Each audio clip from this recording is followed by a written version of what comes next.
Thank you, Ms. Sharita. Good. Yes, ma'am. I'm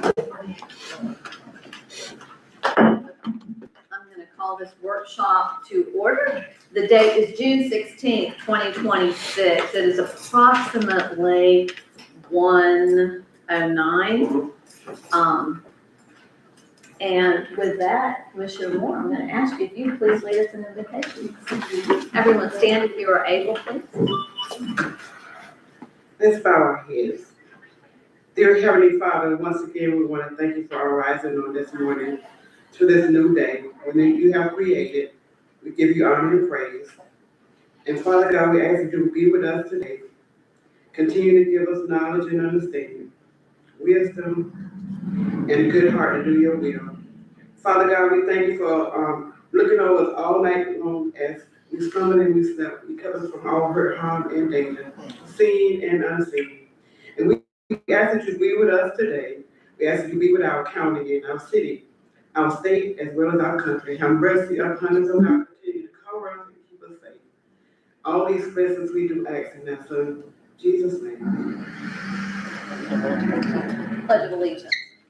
I pledge allegiance to the flag of the United States of America and to the republic for which it stands, one nation, under God, indivisible, with liberty and justice for all. Okay, thank you. Madam Clerk, if you would please do a roll call for us.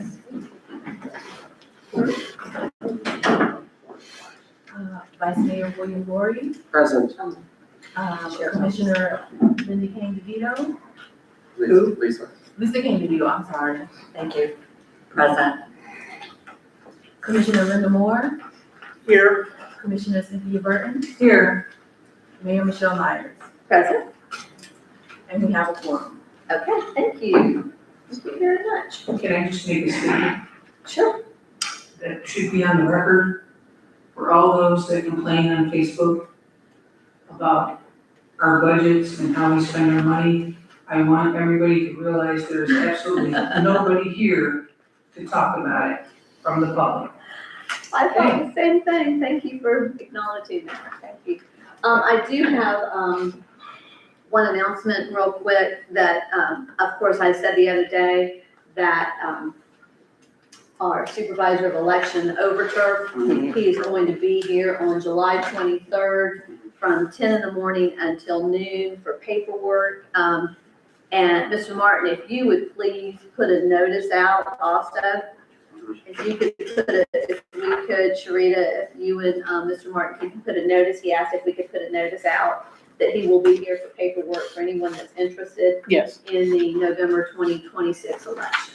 Yes, ma'am. We have 2 seats. We should have, yeah, there should be public notice about that too. Yeah. That says that there's 2 seats, and like, it's standard, I think, we should be able to find the whole one. So we have to make sure we do that. Yeah, and our qualifying, of course, is the first week of August. Right. So, Or it's anytime up to the first week of August now. so, you have up until noon that Friday. Right. Noon that Friday. So anyway, if you would please.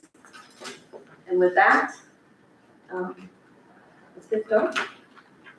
It's all yours. Thank you. If we could also go back to Madam Clerk.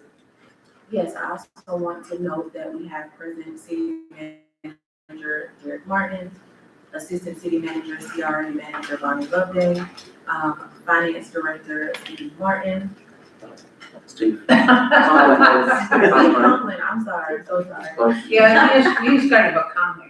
Yeah, he is kind of. He is getting a little gray. He is starting to look a little like, taking on that. I'm used to having my roll call, so I'm working on the memory and caffeine. That's okay. You're doing great. Guys. You're doing great. Public Works Director. Public Works Director, Keith Harris as well. Thank you. Thank you. Thank you. My apologies. No problem. All right. All right. So, Mayor, if I may? Yeah. Thank you so much. Appreciate all of you being here on this workshop. I tell you, when I came in this last year, the nerves were just on high. I'd never done this before, and I'm learning every day. And I really appreciate all of you helping the staff, really being there. Steve, last year, just a backbone, really helping me, and my other staff looking at the budget. This year, I went into it a little different. What you have in front of you is a report, of course, for the budget workshop, but when we get done with our budget this year, we'll put together a full report like this, not just the spreadsheets, but we'll have a report that we'll put on the site. It's kind of a Bible for us to kind of be, a guide of why we did what we did, and we'll go from there. But this year it definitely felt a little different, a little bit more comfortable. Still have a lot of questions, of course, as we move forward with this, but what you have in front of you is a budget that has funds. We're in the black on this budget due to this year's current ad valorem projected tax. We received a few weeks ago a report that showed the impacts of what our taxes are going to be if the bill is passed in November this year. Yes, ma'am. It's a constitutional amendment. Constitutional amendment. Yes, thank you for the correction. And so if that constitutional amendment is passed, there is a form in front of you, the same report, budget workshop, that has handwritten that it is a tax impact first year. And that is something just for you all to read to see what the ad valorem difference is going to be. And that's also based on the current 8.164 millage rate that we have. The budget we have in front today is based on the 8.7164. We don't have any other information at this point for a rollback or any type of trim until we move forward in this process. So for all intents and purposes, we're basing it off of a millage rate of 8.7164 with a total amount of $1,199,902. The overall change, of course, has our tax revenues being increased from $1.4 million. If you look at your summary sheet, you'll see where we have increased that to 1.6 million. Represents 155,432% increase, which is a total of 11% year over year compared to last year. With that increase, all of the other tax categories, we had no increases at this time that are proposed. The revenues for gas tax, utility taxes, communication services, and business taxes, and in lieu of taxes remain unchanged. Some categories show low year-to-date actuals. Steve and I are looking at that, indicating they may be seasonal or delayed in distribution, but we're going to be watching that through this budget cycle to see if we need to tighten that up. Water utility tax, gas utility tax. The water tax, known as a pass-through, is now properly moved. Of course, we did that last year from water fund to the general fund. I know we've had several discussions about that. It was brought up to me. So we're going to make sure we watch that when we get into our enterprise fund, so we're not making that same mistake we made last year. No net change is budgeted for 2027. There are some quick notes, just a recap. I won't go through them. They're your read ahead.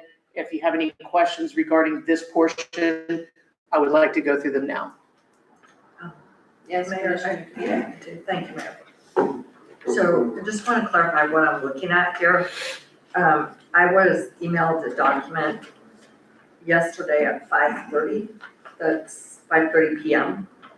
That said this was our agenda packet. But apparently there's a revised agenda packet that is now on our desks. Correct. Figures are very different. The first one that was sent to you was part or half of the agenda because I wanted to give you all a read ahead of what the impacts would look like. So what you had yesterday is if the law or the constitutional amendment was passed, it's a much lower ad valorem, about a 12 to 15% loss in tax revenue, about $148,000, I believe is the number. That is just for you to read, not for us to go over today. What you have in front of you today in the updated or revised packet is the actual budget we're working on with the numbers for the proposed ad valorem this year that's been given to us by the county. Okay, so just to clarify, any notes that I made or any figures that I read from 5:30 yesterday are probably wrong and outdated, and there's no point for me having read them. So the difference was $106,000 in the black. We were able to redistribute some funds and we're still $79,000 in the black. Most of the items in the budget that you received yesterday are still going to be the same. They're not changed that far. on a several $1 million budget, we're only talking $50,000 or something changed. Okay, but Mayor, this is my question to the commission and to the city manager. Sure. So should we not be, I mean, we don't know whether this constitutional amendment is going to pass or not. That's the worst case scenario. But even How even are if it we, pa- Even if it passes, it's not gonna go in effect this For another year. budget year. Right. Because if it passed in November, they'd have to implement it next year. It would be 27, 28. Yeah, it might be, okay, so it's not affecting it's not gonna affect this budget 27. year. No. So what he did Okay. give you though was what it would look like In the first year. based on this, in the first year, based on this next year's budget. Just as an example. It's an That's- example. That's what our loss would be in next year's budget if it was. the Supposed, 100,000. that's our supposed loss based on the calculations that have come in from the property appraiser's office. Correct. Yes, ma'am. Okay, thank y'all for being on top of that and trying to get that, just so at least we Yes. have that in our mind and we kind of have an idea of what we as a municipality would be looking at for Correct. the impact. Correct. And when it boils down to it on a super tight budget that we worked on with that impact, based on the numbers today. Now, we could have a larger increase in tax value next year and you don't see it, but based on the tax value this year, it would put us in the red. If it were passed and we were working on it today, we'd be looking at a $45,000 deficit right now. But we're not. But we're not. So let's go with And what that's we're why- supposed to be doing here. Correct. This is all, That's just for a read ahead for you all. That's, that's a maybe. That's right. Okay, so let's. Thank you. All right. That's a good practice for us to have in front of us, for us to kind of know what we're Yes. dealing with. So Well, let's that's go. fine, you can have it in front of you, but what we're discussing right now is the budget for 2027. So we'll move forward with that. If nobody has any questions on the ad valorem or our assumptions, of course, we used the 2026, we have on here amended budget, even though we don't have amended right now. It's the same line items as the budget. I just didn't, the window was right there, so I left it. But we're basing all of our local 6 cent gas tax, the half cent, the electricity tax, all of those are based on state estimates, and we utilize the budget from last year. We did not change them. Some of them are overperforming, some are underperforming at this time, but we're watching those to see if we need to adjust them. And we haven't received the estimate yet, so we're still. Correct. Yeah, it's all the state revenue sharing and stuff, we won't know. We won't, But we're just kind of using last year's for that. correct.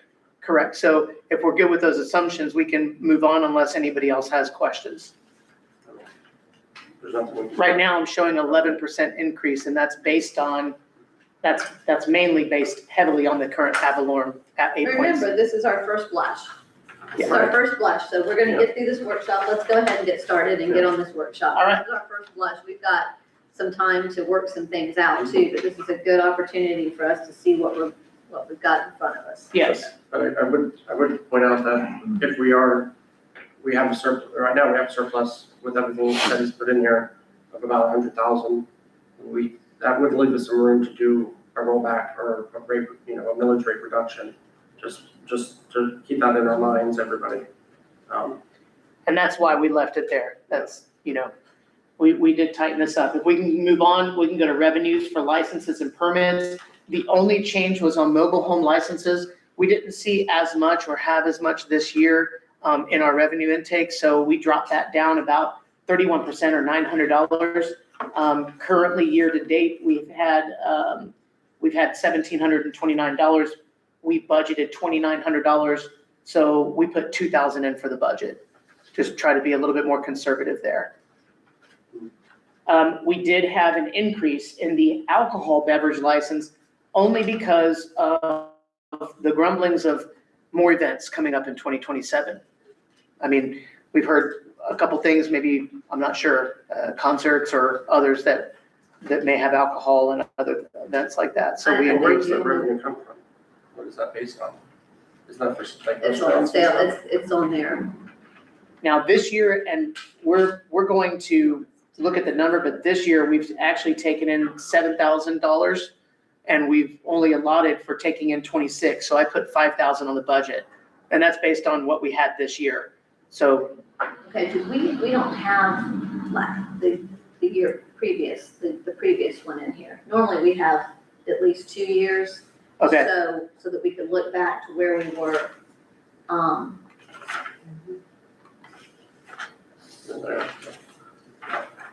so on this line item, we've typically had, 24, we had 2,600, 25, we had 2,690, 26, we had 2,600.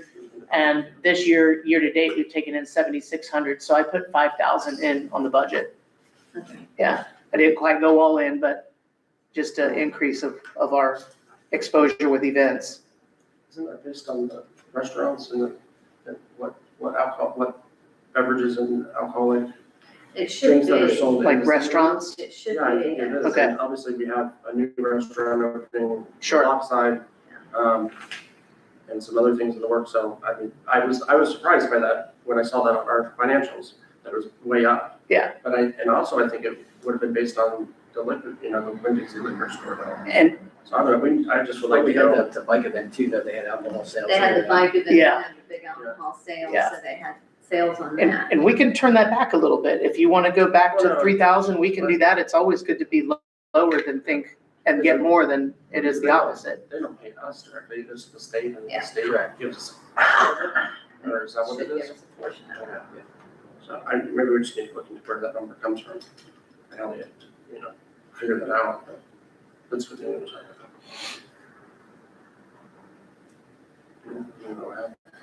Any questions on? Do we know, I know with our current ad valorem, so right now it's showing at 980, and that was as of May. Have we had any, I'm a Yeah. little concerned. I know Numbers, sometimes, and even though they have that some people haven't paid. Correct. So does it continue? Do you see trickling in June and July? Yeah, You I believe, still I see, believe we got them for, June. you've got some for June? Yeah, I believe so, Okay. yes. And which line item was that for? That's one. Ad valorem, Oh, Avalon, okay, Current ad yeah. valorem. because we're not quite hitting the Yeah. target yet. But it does lag, I know, a bit. And then also for, I guess, the electric utility, because we still have June, July, August, September, And that lags behind too, Okay, because they collect it and, 4 more months, yeah, so that's Right. behind too. yeah, that lags. Okay. 'Cause So it's we're gotta keeping be all of paid. these, we're keeping all of these with the understanding that we're on. I guess, Steve, what I would be asking both you and Mr. Martin is to make sure that based on where we are this month, that we're on schedule to meet these expected revenues. Okay. Is that what you both feel? Yes, Okay. and we're also going to be watching it. I mean, we'll have a better idea a month from now with what we have coming in too, can make some better predictions. We're just kind of going off of what we currently have. Okay.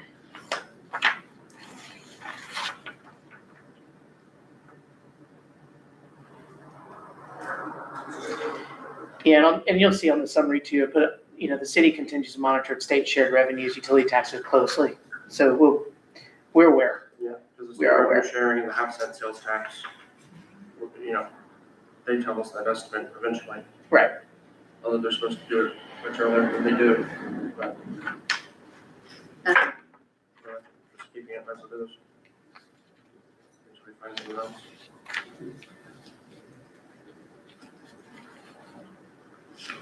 I'm gonna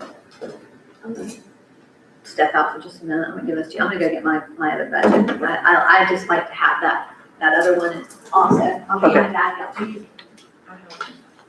The old one, which is not last year's. Oh, No, she's, Last year's. and I have it up on the screen too. Yeah.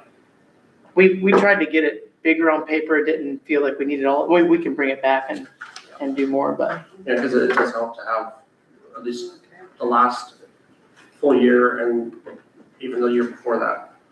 With the audited and unaudited, like 24, 25.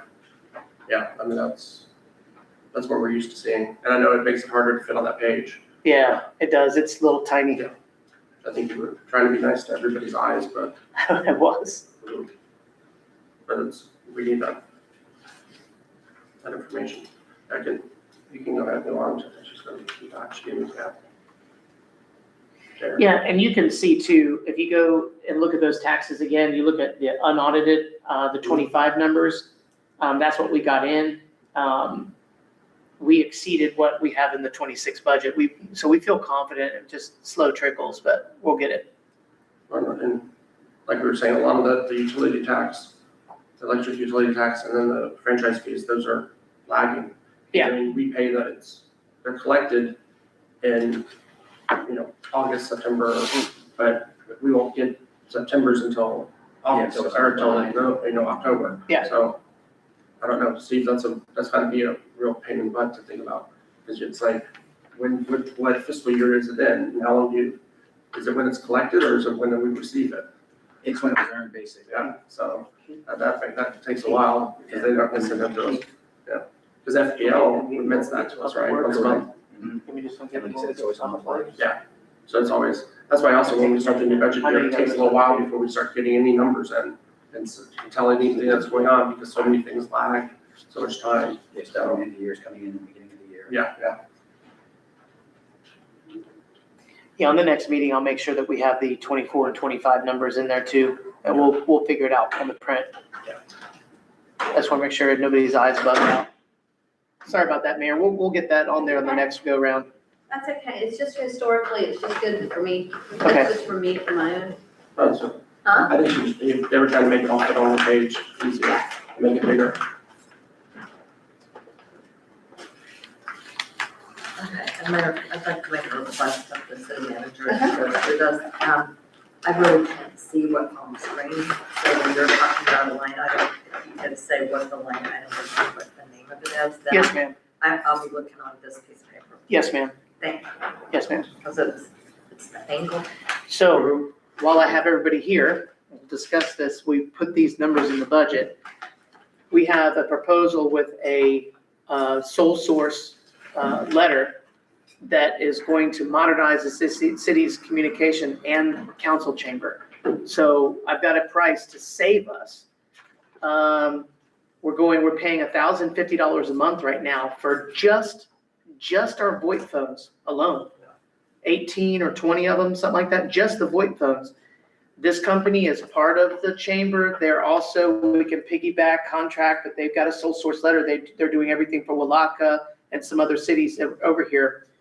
They are for brand new, all-in phones and redoing the sound, the audio and the visual in the chamber, $630 a month on contract for, I believe, 5 years. Oh. And so we save $400 a month just on cell phones, but we can redo all of our mics will be digitized. We'll have screens, so instead of you seeing it there, you all can see a screen right in front of you. The public that comes over here will see a screen. And when we actually go to this and we go live, the public will actually see whatever we put on the main screen and not just you all talking about it. So, And the microphones too. and the microphone. So it's huge. It'll also help with our transcriber, because it won't be listening to a speaker through analog. It'll be, when you speak digital in there, it's going directly to the program. So it's going to be really nice, and it's going to save us a lot of money. I'm waiting to get a price from them for some other stuff, but looks like we'll probably be moving forward with that, saving a significant amount. So we would get all these upgrades and we're saving $400 a month. Over a 63-month term for all of that work to be done, the city will save $23,310. And I've got all that here. We've utilized those numbers in here for the phone, but the internet is something else that we have to work on. Because we do pay Windstream. We're paying $1,200 a month for For internet, renting, yeah, and, really? $1,200 a month for And we're trying to internet, rent every phone that we have, and $1,050 on just the phones. which is, So as we're going through this on line 11, which is lieu of taxes, can we put, I know you have over in the comments, nursing home, Yes, ma'am. but we've had in there the Lake Shore, which is not, but we need to put something there, just so that within that, if you could put something, either county Yeah. in lieu of taxes, something, Take out the nursing in the home. notes or on the, just right there with the title, lieu of taxes, because Oh, we okay, need it, I think it needs to be more specific in the actual line, there. not necessarily in the comments. So Got if we just put something, either nursing home or county property lieu of taxes or something to that effect. just so that we have, just so when somebody's looking at that, they'll understand that and not think that we've just given somebody a cut on taxes. Yes, ma'am. I've got it on there. That's an Put agreement. it in the line item that says county, and I put nursing home property over here in the notes. Mayor, if I Yes. could, Uh-huh. that line item used to say payment in lieu of taxes. Pilot, yeah, That's what it said Yeah. previously. payment in lieu of tax. So that was clear we were Yeah, receiving because a it does payment, look, and we receive it from the county. yes. It would really be county/nursing home property. That would be. That is up for completely clear. sale, that's currently up for sale, Well, so. it's, yeah, they're, Yeah. It's county property. they're. But it's county property, And they don't and have it's to pay us. interlocal that we have on that with them. The agreement. Mhm. Okay, I changed the language in the, both sides, so we've got it clearly Thank you. notated. Yes, ma'am. On page 1, does anybody have any more comments, questions? Nothing? Okay.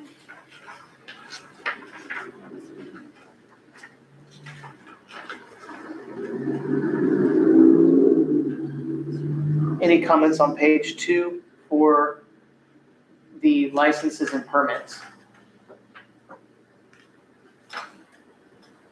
The mobile home licenses, do we know why that went, why it's gone down? As far as I understand, the mobile home park has more homes in it. And they added several in the last few years. You know, right across from Winn-Dixie, former Winn-Dixie. Yeah, They expanded just a year ago and added several more mobile homes. Have they been getting rid of them? Yeah, I don't know, it's just whatever. Because that money just comes from the state, that's just, yeah, Yeah. that's just, I just was wondering if, Yeah, you you'd know, think there'd be more if they're. if putting there's, more yeah, in. if there's, and I know they might have gotten rid of some old ones and moved them out, but is there a way that we can look into that as far as enforcement? we I can. just- To me, it feels like maybe we're not renewing their licenses, I don't know.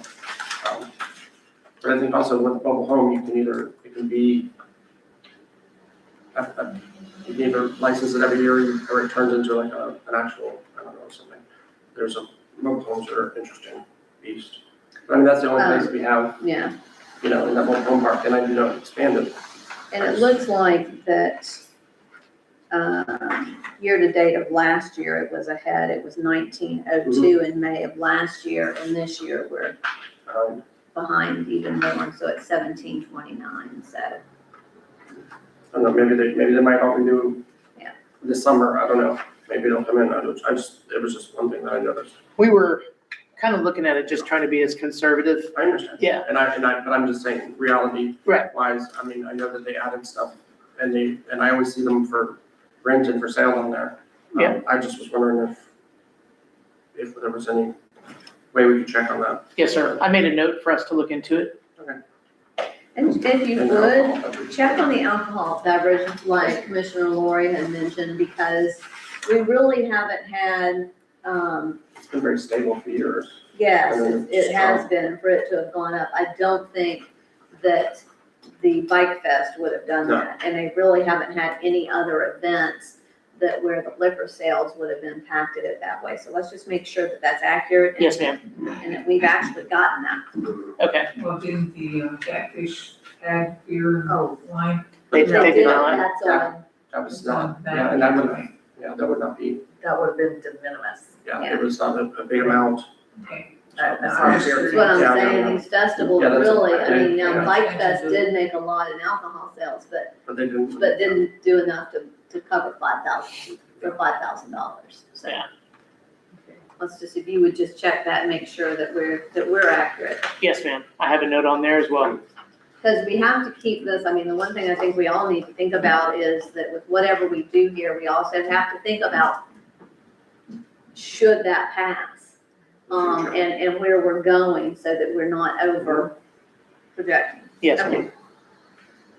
Okay, so let's move on. If everyone's good with, page 1, we're on page 2. Everybody's good with page 2?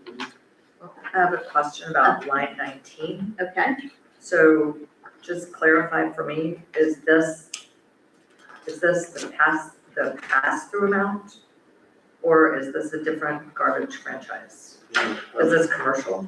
Garbage franchise, yes. Are we on page 3? Yes. Okay, We're on line 19, my pages are different from your pages. Yeah, line 47 right there, Derek. okay, I see it. What is- Yeah, but you're talking about the average franchise fee. Thanks, Steve. Yes, Yeah, and that is on commercial, contracts from Waste Pro. got it, okay, that's our commercial. Yeah. That's the charged fee. Yes. And last year at this time, we were at 18,732. So we're So it's- up a little bit, yeah. We're up a Yeah. little bit. Okay. You're gonna keep everything the same. What happened with the Putnam County landscape agreement? Why did it go down $12? Do we know? I mean, $12 is $12, but do we know what happened? I think we may have had a incorrect number. Over? Right. That's, all those numbers were verified just recently when we did our update. Okay. Why does that never grow? And I think what we did was we just made it a flat 3,500 maybe. No, what I'm curious about is, as long as I've been here, that's what they've paid. And that's the 8 years. Okay, in Crescent City, I'm talking about. Now, you know, everything has risen, okay, as far as, what it costs for people, what it costs for water, what it costs for, and this always just remains the same. Why is that? Those went up, and I know we had looked at this last year, but I want to say, and correct me if I'm wrong, Keith, but it used to be $1,700 or $1,800 is what we were getting. This has increased, it's doubled in price over time, correct? So Wait, but what's over time? Is that over the what last it couple of is? years, Over the last couple of years? I believe so. I don't, but that's okay. Yeah, No, If you believe it, that's fine. and I could look into We it for you. budgeted, so we audited, in 2023, it was 3488. Unaudited was for 2024 was 872, budgeted was 3,500 for the green space 2025, agreement. yeah. Yeah. So I guess maybe, are they current with that? Is it one of those things we're with trying to- FDOT? We're trying to get current with that. Birdie did a pretty good job last month and Yeah, getting all that catching tracked us down up. and figured out. There's all of Yes, it. but see, they updated haven't paid contracts. us, they haven't paid us this year. Yeah, well, we were expecting money, Birdie's invoiced the county for that. Because we have to invoice Correct. DOT and the county and all Yeah. those. And it looks like, I mean, honestly, a few years ago, we didn't. It was like the landscape agreement, at least, Well, this is In a landscape, 2025. I'm talking green space, it's always. You're talking been about DOT? 17, Yeah. right? That's DOT, that's DOT. that's the agreement for the for the, Right. Yeah, the for, main road here. yeah, for the, I'm just saying, Right, that's this money to. that's the money they said if we Yeah. didn't clean up our medians, they were but done. we've also, we signed a contract with them for multiple years. And so we have to keep up with the And I rate. believe we have the updated contract. I think Derek's got that, or Birdie's got it, I know we have it. Right, and I know Bertie has been submitting those bills to Correct, get those up to date, okay, And to get the years passed, right? Yes, yep. yeah. So, I mean, that's great, because that's money that we were owed, and it would have been great to have it then, but having it now is great too. But with the county too, Keith, with the county, is that just, that's, how long do you know how long that's been in effect? For that amount, 3,500? And is that sufficient? Is that something that we need to get back and talk to the county about? That got started when Patrick was here, I mean, it's been a long For, time, you know. taking care of 308, Right, fixing it and keeping it moved and all that. I know that I didn't understand the one part where, we have to maintain the sidewalks. That wasn't part of the agreement. Got there at Helen Brown's house, we had to replace all that sidewalk and pay for it. we did, Cause there's a bunch of sidewalk on 308, but there's a bunch of sidewalks everywhere that need to be fixed. Mhm.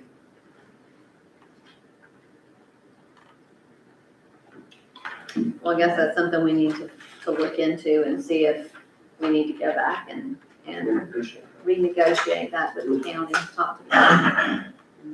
Okay, do we have anything else on this page? Nothing, let's move on to, well, let me ask you one question. So the FDOT traffic signal maintenance agreement, we've got that budgeted at 77174 for this year. We've already brought in 97. why would we have brought in more? Is that because we were late last year? I mean, Yeah, that's it- prior year catch So up. it's, so it's some additional. They owed ones us from last money. year. Yeah, I think they're all gonna be up. Yeah. Because of- Yeah, because there was 0 on that one too. Correct, yes. Okay, just want to make Helps sure. the share budget. Okay, let's move on to page 3. Can I ask, wait, sorry, that very last line there, the gas tax rebate state, what is that about? Even though we don't pay, we don't pay we pay sales tax when we buy gas. And then there's a form you can go on, the county, and you fill it out, and they, every quarter, you're supposed to report what you spent, and they give you % back, and Bertie's working on that also. Okay, so, because I know that I remember seeing that in the budget a few times, and we never really, Got it's always money. zero. Yeah. We never had done it, but so we're doing it now. Yes, we are. Yeah. Because we've got Because I see it it, in last, it's in the budget, but yeah, I've always, because we didn't get it in 23. yeah. Correct. Doesn't look like we got it in I don't 24. ever have, but Yeah, we've had it in the nor budget every year. 25, so. So that's good, so we got that going on, okay. Yep, she got the paperwork filled That's out, great. everything's all. Yeah, there's a few things that, we're No, that's good, catching up on. thank you, Barbie, wherever you are. Is anybody cold? I'm freezing. It's a little chilly. You may turn it up a little? Are you sure? No, you can. No, you- should- Rita, thank you so much, just a little bit, because it'll get hot, it'll get hot Take too. your gavel back. So let's move on to page 3. All right, charges for service. And this was the rent increase for the county. Yes, at And 2%, everything else you're staying, it's, staying the same. okay. Any questions on page 3? Anybody have questions on page 3? Can we take out the line item for the rent, 117 on some of it? Since it's no longer gonna be in there? We're no longer charging. We can hide it or take it out. I mean, it's $0. And I'm just looking at the one that has the budget, so I obviously know, zero. I know But I that guess it has to be the line, in there, the rule, something to the effect that a line has to be in there for, Just to see it. yes, For how long? I don't know, Okay, so that's fine. something for them to maybe tell us. Yeah. But at the same time, I mean, should they move out, should anything happen, at least we've got it there and it Right. shows. I just hate having line I'm items that okay, show I'm zero. okay with that. And you can put something to the, Or does what it- you did for rent, the sheriff's office, yes.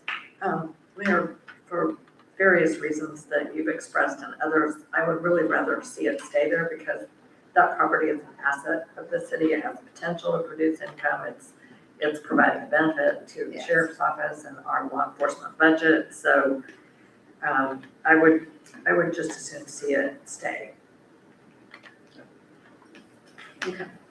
Let's move on to page 4. If nobody has any questions on page 3.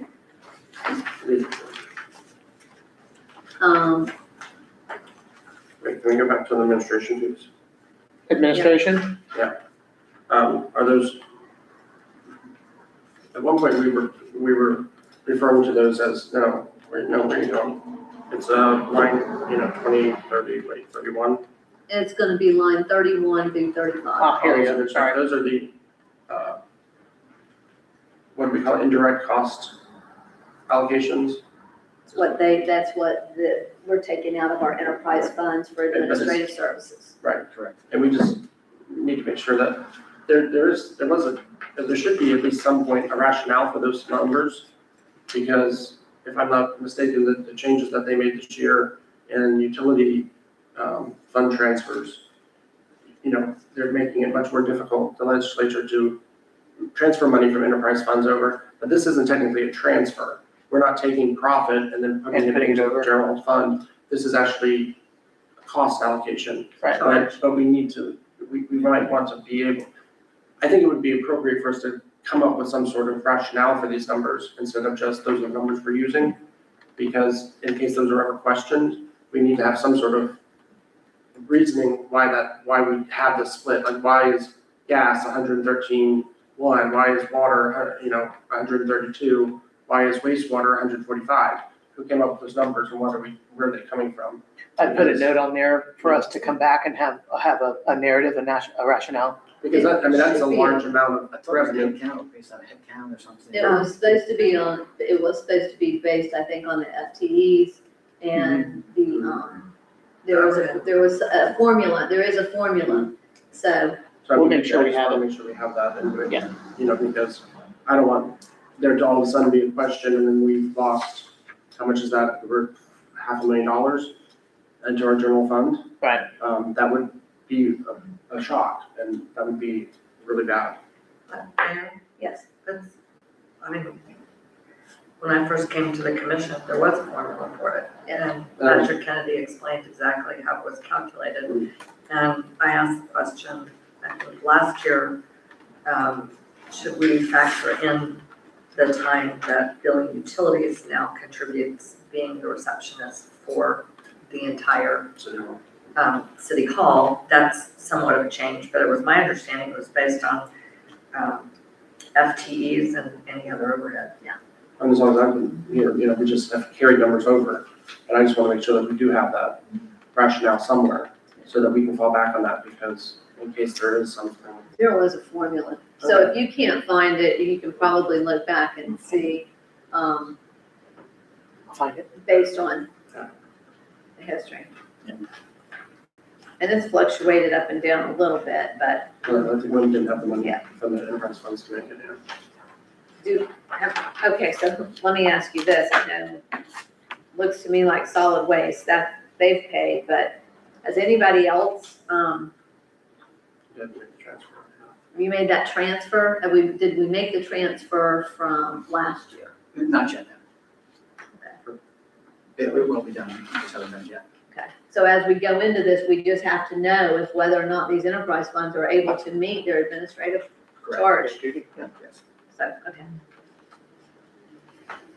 Okay, let's go on to page 4. Does anybody have any questions on page 4? Cool, just really do that. Just if, China Wall. Right, Yeah. so you brought that back down. Yeah, the 25,000 we originally put in for the reduction of the China Walk, those funds, so we took those out and went with more historical numbers. Attorney Holmes, you know, was talking about putting code enforcement fees into like a pot to use for, you know, code enforcement, you know, actions and abatement and stuff. And I just would like us as a commission to possibly think about that. I mean, that $25,000 would have been a great place to start if we put that aside and use that for abatement charges and that stuff, like you were saying, to get the ball rolling. And then when you have a lien and they pay him back, it goes in there. So it kind of keeps going. Because I mean, I don't know. I don't know about how you guys feel, but I feel like code enforcement fines should probably be used to make things better and improve the codes and improve the city, not just pay our bills. Well, I want to bring something up. So this says amended budget. Did we amend the budget? No, and I Okay. think you had walked out when I had said that it was just where it was at, and rather than try to hide and move, it just went with that one. We are gonna end up doing amended Because we budget. didn't, because Right. last year, when you look at code enforcement, we only budgeted $5,500. Right. Yeah, it's the same in our spreadsheet as the budget, so we just kept it right there. I can remove that if that's what you'd like, I can do that. And let me, Okay. But I'm sorry, it is the same, all the numbers are the so same. this is money though, I mean, just like with what Commissioner Lori said, the money, we haven't approved it going into our budget yet, okay? That 25,000. Right. So we could, I mean, you could you could do something with that 25,000, Sure, as we go into a budget amendment, adjustment. you could, we did take that money in, we did get it. And we can't spend it unless we allocate it. Yes. Right. So you're gonna have to allocate it, so we could do that as part of that, as that could be a good starter for with what we're doing, because when you look at what we budgeted last year, Exceeded. Thank you, Mr. Griffin. and we've gotten some more too, I'm sure that, with our Just recently. more, we just got 1,500 more. We On just got, From lien reductions. Oh, yeah, we've gotten that, we've yeah, taken we up. haven't gotten the one on eucalyptus yet. No. That was the 1,500, but we haven't gotten that yet, but if they close, we'll get that There as was well. $300 and something from our last meeting, and then what was the other one? The other one, 15. yeah, so that's, I mean, I don't know how we would, how you would, take that as a, you don't want it as a, we want it kind of as a pass-through, it would be someplace that, we don't want to add it to the general fund, so you need to somehow be able to take that out of there as a separate, lockbox or something, I keep thinking of George Bush or whatever it was. Put it in the lockbox, the social security lockbox. Our interest income, if you go down to line 41, interest income, we budgeted 50,000 last year. Now you've got in here amended budget 37.5. How much have we already made? How much are we for? So currently, we've taken in 20,000 as of 20. May. Okay, The reason I have 46 in here is, Steve and I have confirmed we can move those funds around within 24 hours. We'd like to take the additional 250 that we have and put it in for the full million. Right now, it's a moving target as far as a percentage, but it's at 4.6 right now. About average, yeah. So that's where yeah. okay, but I do want to share, I know with what you're saying, but keep in mind that everything that you're going to expend for the fire station is on the front end with reimbursable. So you're having to do that on the front end. So just make sure that you don't ever put us in a situation Sure. where, I know you can pull it in 24 hours, but you also don't want to see that money up and down, up and down, up and down. So Yes, just ma'am. make sure that you don't put us in a situation. Do you want to back down to, that's the only reason we put it in there was to get that interest. That's I know, but can we, I'm just, I know you're trying to, I just we're want- both trying I to just want- talk. Yeah, I'm just, So what you're recommending, so right here, you've got 750,000 that we've already invested. Yes. You want to put the additional 250,000 in? Yes, ma'am. Okay, Commissioner Lori, you, I was just gonna say, if you look at our pooled cash report, throughout the year, we've had almost $3 million sitting there in cash, and cash loses value. If we have this $1 million reserve, every day it gets less and less value because of inflation. That's the purpose of putting it in to, invest, to get, I'm just saying to everyone. I really think that we have not, has our pooled cash ever gotten even close to being lower than $2 million? I don't think so, and it has not for very long, because a lot of times we pay for a project and we get reimbursed for it, Right. so. So I don't think that we would, and like you said, we get back in 24 hours if we need it. Really keeping it in our checking account is not doing anybody any good. Putting it in Florida Prime is earning interest. Correct. And if we need it, we can get it out. But that $1 million basically is just sitting in the bank over here and not helping anybody but South State make money. We need to be making money for the citizens of Crescent City on their tax money. so you're gonna And have I to, agree with that. yeah, I do, I just want to make sure that if we do that, that's just what I'm I saying. have to bring it, and I have to bring it to you all to vote on that. You do, And that'll be in July. If that's something you'd like, I can do you that. can do, okay, just look back on your pooled cash, Steve, and just make sure that, and I just know that as we go forward, to make sure that we're covered. Yes, ma'am. Yes, ma'am. Because we all need to understand that while we've gotten 3 million from the legislature, We don't have it yet. well, and Yeah. it is, we have to expend the money and then we submit the receipts. Right. And so it's a reimbursable. We did fill out some paperwork recently through PA. I don't know, it's not the same one, but on how we could get those funds faster for reimbursement. I forgot which one that was, for which project, CBDG or the other state appropriation with, I think it's the Waterline Project. Yeah. I'm going to try to see if the state has something similar. I've got a phone call and an email out to our representative just to see if we can just go ahead and submit funds because we've already started getting bills in for the fire station and the construct or the contracting portion of it, the engineering, so. But right now, when we do grants and stuff, the state does direct deposit, doesn't it, to reimburse, and when we're doing those things. So it doesn't, it takes time, but. We signed up for all of that now. Yeah. They're, because it's easier too than sending out checks. Sure. They've gone very It saves fast money and about time. that, yeah. So I would feel comfortable with putting that other 250,000 in there. I Bring really, it up in July, if you would. I really think that we Thank need. Thank you very much. Yes, ma'am. Any other questions on page 4? I do Yes. have one question. So under line item 38 parks and recreation fees. This is very small in comparison to Florida Prime. We have very small amount budgeted for park and recreation user fees.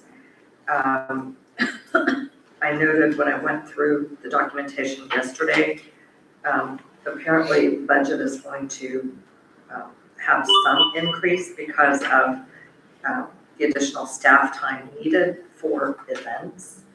So should we possibly consider not waiving fees, allowing a little bit more for the park fees, or even increasing them slightly, just to make sure that we're keeping track of the cost, whatever it is that the events cost us. Apparently, the charges don't make up for the staff time. So I'm just making that observation on line 38. Is that where that goes for events? Is under park and recreation user fees? It would be for the permits that people get to use the fees. And I would, And people reserve like a billion or want to use the park for the day. permit fee. Yeah. So my recommendation would be is that we have to keep the parks up anyway. So just because you have an event, but the park should be kept up on a regular basis. However, if we feel like from going forward, this is something for us to think about, that rather than increase this fee, that going forward, if we are going to have to use manpower, if you need somebody there on the weekend, somebody's not, you just need somebody there. Right. They're having to move things around after hours, doing any of that. That should possibly be on a cost basis that we have to, for the people that are having the event. Well, that's what I'm saying, that That's somehow, different from a permit fee, so this would be. that's how we do it now. Are you speaking about But how? no, it's No, included it's not. in there's a schedule, There's a schedule, but we frequently we don't charge anything. I'm just saying. We don't charge 501c3s and we don't charge, Any nonprofit or churches? nonprofit churches, Yeah. but like last weekend, he paid for the one prior to that they canceled. I don't know if we refunded that or not. I don't know. But, if they're using it outside of that, then they should be paying a permit fee. So they should be paying a permit fee, and that's just the usage.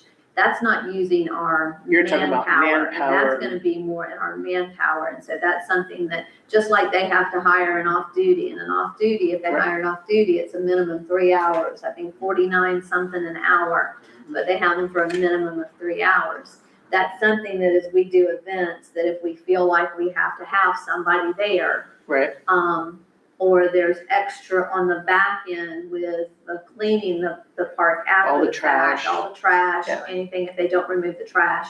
I think that's definitely, we should be getting something to take care of that manpower, because we're having to expend that manpower. is that something we will build into our rates, in our rate update, I don't think necessarily because. like hourly for, Because you don't know if they're gonna be needed or not. okay, So, So the reason I brought that up was just the city manager seemed to indicate that there was an increase in the budget due to event-related labor.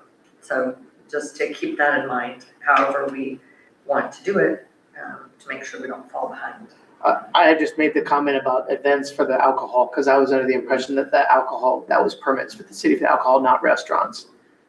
No, but I'm talking about there's a narrative here that explains increases in the budget, and there was an increase in the budget. It was either streets or parks, and it was for manpower related to events. It didn't say anything about alcohol. Okay, I remember that, That's yes, what and I'm talking about. we've talked about that because of like what the mayor's saying, cleaning, the Right. extra work, which we do Yeah. need to make sure we sometimes we budget have for. to call somebody out, on a weekend, we're in an event, we have to call somebody out. Yeah, Cecil in the past, when he was here, Cecil he would work a full day. Yeah. Like with the Catfish Festival, he always worked for the Catfish Festival. And the city covered that, for them. So Right. that's just something that we need we need your input on that. Okay. A recommendation. Okay. On how we can get those covered. yeah, and I think what I did was I had increased, and we'll get down into that number, increase the overtime and the labor for public works, for parks, for the guys, for that purpose. And that's what Commissioner DeVito was speaking to in my report. Okay. So we want to move on to page 5. Everyone's done with page 4. Do we have any questions? Doesn't look like there's any changes. No changes on this one.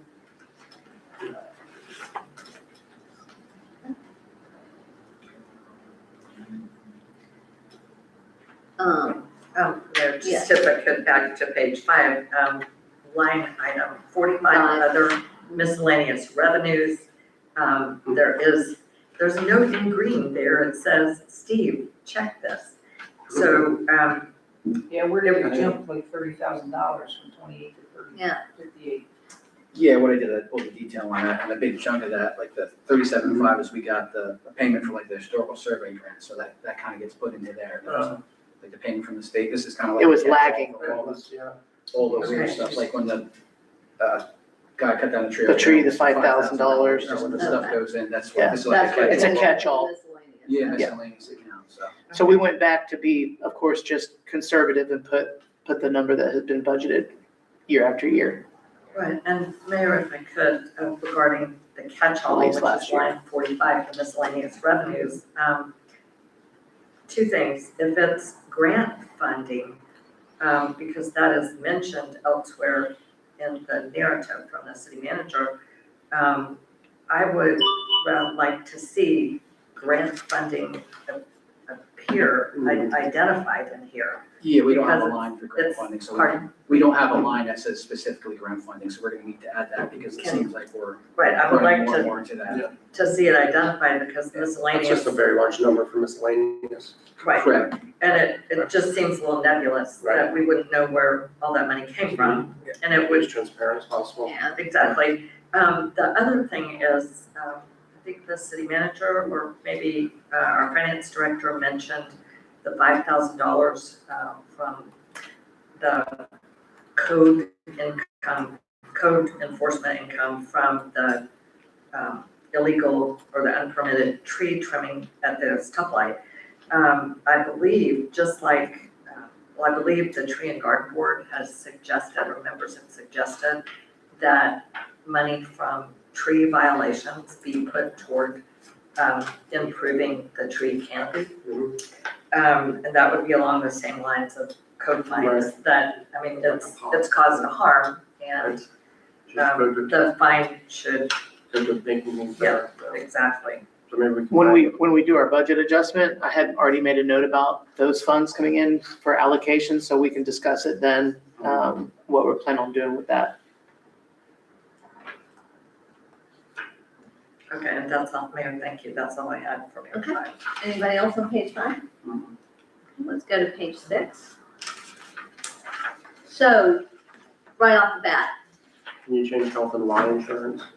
salaries, yes, well, health and life, but Health and life insurance. you've got salaries and it needs to be salaries and somehow or another you've got to take away.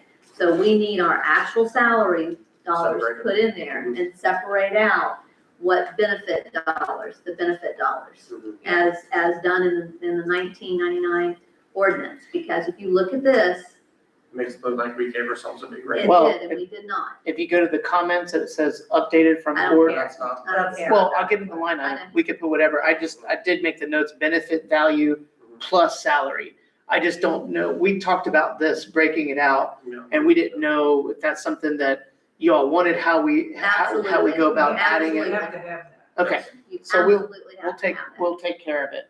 So you're gonna have a reduction in salaries actually, because you've been basing this based on salary and benefit that they've been getting for Correct. years.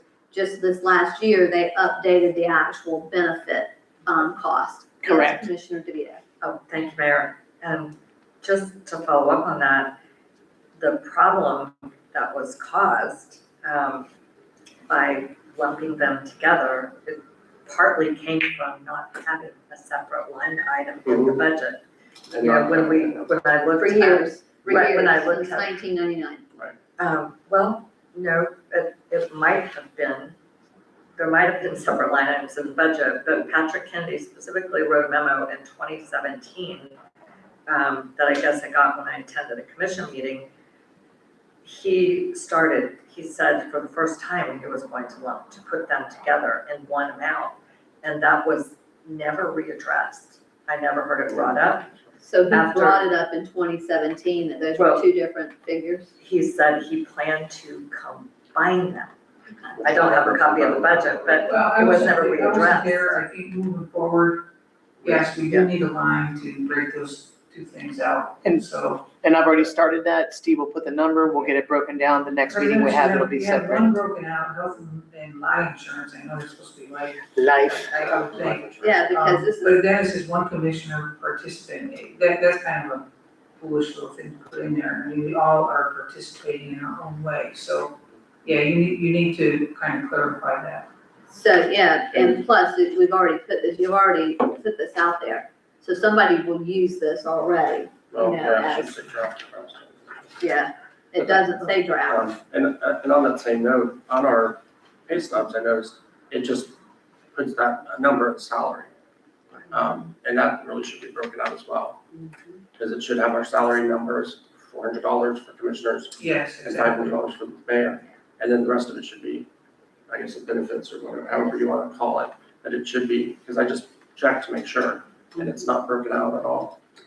But, and Mayor, if I could, Uh-huh. the reason it's so important to have the insurance separate is because it's the insurance number that has changed so drastically. Right. And salary is set by ordinance, the Mhm. insurance is determined by whatever insurance is, that will vary. Yeah. Year And to that's year. just what happened is it's never, through the years, it's never been updated for the cost. And the cost has never been adjusted. So it's, So, but our salaries have been the same since 1999. yes. Well, Yeah, They're supposed- yeah. yes, they've been the same in the ordinance, the confusion was caused when, unfortunately, I'm sure Mr. Kennedy had a good reason for this, but he put them together and then it was completely forgotten about and it was listed as salary. Yeah. But We'll and fix it it. wasn't. Yeah, just fix it. and- We'll fix it. You need to fix it and go on. And that's an easy fix for us. okay, so when you come down, and we've got the retirement, we don't We have have, the right number, right? that's the right number this year. Conference training, everyone please, again, I know some of you, might be going to our training dollars.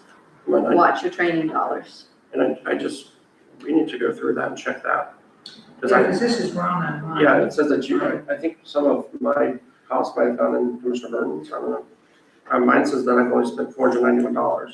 Yeah. And I've gone to Tallahassee. Well, that's where I got confused on the accounting side of it, because when I got the report, it showed one of y'all was 96 or 97% allocated, but that wasn't the case. They had, And you guys were all thinking it was me, but Which one of you is Well, number 4? Actually, this Right, is Commissioner right, Burton, this this is right for me. we go 1, 2, 3, 4. Right here, as we said. well, when Steve gets back, we'll make sure it's corrected though. She's You 3, I'm 2, you're 3. Actually, one of you is 3 and one of you is 4. I know I'm 2. I've got the list. I know you are. I know you're there. She's 1 and I'm 2. I don't know. Mine's easy, I don't have to keep up with my number. Well, Mayor. You are, Right. Yes. And I am 2. Yes, Commissioner Actually, Vito. $10 over. Yes, okay, I'll so- manage that. I'm glad we're looking at these figures because the last time I saw mine, I thought it said $250 and I can't remember asking for anything else, and now it says 341. I don't know, I'll have to double check what I've asked for, but, I thought I had spent $250 for the legislative conference, and I was thinking about, well, I've signed up for, the FRA conference, but, on the subject of conference and training, I don't know where this would fit, but may I ask this question? Sure. So, and this might be a CRA issue, but it's a general issue also. The Preservation on Main Street conference is a very good conference. We've discussed it, We're talking about it with and Commissioner Roy and I have signed up. when I look at what is on the agenda, I think it would be very helpful for some of our planning and zoning and historic preservation board people to go to. It's the one, this is the sad part, we have not specifically budgeted for it, but the one this year is very close. It's in Cocoa Village. It would be possible to go for one day, that they have a one-day registration fee. By the way, they seem to have gotten rid of the very economical elected officials Yeah. registration, but anyway, be that as it may. There's, I think it's a $200 fee for government employee, $100 if whoever you are, if you wish to go for only one day. Some of the seminars are excellent and would pertain very much to our CRA and our Main Street and just historic preservation in general. So I would like us to consider either for the present and or the future, maybe making some training dollars available for things that would have specific value. I think when we get into, that's a very good suggestion, Commissioner DeVito, and I think when we get into our CRA, there's monies in there, and that's where, when the Main Street, I believe that's where Charles was pulling that too, was through, for Christina himself. That's where he was pulling those, and so I think that would be a good opportunity there, since it's, that they could use the CRA, we could use CRA training dollars to send some of our board members, to that. And I know two of them went to the planning and zoning, that the regional council put on this past Friday, along with, both Bonnie and Derek. So that was very beneficial, they said. Wasn't it beneficial? Did you think, Bonnie? Yes. Good So- answer. And Mayor, along those lines, so planning and zoning commissioners don't receive a salary when they go for a training like that. Do we even reimburse their gasoline? Well, they rode with Derek. Okay, They so there fed was them no their cost. $20, and I believe the city took Okay. care of that. It was $20 per person, Got it. and the city took care of that, and it provided breakfast and lunch, and Derek drove. And Good. because Derek gets mileage, So it could he be, gets a per diem. it could be done economically. Okay. But for something like the Main Street Conference, you have to pay a fee. Okay. Okay, do we have anything else on ours? The aid to private organizations, the $700. Yeah. What is that, We always, Steve? What have we already paid out with $700? There's not a notation there. Oh, I'd have to take a look. I think we paid out, I think it was the library. We do library every year. I have to take a look. Normally we Yeah. pay 500, but last year we divided it, we had Yeah. 3. that's So, a good and they didn't get the 500, they got, the Christian Service Center got some, the, There's something for the schools too. I the think. women's, civic organization, they got some, and it was either that or the Concerned Citizens, anyway, for the backpacks for the schools, and then Yeah, the that's right, library yeah. got that, so we took that amount that we had remaining and we split it in 3, I believe so, yes. divided it up, so I just don't know where the 700, what we already, what for this year, yeah. What did we pay this year? And yeah. And then we usually, yeah. Mayor, wasn't it, amended budget, so we're not even looking at No. what we had for the prior year, we're only It's on, looking it's on the screen.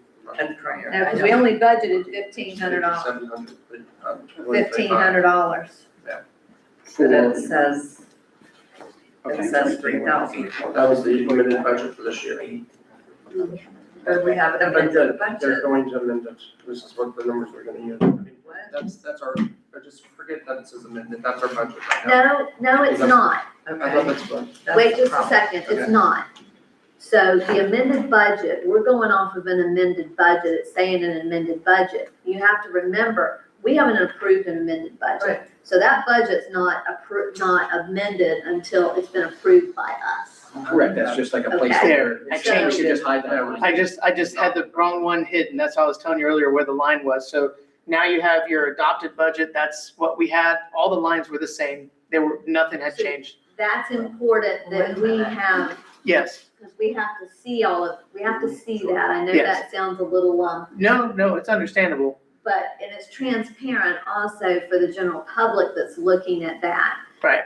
So why did we decide to increase private aid in an amended, what you're going to give us as a proposed budget adjustment? Why did we agree to do it from 1,500 to 3,000? Wait a minute. Because I'm showing, didn't we budget 1,500 last year? No, ma'am, No, because we budgeted 3,000 last year. Why would we do that? We've never given $3,000. I'm showing here that when we did it, that we had 1,500 and 2,000 for other, whatever other is. Mayor, I have a question. Yes.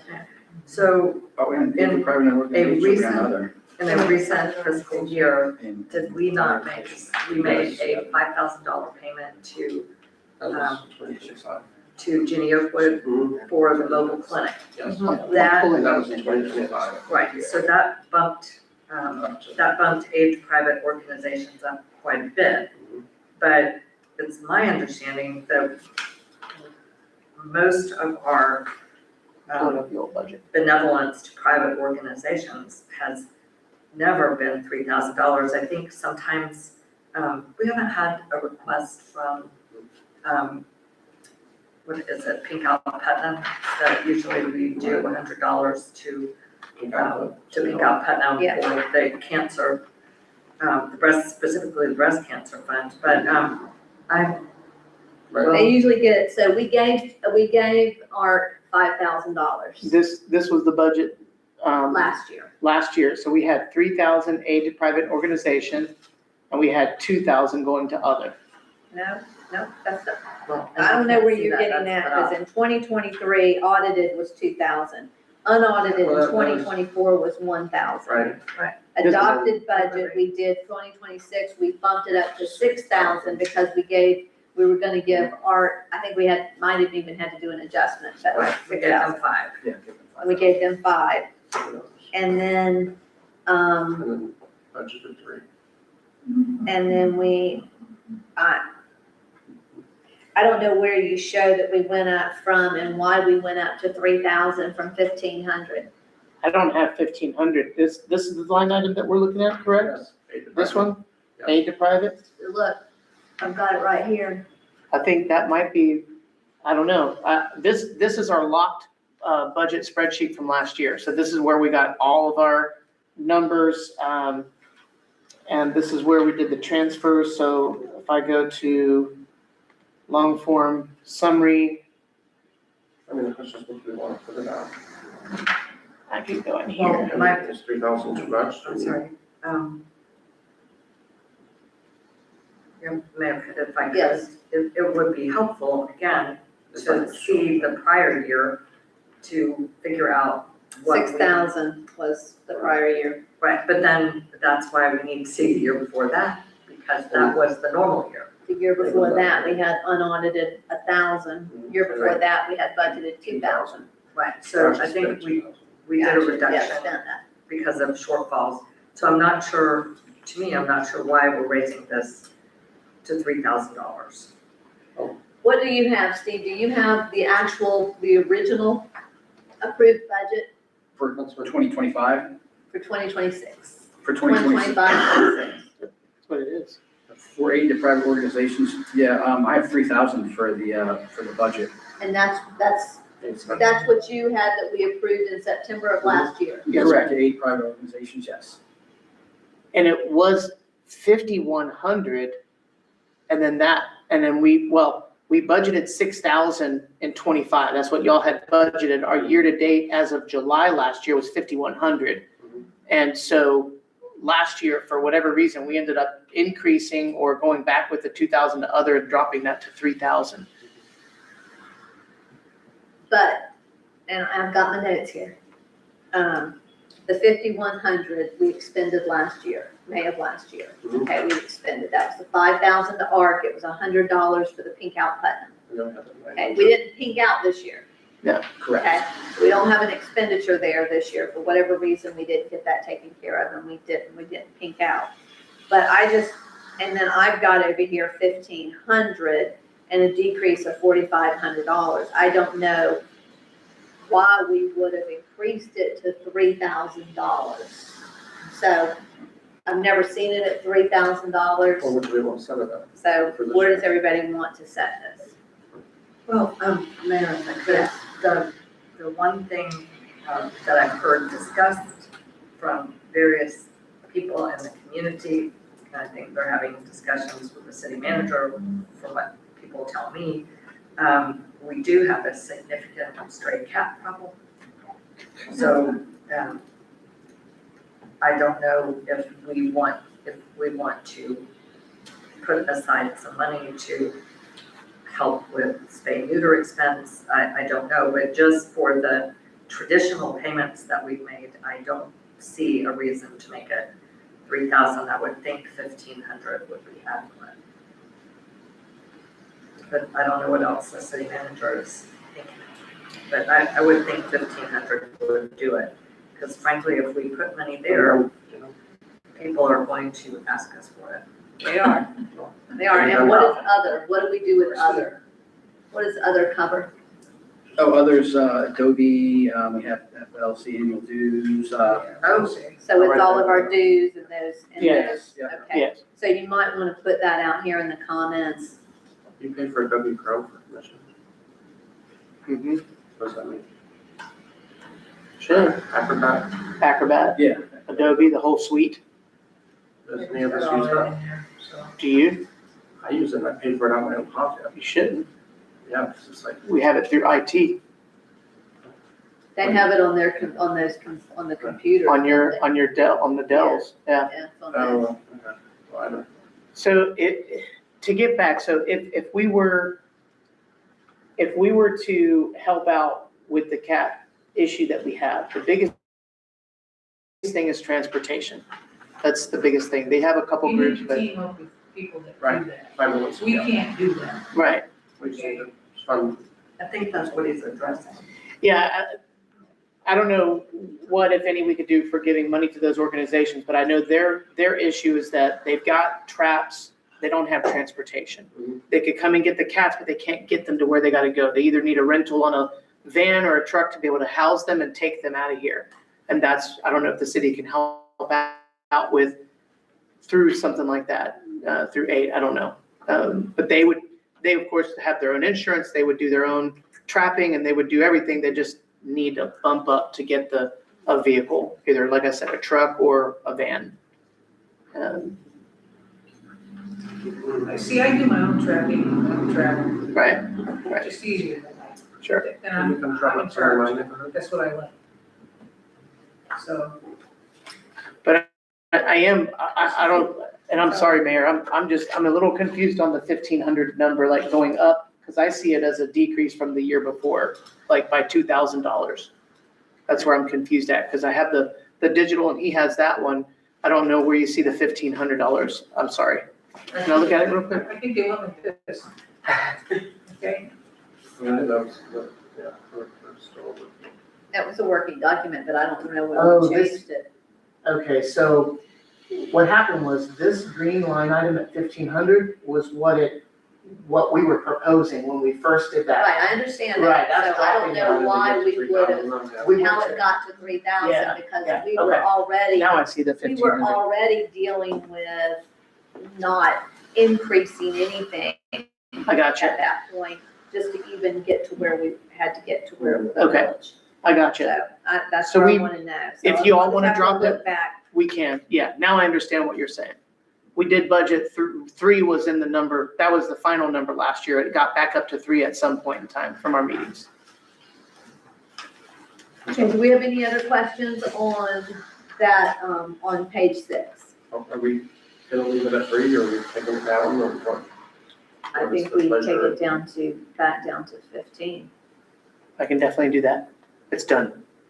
But that's just me, I'm just, I Well, don't if that's know what- how everybody else feels. I think 15's good. This isn't final, this is still. we can always put it back up later. Yeah, so 15's Yes, good. Commissioner, Good we do start. that. Right, thank you, Mayor. I'm just thinking for the traditional benevolences, I think 1,500 is more than enough. If there's a specific issue, then I think we should look at funding that specific issue. And I'm really talking about the spay neuter, thing, because you can ascertain the need, you can ascertain the cost. So, yeah, to me, 1,500 is fine for now.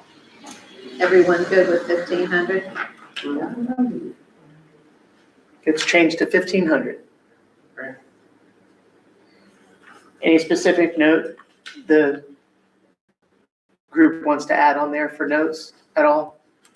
Well, we No. used to have, there used to be a note in there saying what it was the three organizations we would usually give a donation to annually, the church, or the South Putnam Christian Service Center, the library, and who was, It was the Pink Out Pink Out Putnam, the 100 for the Pink Out Putnam, and then last year, the backpacks, they came to us and asked us if we would help out with school I remember supplies. that. I And just think. And I think we had like 900, so we gave 333. Three. Yeah, I remember that. Something about motion.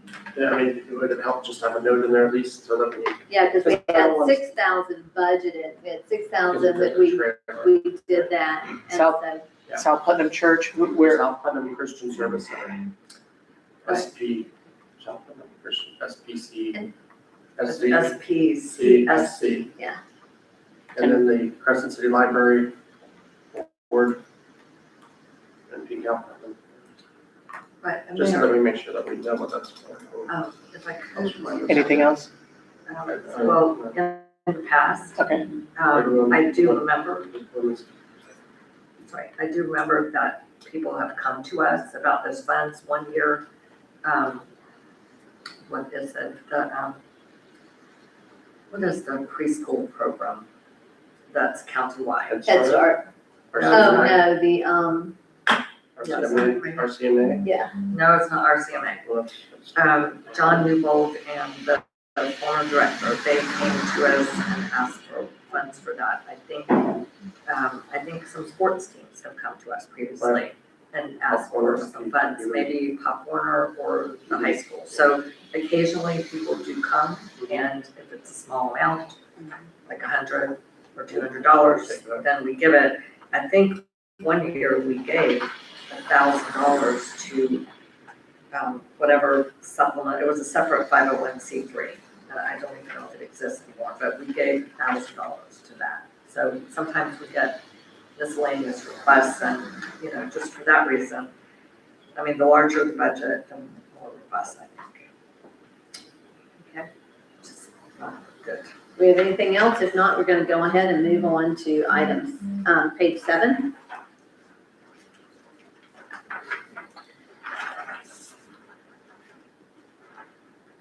So the total expenditures on the city manager's department has decreased from 299,397 from 26 to 282, net reduction of $17,074 or 6%. Reduction is driven primarily by personnel cost adjustments, specifically reallocation of the city manager's salary and changes associated with FICA Medicare pension. Executive salaries are down by $12,270. This also includes in that line item 50% going to the assistant city manager's salary, now allocated to CRA as well, and having a 5% increase for CM and ACM. And also that reflects, of course, in the salary, so 5% for the city clerk as well. So when you have in here the budget and an amended budget, is this what we budgeted last year, or have you changed these figures Nothing, here ma'am. at all? Nothing- I'm none so of sorry that? about that. And if you look up here, it now says adopted budget. I'm sorry I printed that out, but it was a copy and paste. So when we're looking at it, we have not done anything in the amendment. It is the same as the adopted budget, 0 changes. The one that you're using is when we're still working on. I know we were working on it, but I don't know why we would have changed why all of these would have changed. Like I showed back in the budgeted 2026, 149. Steve, what do you have on the original, not the amended budget? What do you show for the original budget for the executive salaries? 154,020. Okay, staff salaries? That was the executive salary, staff salaries is 53,289. Okay. That's what that happens for.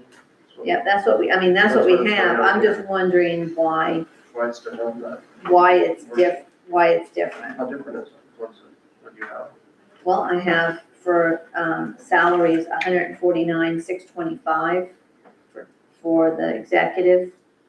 Staff salaries, I have 52,500. Christmas bonus, 200. FICA, I have 12,000. 532, you're saying you had 12,887. Yeah, I don't know which version that is. I know that what we have is exactly what was finalized in September last year. Yep. And I'm sorry about the confusion on the amended versus the adopted. I can assure you there's no changes there either.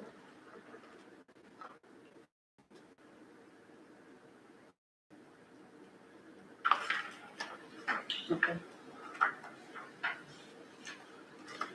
Are we actually on the Florida pension plan now? That for us? No, No. So, or the Florida retirement system, I mean, what is, It's a pension system. That was just a note that was left in there from last year, but we are currently in contact with the state on FRS, finding out what our options are. But we currently aren't in it. But we're currently not in Is FRS. that note out there? Yeah. is there a line for it? Yeah, just take that note out. That's all. Just So they are. I'm curious as to why. Right. Okay. Is our pension system that we have now is what currently, are we through League of Cities or what, how does our pension system work? I know we take a certain percentage of the employees' budget, pay and we put it in there. Right. Where does that go and how does that work?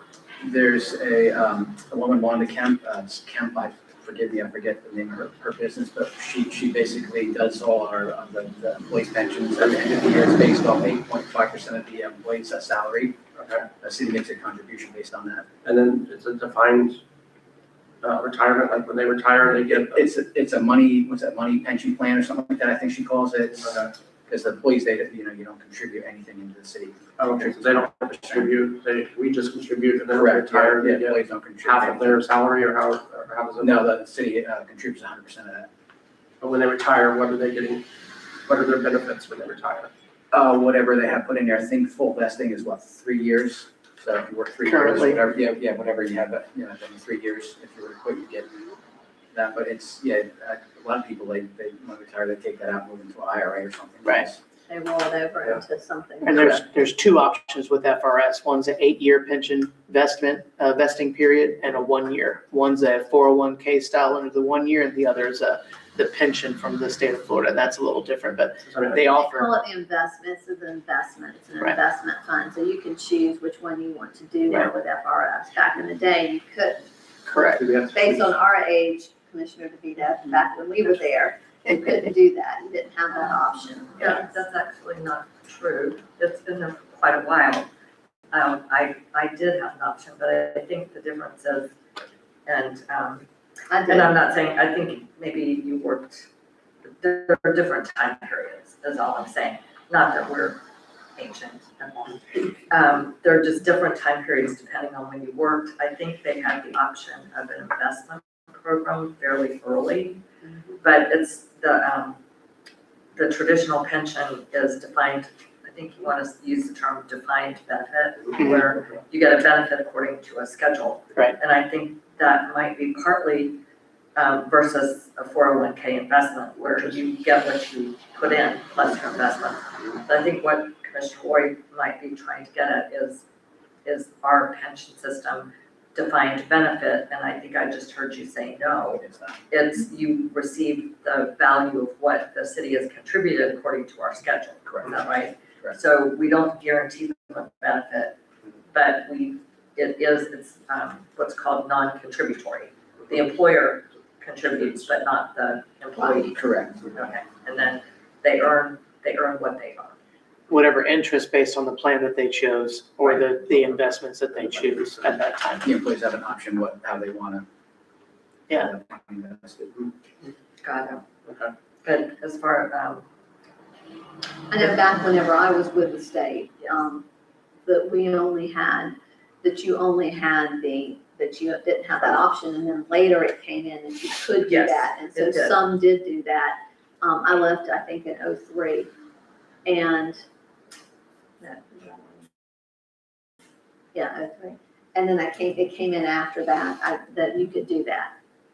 That you could either do either or. You could choose either or. We've been in contact, and the thing is about participation. And so Sheila's been in contact with, and we've had a litany of emails, and we're really, really close to getting something put together to bring to you all, to the commission. Yeah, it just seems to me like there's much better options out there, and the employer can get, I mean, we want our employees to be taken care of. Yeah, We're putting 8.5% aside, and that's it's, just earning interest, but I mean, it seems like FRS, they get a much better deal as far as their payout. I mean.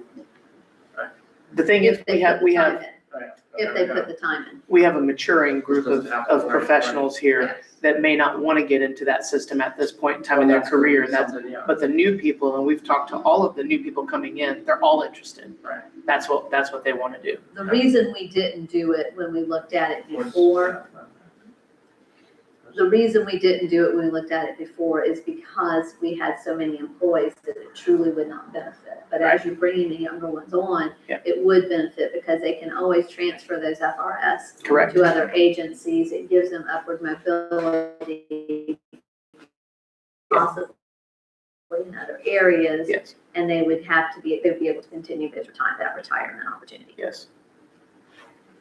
So if they would allow you to vote, if we could do both, if that was the big question, could we do both? Right. So that's gonna be the big question to them now, can we do both? Because like Keith is an example, I don't know how much longer Keith is gonna be with the city, but he's invested in our current retirement program. Correct. And so I don't know that, how it would behoove him to switch over Right. and how they would work that and allow us to do that. Right. Why did you, in the executive salaries, you said that you budgeted last year 154, and now you reduced it to 141,750. So why are we? So that was based on previous personnel. And as we brought Bonnie Loveday on, there was an adjustment in those costs. And so, And you've taken into account, increases? yes, ma'am. Yes, ma'am. And not that I'm getting an increase, but this budget does go off of last year's potential increase. So this number is on top of that 5%. So if it started out at 100, you have the 105 as a 5% increase. This is over and above that in case that's something that comes up next year. So just in case we have it in the budget. Not that it'll happen, but that's how the numbers are. You have budgeted for yourself? Yes. Okay. And for the clerk and for the ACM. Yes.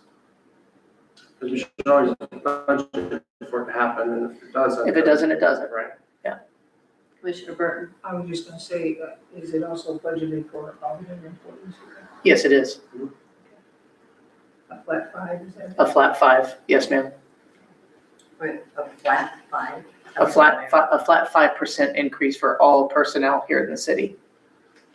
Based on performance, and Based as on- you've done it in the past, based on their performance Has, appraisals. has to meet a 3.0 or better to get it. Meaning that they just have to be doing their job On their review. on their review. Yeah. Yes. So anything above a 3, you're doing pretty good job. Where you have over here in the pension, and you've got a reduction, $1 decrease of $4,000.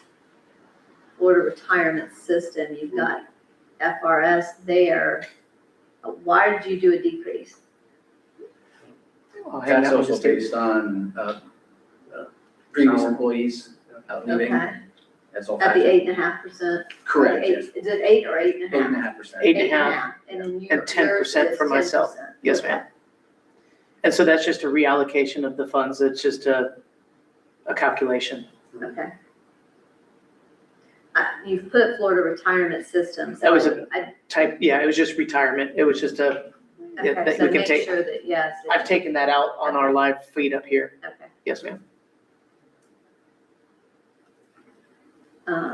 Do we have any other questions?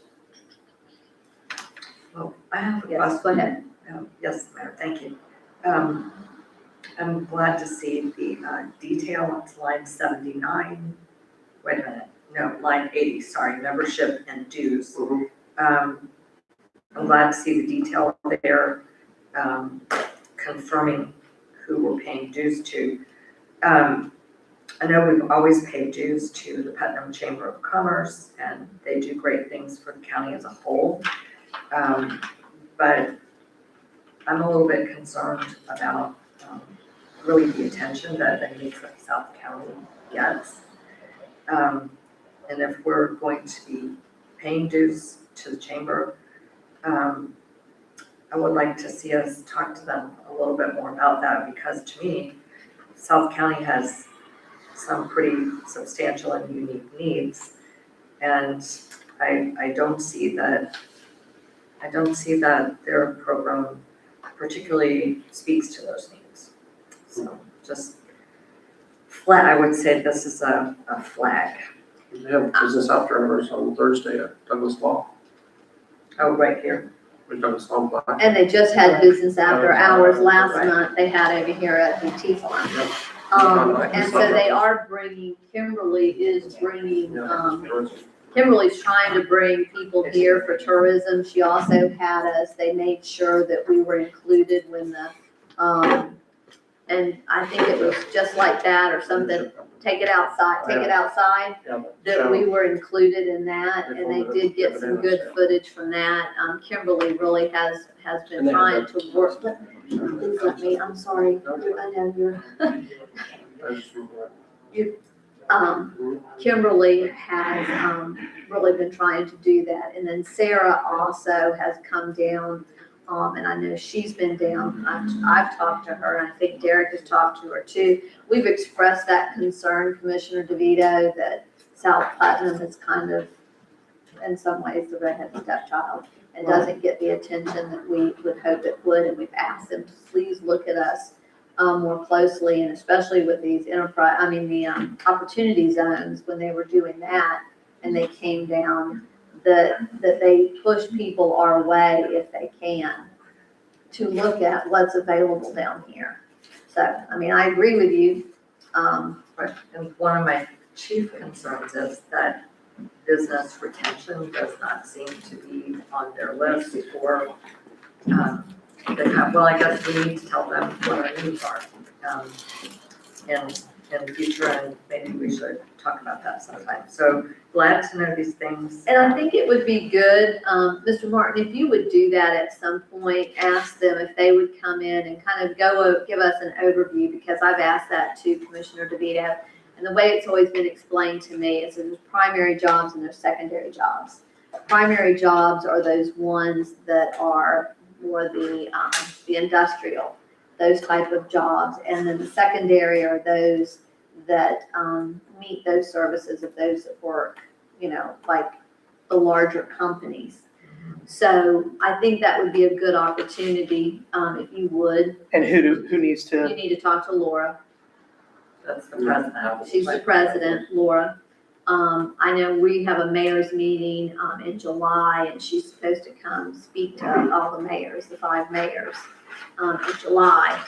So I'll mention it to her as well, that we would really like kind of an overview. I reached out to them when we were dealing with the whole Winn-Dixie thing too, and that was, I did, and I said in I a did meeting, too.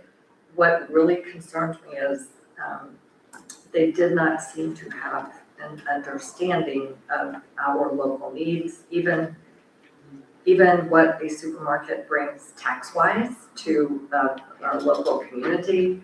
I was very dismayed by that. So to me, it would be nice to hear from them, and also to share any needs, to allow the public to come in and share needs. Yeah. Also, I agree. so No, thank you. I've dealt with the chamber, and they pretty much, they do a pretty good job. All I'm hearing right now is all negativity, and that's really, I don't buy into that. Well, I said that Kimberly's been trying hard. She's Yeah. been coming down here and And Sarah's she- been down here They've been and trying doing to a push. pretty good job. I mean, Kimberly has definitely, she has brought life to that area that hasn't had it, and she at every juncture does try to. So, I mean, I'm So, not trying to be negative, I just said that it would be good for us all to have a basic understanding as to really what the chamber's role is. Yeah, I mean, they do a very good job. Mayor, could I just say one more thing on that? If there are things that need improvement, it doesn't mean that someone is doing a terrible job. It just means that things could be done maybe a little better or to benefit us a little bit more. It's my understanding that that county-wide, as far as the job they do and the services they provide, they won awards. They're an award-winning chamber. But we are paying dues, and I assume the other municipalities are too. So I think it's perfectly appropriate for us to bring our "can you help us here" request. Absolutely, and they've got a So lot of without- things going on. I think it would be a good opportunity. They've got a new website that they're working on. They've got a new branding that they're working on, and so I think it would be a good opportunity. But just in general, too, an overview. Dana came probably, 4 years ago, I think. It's been about 4 years since It's been the a long chamber time. addressed us. I I made think it it, would I made be- a note of it, but if you don't mind, you and I just get together for a sidebar to make sure I get the right request in. I appreciate that. Okay. Thank you. Do y'all have anything else on page 7? No. Okay. This telephone internet, $640, is that based on, going with a new company? Is that Where are we at, Mayor? I'm sorry. Telephone and internet. Line on line 81? Under manager? Uh-huh. Yes. Yes, so the 3660 is based on the cost of the internet, and the new cost of the, Proposal. yes, the proposal, correct. Okay, Oh, and Mayor, I'm sorry, your Yeah. question made me think of one more question. yes. Thank you. The past clerk, Karen Hayes, before she left, one of her last projects was to inquire, she actually recommended to us, I think, if I remember this right, that we join in the Suncom system. She said that it would give us either better prices, better service for both, for our internet and potentially our phone. And I think when Mr. Martin came in, we shared that with him. I have not heard anything further about Suncom or what it could possibly do for us. Unfortunately, with Windstream, we already had a contract. Right. We For couldn't- how long? It was, We are now out of that contract. but at the time, that's what it was found. Right. And that's why they're working with. It just expired, so we're trying to find now different ways of getting better service in here. I can look back at the Suncom. I'm not sure where they're at infrastructure-wise. I know there's limited high speed in the area. There's a few, but we've actually been working on that right now. So the next deal we're working on is to try to save money on the internet and, of course, get better high-speed internet, better services. But Suncom also does offer Starlink contracts too. Okay. For No cheaper. Starlink here. Yeah. He doesn't need our money. He's got plenty.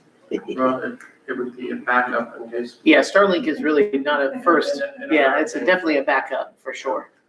And then the price that they have through Suncom was much reduced, and it was under a government category. That's Right. So it's also first priority. I was brought something I've got to do a little bit more investigation on. I think it's outdated and old. I believe it was a 10-year deal well before any of this commission even thought about being commissioners, but it had to do with a ordinance that Keith brought me from '89 that had to do with locking us in for some internet or Something, I don't remember. something that I have it on my desk. I have to review it a little bit more, but we were basically locked in on who we could use, who could come in the city and all this. I think it's well far and gone. From what I can tell, and I've sent it to Don Holmes, I'm waiting to hear back from him on it. Sounds pretty simple. Was Yeah. Karen Hayes did current research, it was my recollection. She did. Because that's the state of Florida system. And I think she emphasized better service, which apparently is. It's supposed to provide better service. Yeah, because if Windstream's gonna go down, it's gonna go down for some reason right here. This Yeah. building goes down more so than anybody. And we're right here by their headquarters. Line 78 and 79, what did you have last year for the original, not an amended budget? What did you have for the original, Steve? Lines- Supplies and operating supplies, Uh-huh. I had $2,500 and then $2,000. See, I don't know why, because I had on this that we were working off of, that we were doing 1,000 for office supplies, 2,000 for operating supplies, 3,000. So I don't know when we went up another $1,500, and I don't have any notes in here that we did that. Is it from the end of the budget, those are some places we put We didn't have a budget. last year. What was your total value between the two line items, Mayor? On yours, $1,500. total between the two? So 3,000 total Okay. is what I had for office supplies and operating supplies. And then, but you're saying that last year we budgeted 4,500 4,500. for those two. And we didn't use that, so I'm going down to your $3,000, $1,500 for each one. And so we're dropping $1,500 off. So it kind of matches what you originally had. But yeah, we went in with 2,500 and 2,000 last year's budget.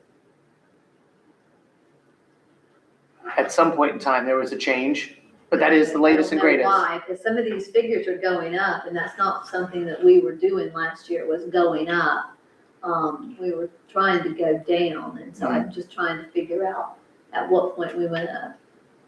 And you're sure, which one are you working off of, Steve? Do you have the printed one that was approved in September of last year? I've got what was sent out last night. That's not what I Yeah. want what was approved in September of last year, that's where I keep asking. Yeah, and this one, Mayor, this right here is our locked file. This is the one that we did everything on. And so these are the numbers here. Go down to city manager. This is what we had right here. 25 and 2. Yeah. I just didn't remember. But I did bring it down. I did bring it down to 3,000 between the two of them. 1,500, 1,500. And that's just based on what we've used this year. Does anybody need to take a meeting of 5 minutes? Sure. You need a 5 minute? That would be nice. Y'all need a 5 minute? Let's take a 5 minute. Okay.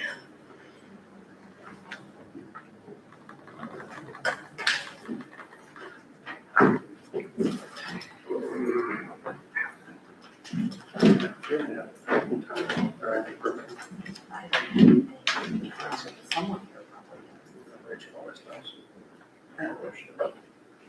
You know, I might, there's something the other way. Can you email her? Yeah. Bonnie. I got like every budget from back, I think, to 2013 is what I had here. That I was working with from last year. So, we had it all.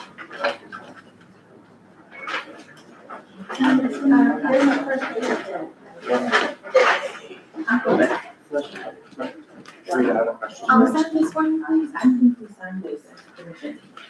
Oh, yeah, okay. Oh, I thought okay, maybe I didn't.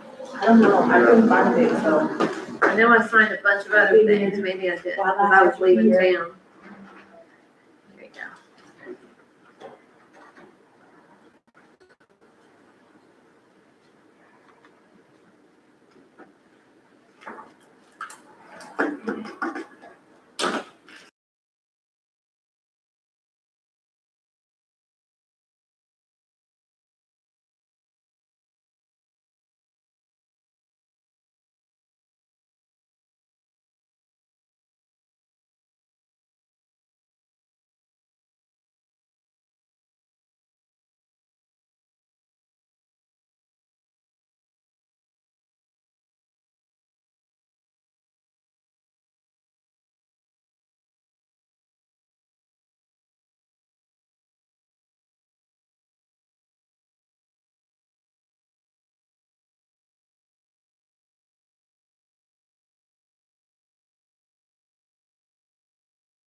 increased from 227 to 517, or 277, 517 to 308, 555, increase of 31,000 or 11,000 or 11%. This growth reflects adjustments to salaries, benefits, and the addition of a car allowance that I had put in here requesting, along with targeted corrections to operating expenses. When we were looking at this, we thought it was an anomaly.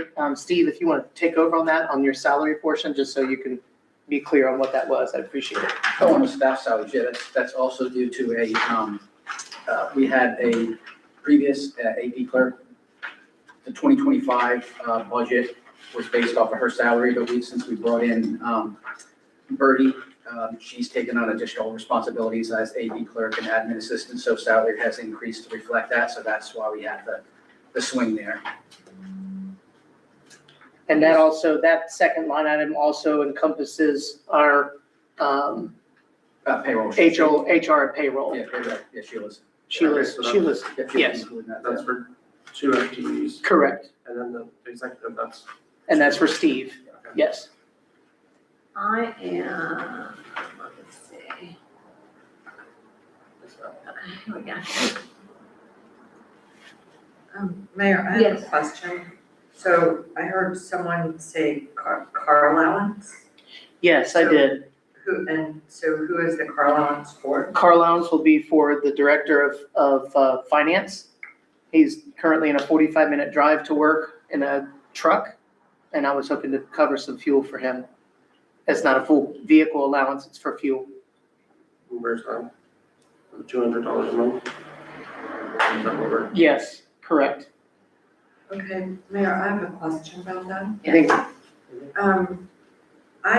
It always has been my understanding that a car allowance is usually provided for someone who uses their own vehicle on the job, and it's usually provided for city managers or CEOs who have significant travel responsibilities as part of their job. I am not familiar with the use of funds for a car allowance for employee commuting.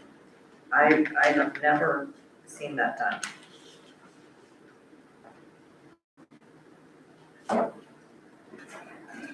I am proposing it in this budget cycle to cover fuel as an incentive for my director of finance right now that's at a 45-minute drive in and a 45-minute drive home. Currently spending over $100 a time he fills up almost every single week.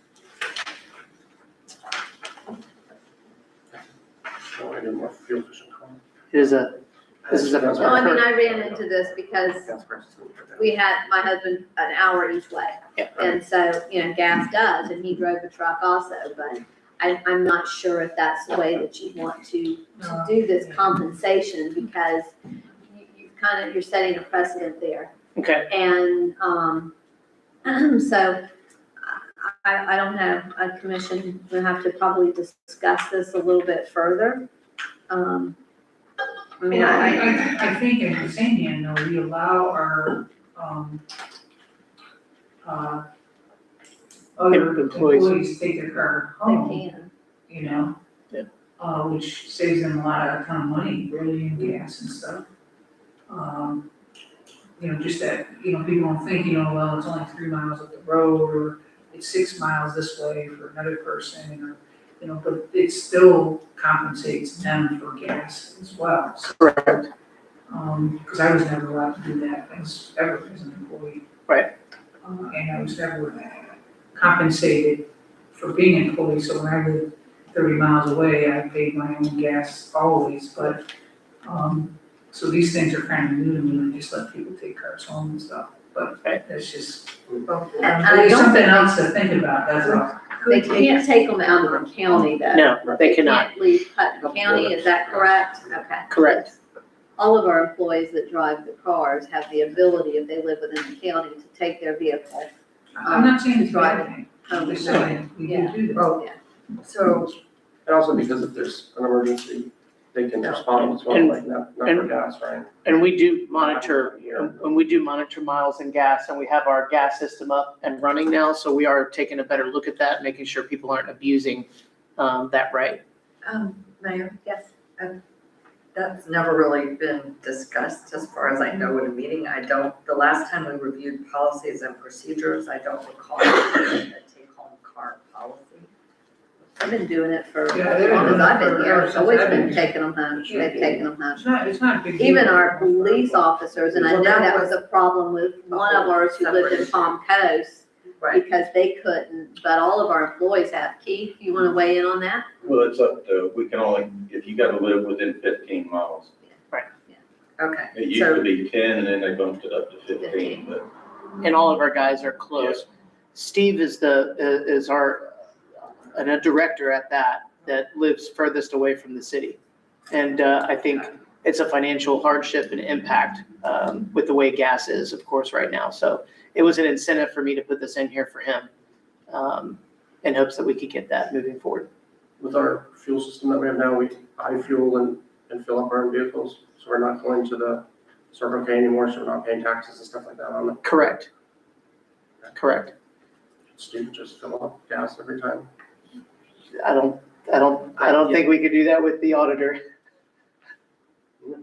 Yeah, plus I have to use the mid to high grade in the truck, I can't use regular. Yeah. Well, I guess we can look at it. I mean, you've included it in the budget, so. Yes, I did. We made a balance, but, and you do know you have to pay taxes on that part too, right? Yeah, You make sure, because a lot of people don't. They don't File think their that tax, is, yeah, they don't file that. you're as a taxed benefit, on that, you're taxed on that. And if you take your vehicles off, you're supposed to. Yeah. Account for that too. I was just there trying to look out for you, I appreciate Yeah, that. no, we appreciate it. No, and we I mean, do, but and you Steve, this Steve, is no yeah. reflection Oh, I on know. you, and that's why I said It would that be. if that's something he wants to do, that's something that maybe you need to And figure something.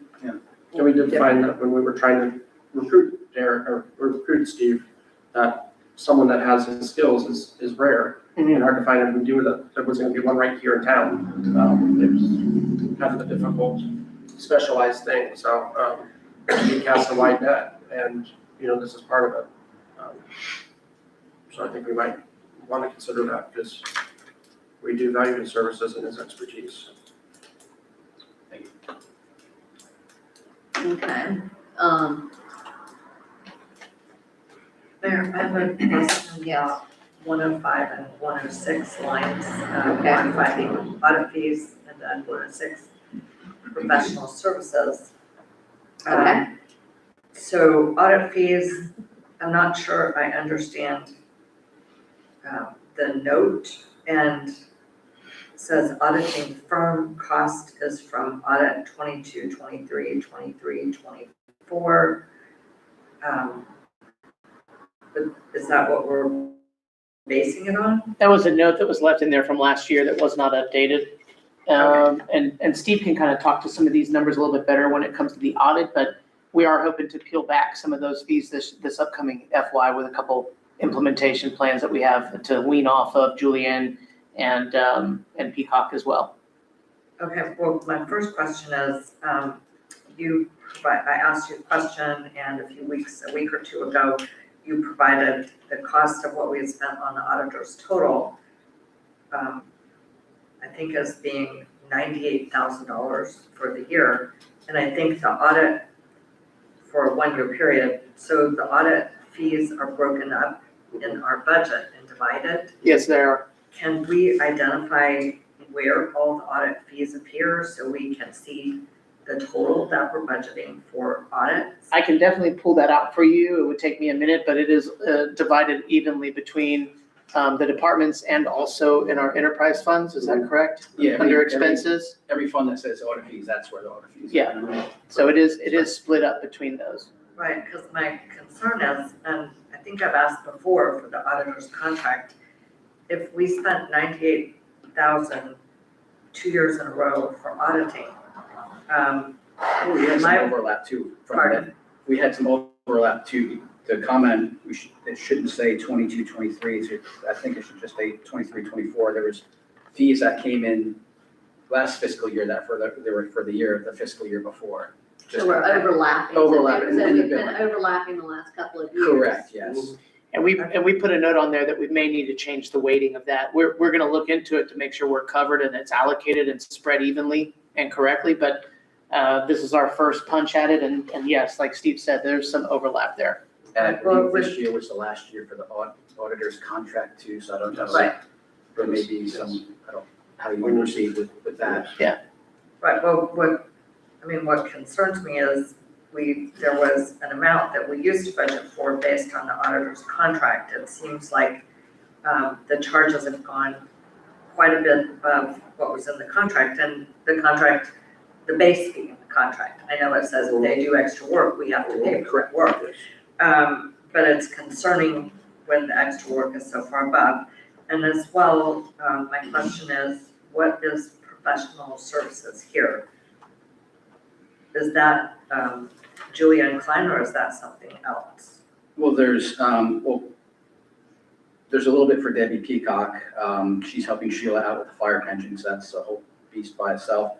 Right. And then actually here, there's the actual for May, the 32,910 is actually incorrect because that's Melanie Ames, 1099 was getting charged solely to that account, and it should be spread out amongst. And we're gonna be spreading that out amongst the Yeah, departments so that. for the work that number's she gonna did. change. Okay, so where would we find, like, are we budgeting for Julianne Klein for this year? That's fine. Julianne Klein would have been budgeted for in audit fees, and Derek and I talked about that, and we did not include anything for Julianne. Okay, so we won't find it anywhere in this budget? No. Okay, so that should be a savings of, what, about $29,000 from the prior fiscal I'd year? have to take a look, yeah, somewhere around I would say 20,000 at least. Well, because I asked for the figures, and when you sent it to me, I think it was just shy of $30,000. Yeah, I So- don't remember so what it you was, are but not- whatever was on the paper, yeah, that'll be our savings. Okay, so that is a savings somewhere. Yes. But was that in the city hall budget or it was in the finance budget? It was spread out amongst everybody along with the. All fees. in the whole budget. So you Okay. lumped it into audit fees though, Yes. Yes. so it's not, Okay.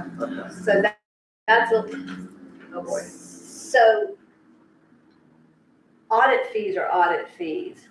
Assistance with audit or assistance with anything that Julianne did, that should be separate from audit fees. Other professional From the services. transparency, Okay. so that should be separated out. Last year, because in audit fees, that gets a little convoluted because we've been budgeting 10,400 last year, and Wow. it looks like we've carried that over, and you're carrying that over again, but for 2025, let's see, what did they had 64,469 for 2025 is what it's showing. Unaudited for 2024 was 33,290, but audited for 23 was 11,970.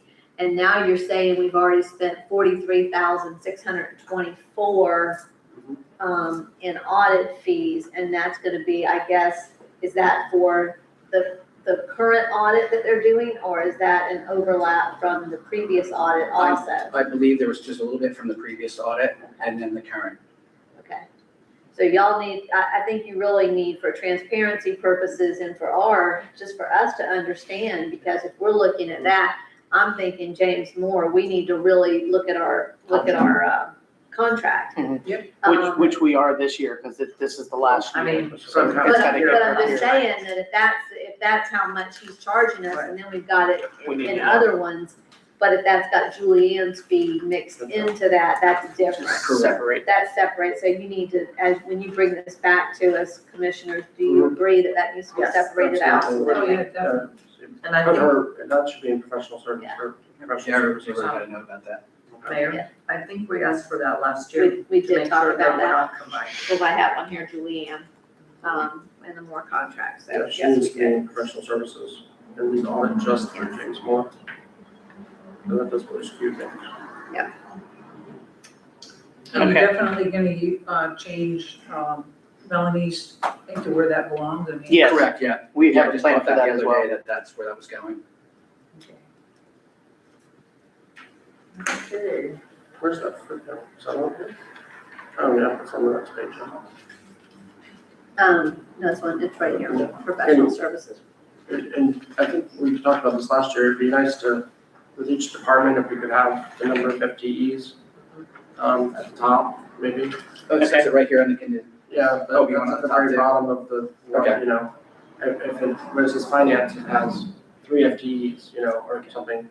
I know they're employees, but, you know, so that we know how many people we're funding out of each budget. Or even under, I guess, maybe the salary lines, it would make it a little clearer, perhaps. Right, and Mayor, if I could, Yes. I remember, I know I've asked for it in prior years. If I put it right there. Other commissioners have agreed. That would work. And I agree with Commissioner Lori, we need to know which FTEs we're funding in which department. And I think that's pretty clear in Public Works, that I think that's explained. I'll go through and add those on there. It'll be at the very top left of each department. Okay. Because I mean, it's not just for us. No. So if everyone's good, we're gonna move on to, legal expenditures, which is gonna be on page 12.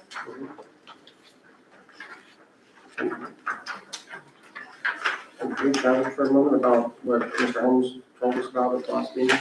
Yes, so, and we can have that discussion, Commissioner, if y'all want to have that, I can get into the numbers, but Go ahead. really no change from last year's total budget. There was some shifting around. Prior years, you don't have them in front of you. I apologize again, Mayor. 49,000 for 24, 50,000 for 25, 48,000 for 26. Currently, year-to-date, of course, we have spent and expended 32,000. I am proposing $51,000 in this year's budget, which is an increase of 3,000 from last year. I'm also, Did he ask for that? yes, that's his contract. His contract is around that same price. Yeah, 61,000. Last, 61 or 51? well, his contract is 51, sorry, 51. Last year, we had put in the budget $10,000 for our internal investigation. We had a cost of $7,500. It was a one-off. This year, I reduced that for other legal services to $5,000. So we removed $5,000 from the budget, so $5,000 savings. And then I've also added $5,000 into the budget this year for outside legal counsel, which is an addition of $2,000. So between the two, we're still back up to the same amount. It's still $61,000, which was our legal number we had last year for our legal counsel expenditures. See, I had on the approved budget, 48,000, 10,000, then 2,500 for outside legal counsel at a total of 60,500. You're saying that it was 61,000 is what you're Yeah. showing? It sounds like your outside legal counsel was the only different line item. I had 3,000 in the budget, you had 25. But yes, 61,000 is the number. Huh? So it's a little now. That was last I could look year's. at your other This one. was the one that we took up in September. This is the actual one we took up in September. So, again, amended budget. Please make sure that that scores up with what we actually approved. Yes, ma'am. Because for some reason I have a different amount. I can't imagine you going back in when you had to move some money around and you giving them an additional $500 there. But we also have to keep in mind that we're gonna need this for probably other legal services with a Clarion. Hence why I added the extra money in there this year on that. Mayor, Yes, ma'am. if I could, one about this issue of the Clarion and anything else. Question for the city manager, did you consult with Mr. Holmes when you put that amount in there? Did he give you a recommendation? We are in the discussion. I don't have an updated contract. He's can't, Oh, no, not his contract, I'm sorry. talking about I was for Clarion. unclear. Yeah, just for other legal services because that could, somewhere we need to make sure we have the right amount for potential litigation. Right. Whatever line you put it in, And- whether it's gonna be, increased fees for him or whatever we need to cover, I think what it potentially could cost, and Mr. Holmes probably, if he will give it to you, could make the best Yes, estimate. and we did have that discussion, Okay. and we just I have to finalize that with him.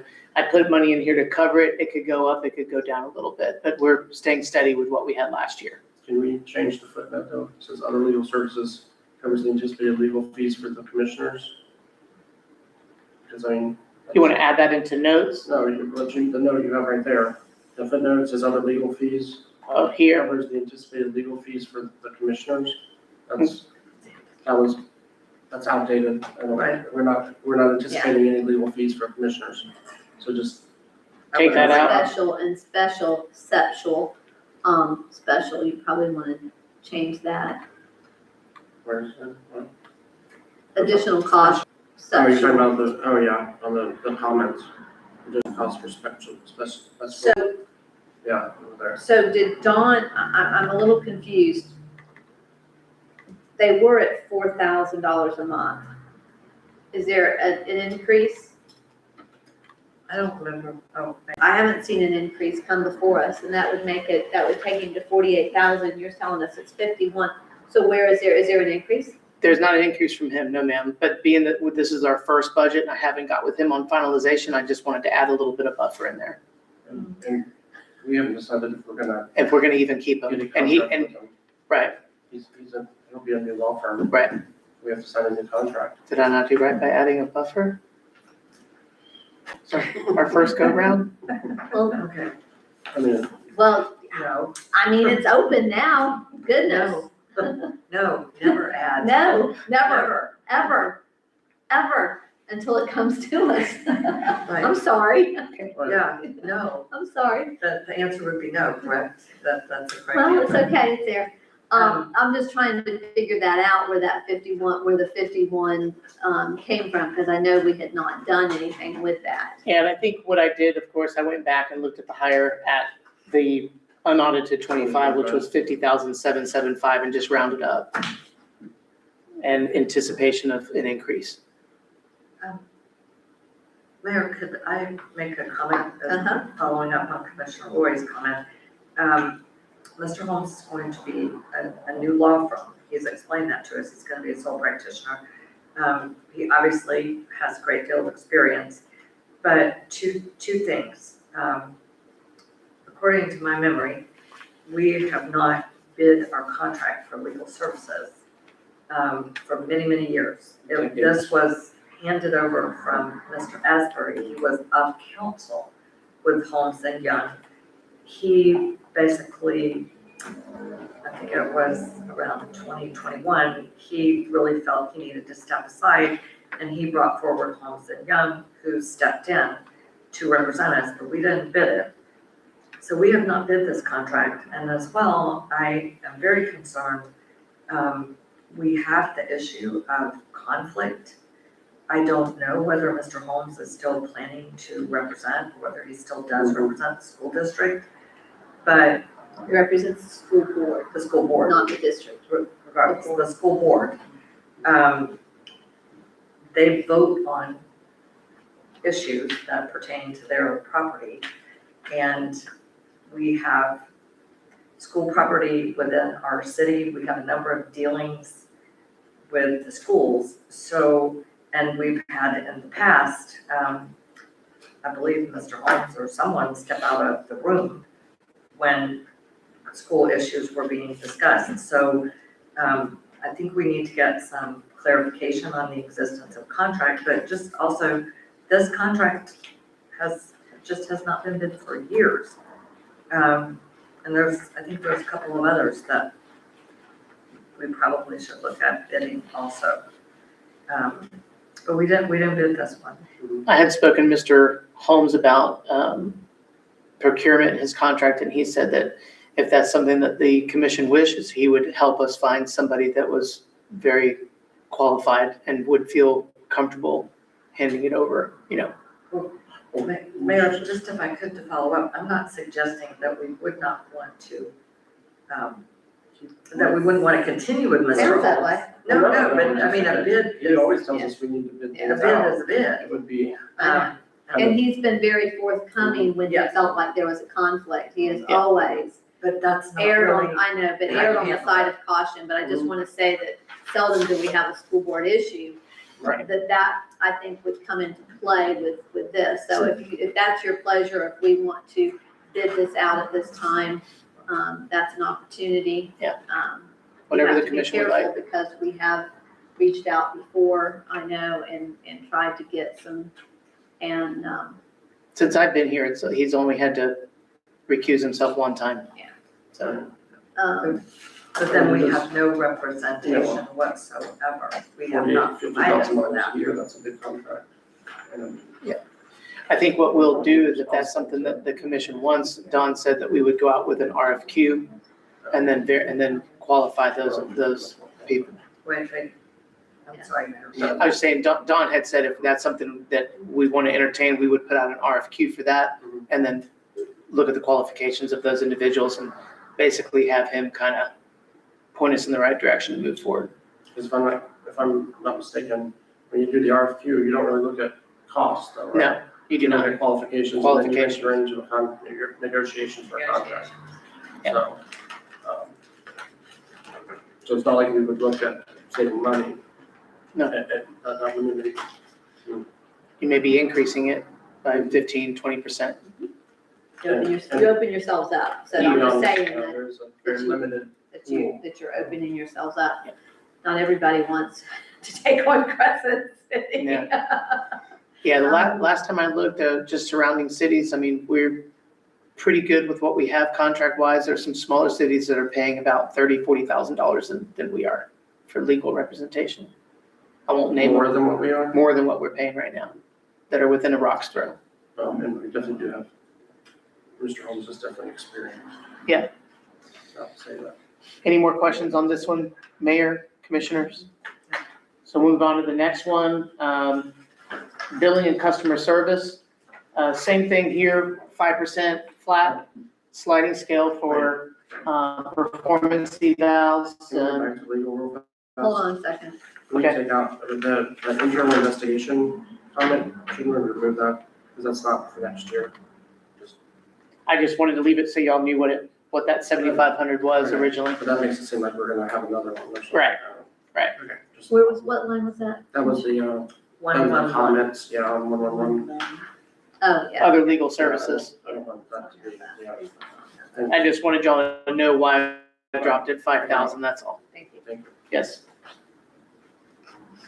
So- Moving on to customer service utility billing, I've got a 5% increase. All of the FICA Medicare retirement are all associated with that. With the increase, of course, the telephone and internet has a savings of $840. There is a large line item that we have to discuss. We took this off last year. I don't think it can wait anymore. It's $20,000 and it is for the new digital meter reader. We've got to get it. I know that they piecemealed a couple things this last year to make the one that we have work, and it's on its last leg. So it's definitely something, I don't know if it's something we can pay for through Better Place, because it does last longer than 5 years and it is a piece of equipment. I don't know if that's something we want to transfer out of the general fund. If we can, I'm just going to do some research on that, but And how many FTEs are in this department?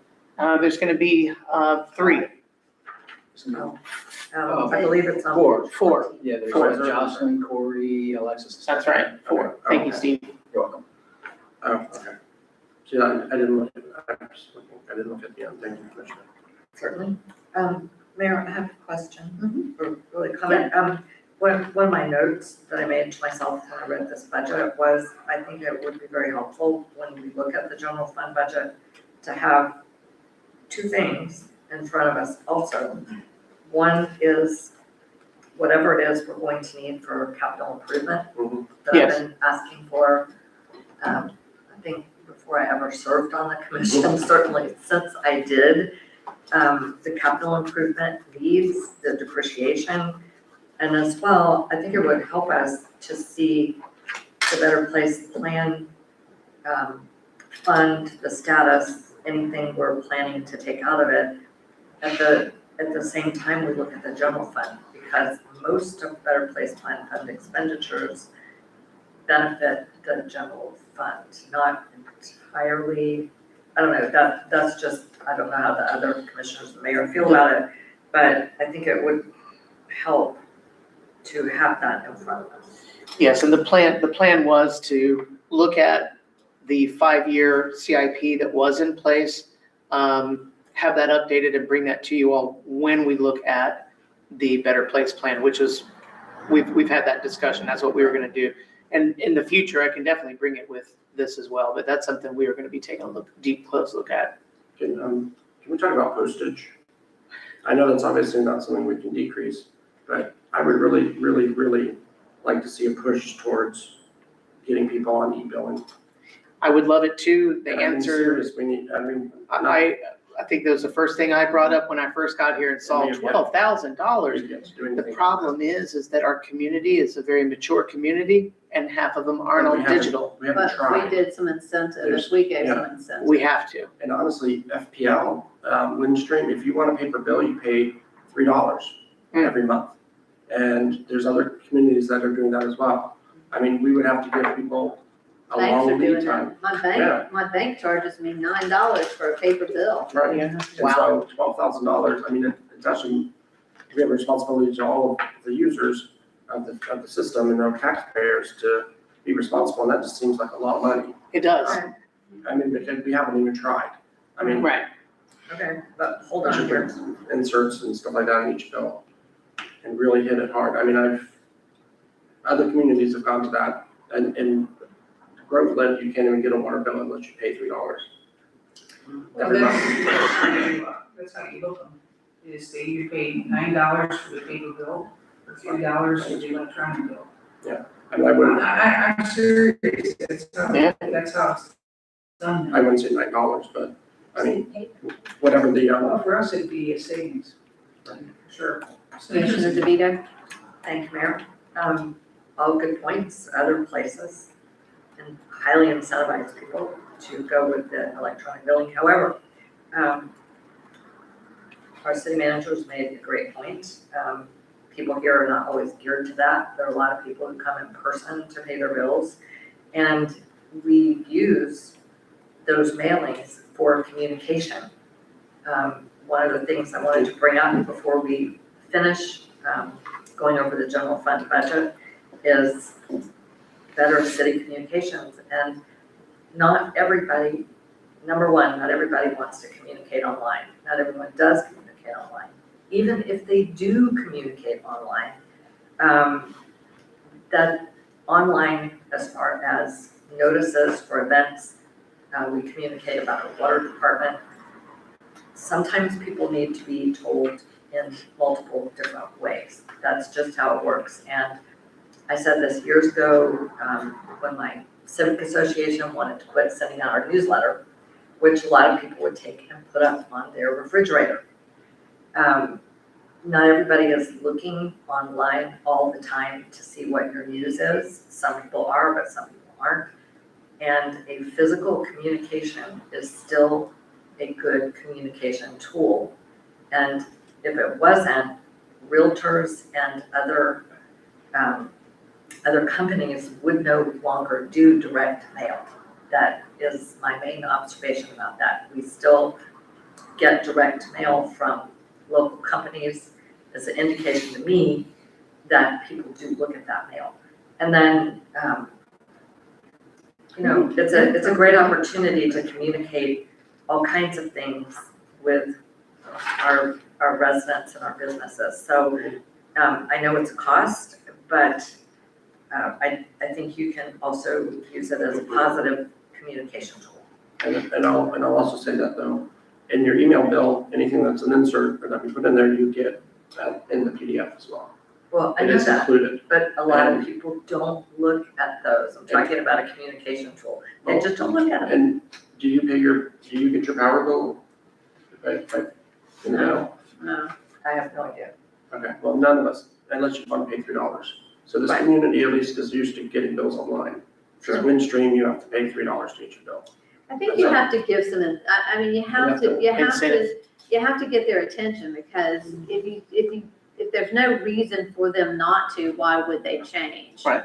You would be surprised at how many, people that are elderly and their seniors can get on Facebook and can maneuver through Facebook. It's amazing, much better than I can. Yes. Tracy's mom came in. You know, and so I think that's something that we need to, especially into the following year, if something happens, we're spending a lot of money. I said this from the very get-go, my very first year is, my gosh, look how much we're spending on postage. Yeah. That if we can do something, so I think that's a discussion we absolutely must have. I mean, obviously, we don't have to phase it out completely, but I think just some effort could cut that amount down quite a bit. To help with that, and I think it's just letting them know that That you can do it. You that can do you it, yeah. can do it Give them a choice. and give them a choice. Put a little stand up in the, lobby, like, did you know you could pay online? You get your bill automatically? I mean, I didn't know about it until my mom would do it. So Now I get it. They charge you. if you go to line 123 on workers' comp, you have 1,113. I've got 1,115 approved last year. But then you've also got that we've spent 1,277 in workers' comp. Yeah.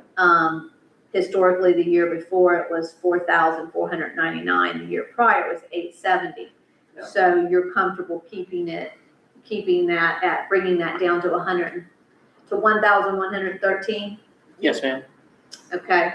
Liability insurance, again, liability insurance, I'm showing liability insurance for last year at 5,964. You're showing it at 5,329. What line number? Oh, That is line 128.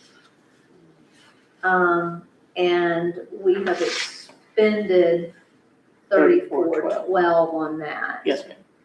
So let's just make sure, if you would, on our liability insurance, that it's an actual, that you bring us kind of the actual amount that we are being charged. Yes, That's ma'am. really what you need to put in there. Isn't that about right? I don't know, because I've got a $600, I've got a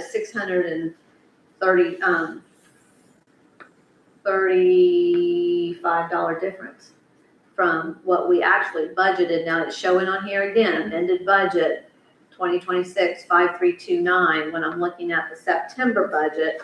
And I don't know why you would have gone in there, there's no notes on it, why we would have gone in there and just randomly changed that. Mhm. And then also office supplies. So you've got office supplies budgeted at 4,000. I show office supplies were budgeted at 2,000 last year with a reduction of $2,000. It had been 4,000 previously. And it went down to 2,000, and now you're showing 4,000. Office supplies, you've actually only expended $291. That does not seem, something seems a little off with that, and then you're budgeting another 4,000. So if y'all would, Yeah, we made a note to take a look at that and those expenditures, why that line was low. It could be just an allocation. I know that we're gonna have to add funds in there for a yearly now, around, is it $750 for all the, for the paper folder? I Steve, believe, yeah, $795, I believe. $795 a year, that covers us for labor and materials, because our folder did go down this last the week, brand new one, the brand new one. do we not have a contract on it? There's no warranty on it at all. Warranty, no service Nothing. contract. We paid a lot of money. But now we have it. So, and next year we'll have it. So it's $795 per year. That'll be included in there. And that covers like. Everything. Yeah. Any parts, any labor, the guy will come and fix it. It is back up and running. Okay. But we'll take a look at that office supplies, ma'am. Gas and oil, is that for Corey? Yes, ma'am. Okay. Now, bring up gas and oil. I want to bring this up since we're together in a group, we're talking about the budget.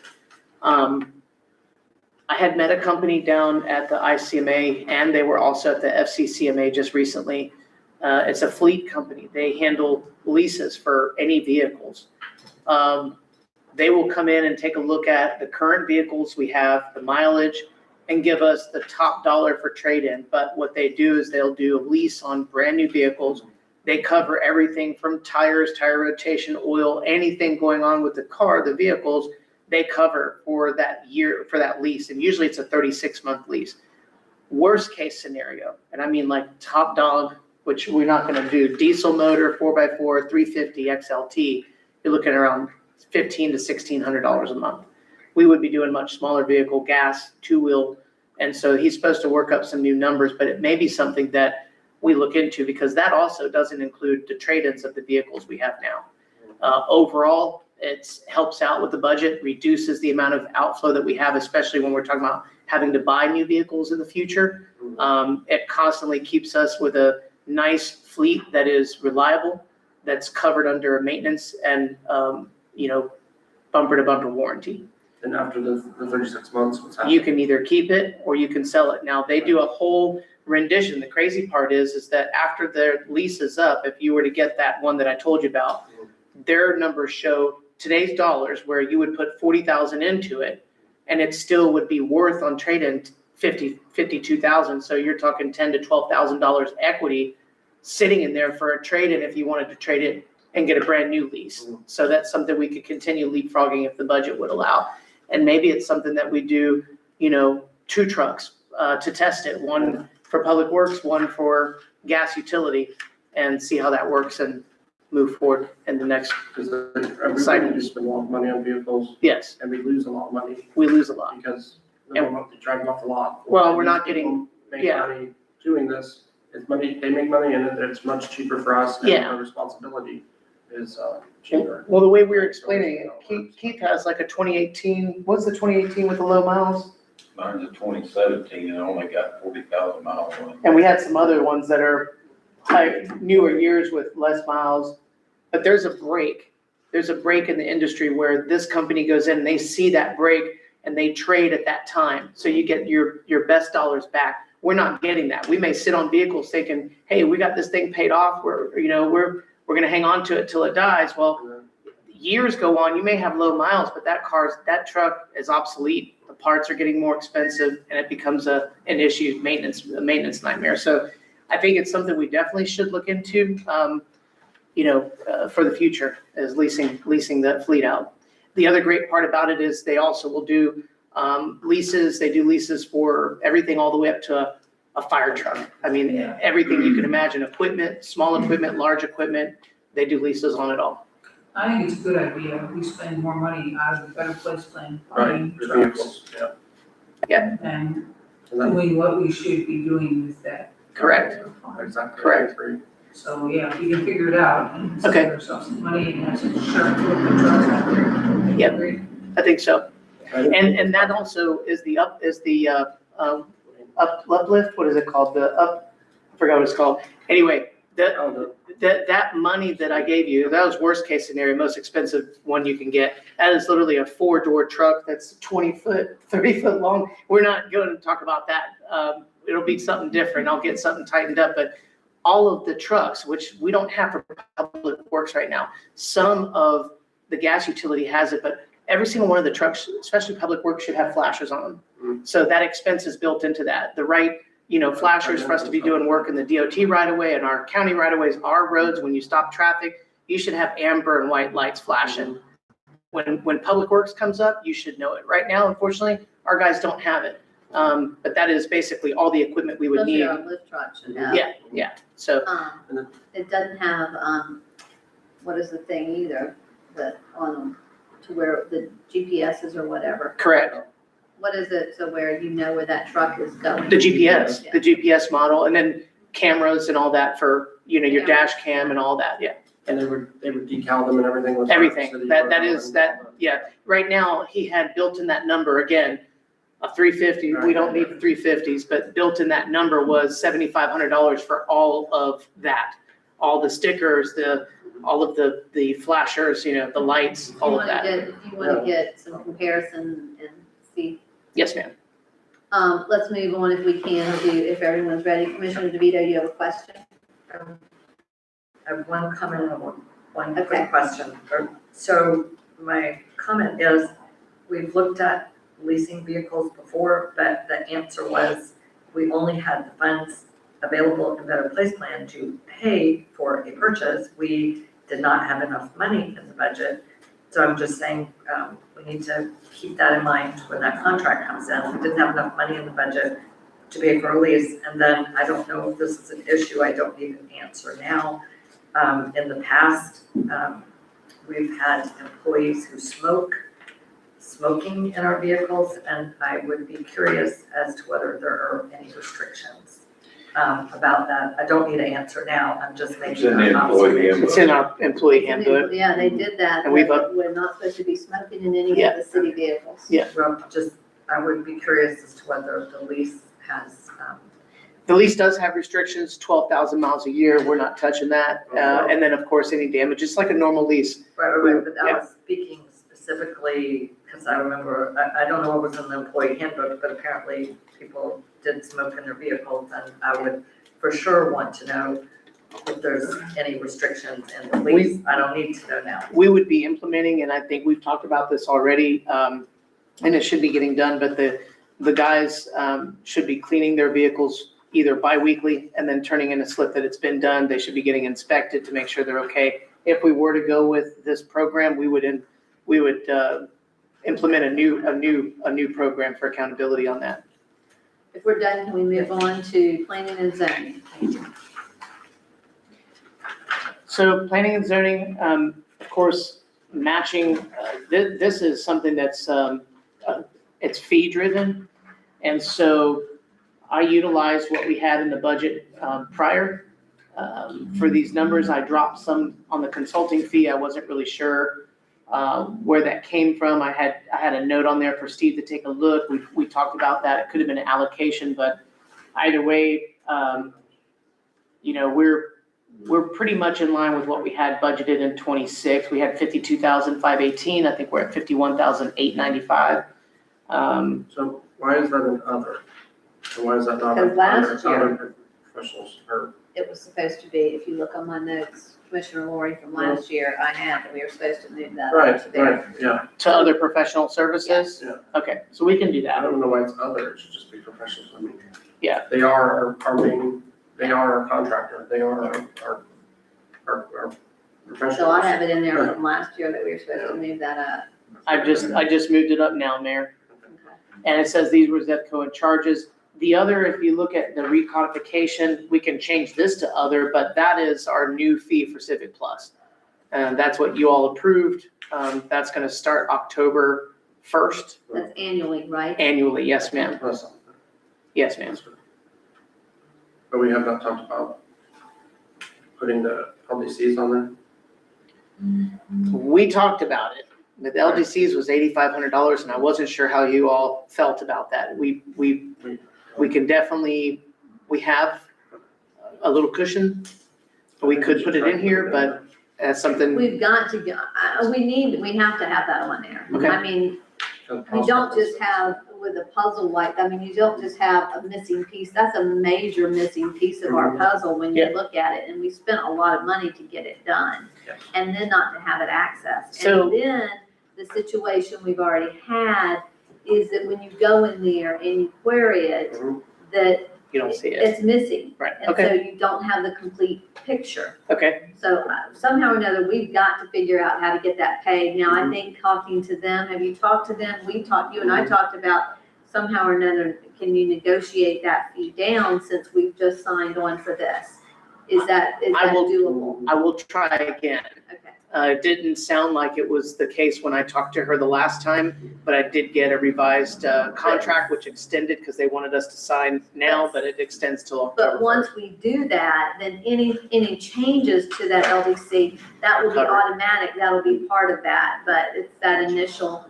Okay, It's that initial, because they're gonna have to kind of do like what they did when we did originally, mhm. is they get everything, and then they have to do the comparison, they have to pull back and forth, so, I mean, I understand them saying that's, but, Stupid question, because I know we're in, in a meeting, but not our regular meeting, but if I get this in the budget and y'all pass that, do I have to come back in October to request to spend those funds, or is that something that's allotted? I mean, for the 8,500, because it's Still approve it. still approve it, still bring it, Approve okay, Yeah. that's fine. I put it in here under land development code. That brings the total of the planning and zoning increase to 7877 from last year, because we did drop 2,500 off. So, I agree with the mayor, it is absolutely necessary, it's a missing piece. Even we have it on our website, but it's not searchable, it's not cross-referenced in our code of ordinances, it's really not usable, and that's one of the most important parts. If you want to look up what your driveway has to look Yeah. like, and you search driveway on Municode, you're not gonna get You're not gonna any get- information. okay, And so, Wait a second though, what, do the math again, so the math is 7895. how much is it for, $8,500 for the land development code and $1,895 for the recodification yearly subscription. you've already got that in here in the budget though. Yes, so I added So 80, I've got 60,395, how did you come up with 78,000? 78,000. remember that, he was saying it's No, you're 7,000. increasing Oh, 7,895. more increase. Yes, Okay, yes, I ma'am. apologize, No, no, I no. thought you were throwing out that. And I goofed up when I did This my, math, the first number I gave you was only adding 50,000 and not 50,018, so I changed it to 50,018. okay, because you already have the 1895 in there. Yes, correct. So the total for that now budget should be 60,413. Okay. Okay, so that's adding in the funds. I don't see any, I'm sorry, Mayor, can I ask a question? Yeah. Say, okay, so on this page, where is the cost for, having Unicode put the land development code online? I don't, That's what he It's just not, he added. just added it. He just added. okay, I so, added it under land development code. okay, so it's not on this page anywhere. No, he just added. Okay, and it's 7,000 plus, Yeah, it's $8,500 for that and okay. yeah, 8,500 for that and 1,895 for the recodification.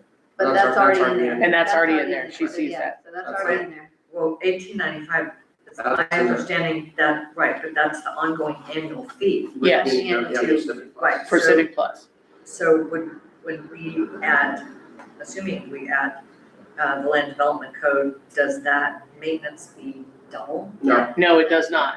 And Okay, so that would It's a stay the same. one-time, it's a one-time fee, just like it was when we first started with them. Okay, so Mayor, two observations if I could. Okay. The biggest, I don't know if this would be a point for negotiation, but we just redid our land development code. So it should be in a million different pieces, hopefully. No, it's in one. Right, it's in one Yeah. They piece, still but have to hyperlink it. and- But they have to go in and they have to compare it, if there's anything that conflicts, if there's any conflicting ordinances in there, the land development code needs to go override those, so they've got to make sure there's nothing in there that would, so they have to do comparisons, just like I did before. but there shouldn't be as many moving parts. And then, because we had disparate ordinances, we had many individual pieces of paper that You're right. hopefully we'll have. And then my other observation is, we've had Zeb Cohen for a while, and I'm not completely convinced that they have all the skill sets that would most benefit us. This to me would be a contract that we might benefit from bidding or doing an RFQ. They've done to me a decent job, but there have been some blips on the screen, and they've said that they don't have certain expertises that would help us, so I would like to see us put this one out for bid or RFQ or whatever. What is best. expertises have they said they didn't have? Are we talking about Zeph Cohen? Yeah. Yes, They're very versatile. they've said flat out, they don't have historic preservation expertise, and some firms do. Some firms do. Okay. So I guess that's What something is our- to be discussed. When is it up? When is our When is- contract? I'll have to take a look at that. I don't recall when it's up, something, I think it's 2 more years, but I'll take a look and get back to you on that. I think we also need to look at making sure, I don't know how much we're getting back. That's what I was wondering.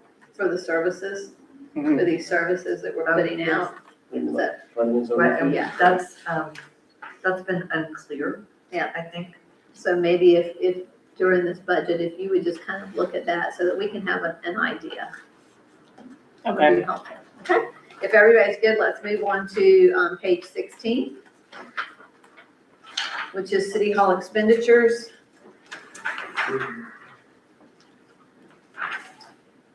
And we got rid of workers' comp, right? Yeah, they should have gotten rid of Yeah, workers' it's- comp in it's zeroed here, out. they should have gotten rid of, And unemployment zero. I hope that City Hall's not unemployed, unfortunately. other is still in here, and I know where's others, other is here. That's always Yeah, the case. other. We're still kind of, 160. we're still trying to see what other is, so that was a pass-through that we used for last year, correct? From the additional monies that we asked for from Xfinity to help us with the shortfall that was for the fireworks, Fireworks. correct? Yeah. Okay, I think Eric's got it zeroed out this year. and they gave that to us direct, and so that was paid to us for that. Correct. Okay, and not to the partnership, okay. So all in all, City Hall expenditures decreased from last year of 307,691 to 266. Net reduction of $41,540 or 13.5%. The decrease was primarily by removing the one-time FY26 professional services cost, reductions in utility and advertising, and eliminating pass-through expenses, as you guys were just alluding to. What is utilities? Is that for power for the building? I believe so. Steve, what's the utilities on Yeah, that? water. Water, For electric. City Hall Correct. itself? Okay. Well, that, I'm not sure why that's not allocated to the other departments, but that's. I think it's just- Yeah, I was kind of thinking the same thing, and we were gonna take a look at it a little further. As I recall, we didn't used to have City Hall, right? That was a new department broken out, Yeah. and was started a few years ago. Which I mean, I think makes sense for some of this, I guess, but also, I don't know. Well, And rental and leases. Oh, printer, postage, okay. Yeah, Mayor? And- Yes, ma'am. All the notes, yeah. Yes, Commissioner DeVito. when Commissioner Lori is done, I wanted to follow up on that, Okay. but I wasn't sure if he was talking to himself about the I budget. was kind of talking to myself, I'm sorry. Okay, you're done. So, to follow up, City Hall is a new category. It was created a few years ago. To me, I think it is confusing because it was my understanding, it was explained that these are expenses that benefit the whole city, but they're difficult to break out amongst the departments. For me personally, I thought it worked better when expenses of that nature just came under administration. I would more expect them to be there. And then some, I don't understand why they're here. For example, there's a second aid to private organizations under City Hall. There's line 171. This is where the transfer to CRA is. Well, that's all. I don't know, to me, this is just a very odd, it's an odd category and it doesn't necessarily make it easier to understand the budget. And I do have one question for the city manager, if I may. Yeah. So it shows that we spent 1,525 over the budgeted amount of $2,000 for beautification. Yes, And what was that for? I have Steve looking into this, just to see, it could have been a misallocation, but the $1,000 that I have in there right now specifically for redoing our island around the new sign, once it gets put in, which is getting closer. We got the wood for it That's Well, all. and the brackets. but I don't know why we would not continue to have money for beautification for anywhere that it was needed. Because that just means you either care for the plants that you have or you add them. Mhm. A member of the public just made a comment to me the other day. This is someone who's lived in the area a long time. They referenced Save-A-Lot, but it goes to the whole city. They said one thing you could do to make the Save-A-Lot Plaza look better would be to add some islands with trees. And it was the overall comment that they made. They said, without the trees that you see in other places, we just look poor.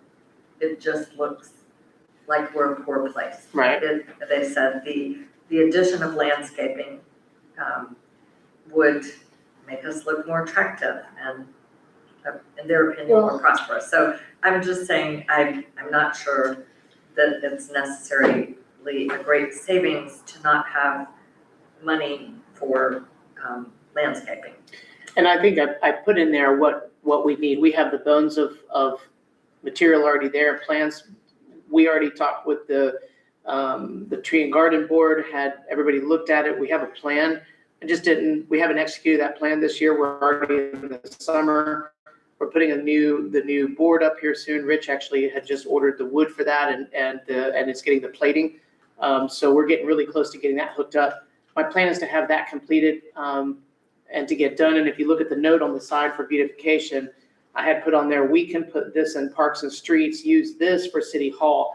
I think Parks and Streets need to have a beautification line item because those are really the guys that are gonna be working on that. And if we're talking beautification in the parks, we really need to talk about irrigation. And that's something that we're gonna try to look at getting completed really through some grant process. I don't know if we have it in our budget, but we need to irrigate the plants. There's no reason to put plants down if you can't water them. And so we've got to bring that up. I just wanted to say, you're talking about the Save-A-Lot Plaza.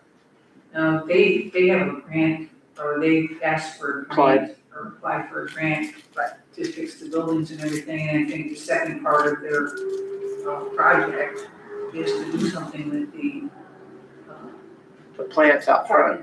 yeah, the whole parking lot. Right. And at that time, would be a time to maybe talk to them, with some ideas. About putting some trees or whatever. But I'm sorry, right now, we're kind of, If I could clarify, I wasn't using it to say that Save-A-Lot should or shouldn't do something. I wanted to bring forward that someone actually brought to me and spoke very strongly about beautification, making us look better, more prosperous, that it would make our community more attractive to others. That was their main point.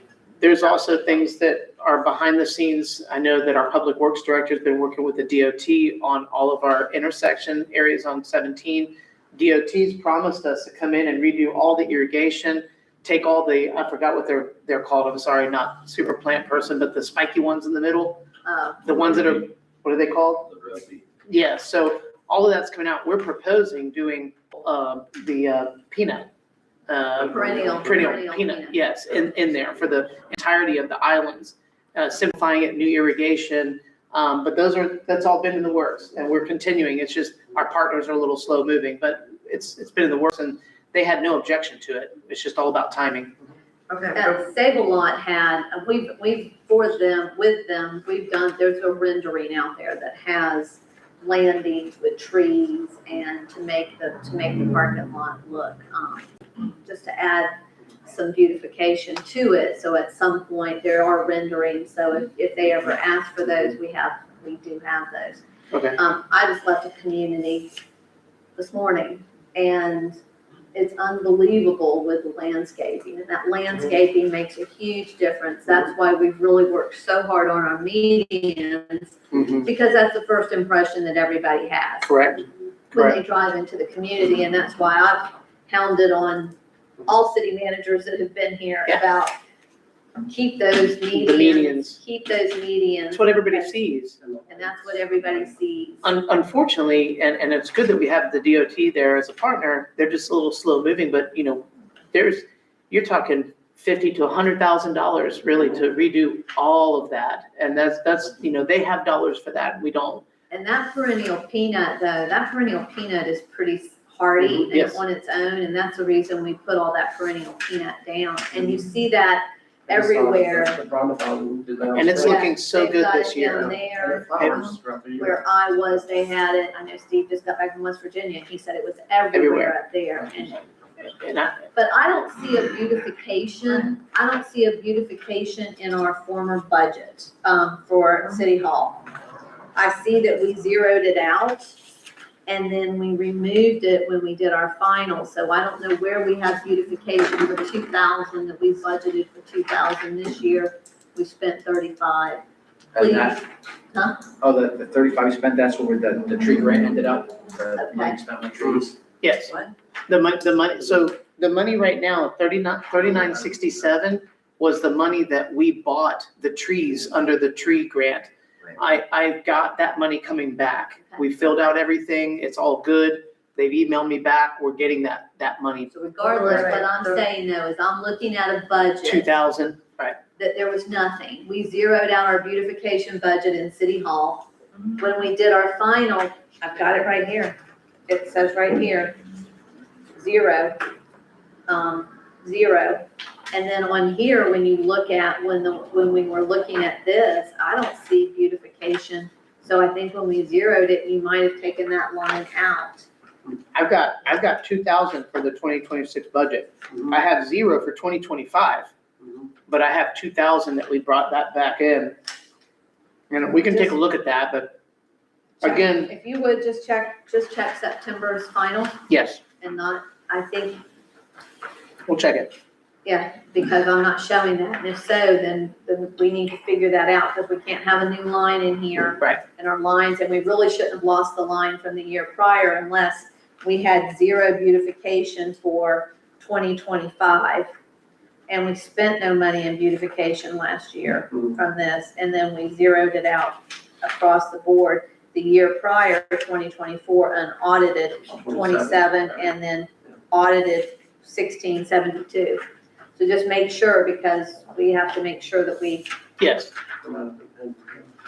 okay. Do we have anything else? Yes, Commissioner DeVito? No, just Okay. that we can move on. Thank you. This is something I'd like to Aid to bring up. private organization, what is this $500 you put in there, aid to private organization? And I don't know that we had that in this budget last year. It was nothing in the budget last year. I know, so. It's a What is it? duplicate because we have it back in administration or commission or. Commission. So I know, so where did that come from? And why 500? Flat number. But why? We don't But why? ever spend money in that. Do you have an idea? And we don't have it in here, so somehow or another it was added in here. Did you have a request? Is there, I'm just asking, No, because we've got it, okay? yeah, there was no request. Okay, Take it out. Mayor, take it out, yeah. Yes. It's out. it seems to be a duplicate, and this is the whole problem that I have with the city hall category, because some items, they could be one place or the other. And there's, It's not, we just zeroed it out, it's not. no, but I mean, when you're doing line items and you're trying to decide where to put things, it gives you 2 separate places that to me, maybe it shouldn't be that separate. But regardless, if it's $500, and No, we'll never that's not- consider that. So- We're not putting it back together, that'll just make it more confusing. We need to keep it out there. Can I make a comment, Mayor? Yes. So, I think this is a great time to talk about it because we're right here in this, in City Hall's budget. There's a note on, I have 166, accounting, billing software. Go ahead. No, you're good. I was just waiting. Okay, so we have a note in there for, under accounting/billing software. We have 16,000 in the budget. It's what we budgeted last year. There's a note on there about a new management system. I know this was something that was brought up to me last year when I came on. It's still something looming. Edmunds, although solid program, is somewhat outdated. And I wouldn't say what is the word? Antiquated, but the systems for integration is really tough. Moving into the new era of AI and other things, especially when it comes to funds, funding, budgets, all of that, the accounting, it's way behind. And I think that this commission, I know we've got some hard days coming ahead, but as far as how we're running the city and as far as the output of what you're getting for, you know, your deliverables could be much better and easier done, if you will, with our finance department, our billing software, code enforcement. There's other programs that are better suited for our size, the city, and allow us to get more, but they're not cheap. I know that the BSNA came in, I believe, and did a, what's going on? I just want to make sure that I didn't see the light on. Okay. The up arrow. Mayor, is it on? Doesn't have a red light on it, sorry. Sharita thinks it's I was on. just making sure. If I'm touch it, I didn't press any, I swear I didn't press any buttons. Yeah, it was, okay. Because I mean, that's pretty key. We are required to report, right? We have two other devices. Just to advise me. Sorry, I just. That's a mystery to me. Okay. Sorry. I just think we need to seriously take a look at considering an investment for the future. This program that we have right now is just not suited for new day-to-day interactions, especially with AI, how the integrations with money and everything else comes into play. You have multiple offices that can't really talk the way they should talk, directors that should be easily able to get into budgets that can't. It's an antiquated system. It's just difficult. I know our finance director doesn't really care for Edmonds too much. They're okay. They're I can okay. use it. Yeah, the biggest thing is Jocelyn, utility billing. And utility It seems billing. like, yeah, it just seems like the utility billing piece is the crutch, the whole thing. Yeah. It's just very, Yeah. very difficult for her to do. Couple It's steps, and you can do it like one step. correct, and then there's certain things that I know the gentleman we come in last year, the BSNA software had like a simple thing like the multipliers in the billing software, and Yeah. like Edmonds doesn't have that, and It's that's the just a efficiency. nightmare for every month. Yeah. It's the efficiency. So That's just, like, for me, the finance piece, I can work with it, but I was just like more for Jocelyn and things like that. So Commissioner White? My question was just, we switched to Edmonds when, just like 5 years ago or something. No, right? no, before that. No, I can Before, tell you as far as high school. exactly. Edmonds was outdated when you bought it.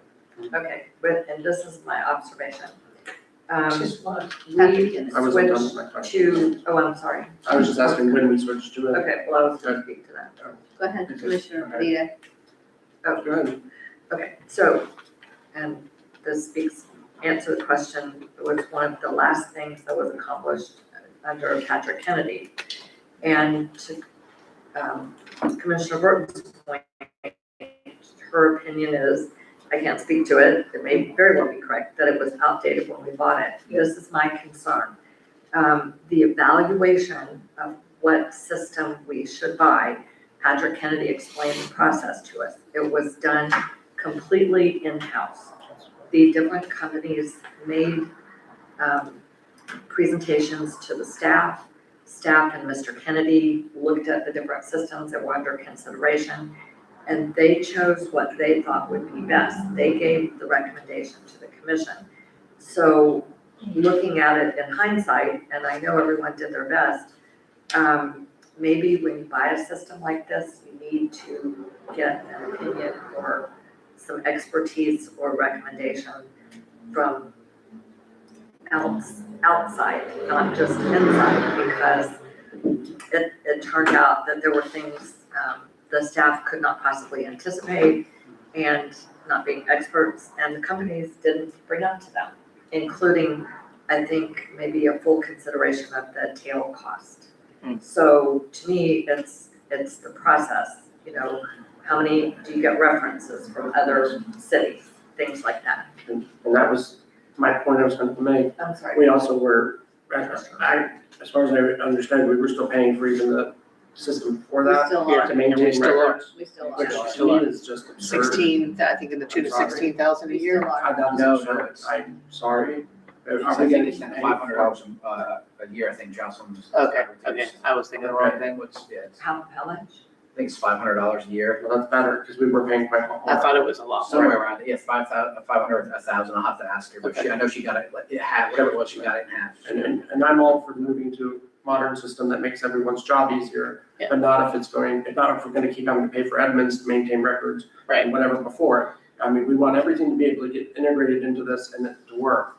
And to echo Commissioner DeVito's point, I'm sure that when you look at the presentations that they gave, it was the best option, but you have to talk to more than just the software salespeople. Sure. They're selling software. Right. And this is something that needs to be sustainable as well, in the future, and upgradable and workable.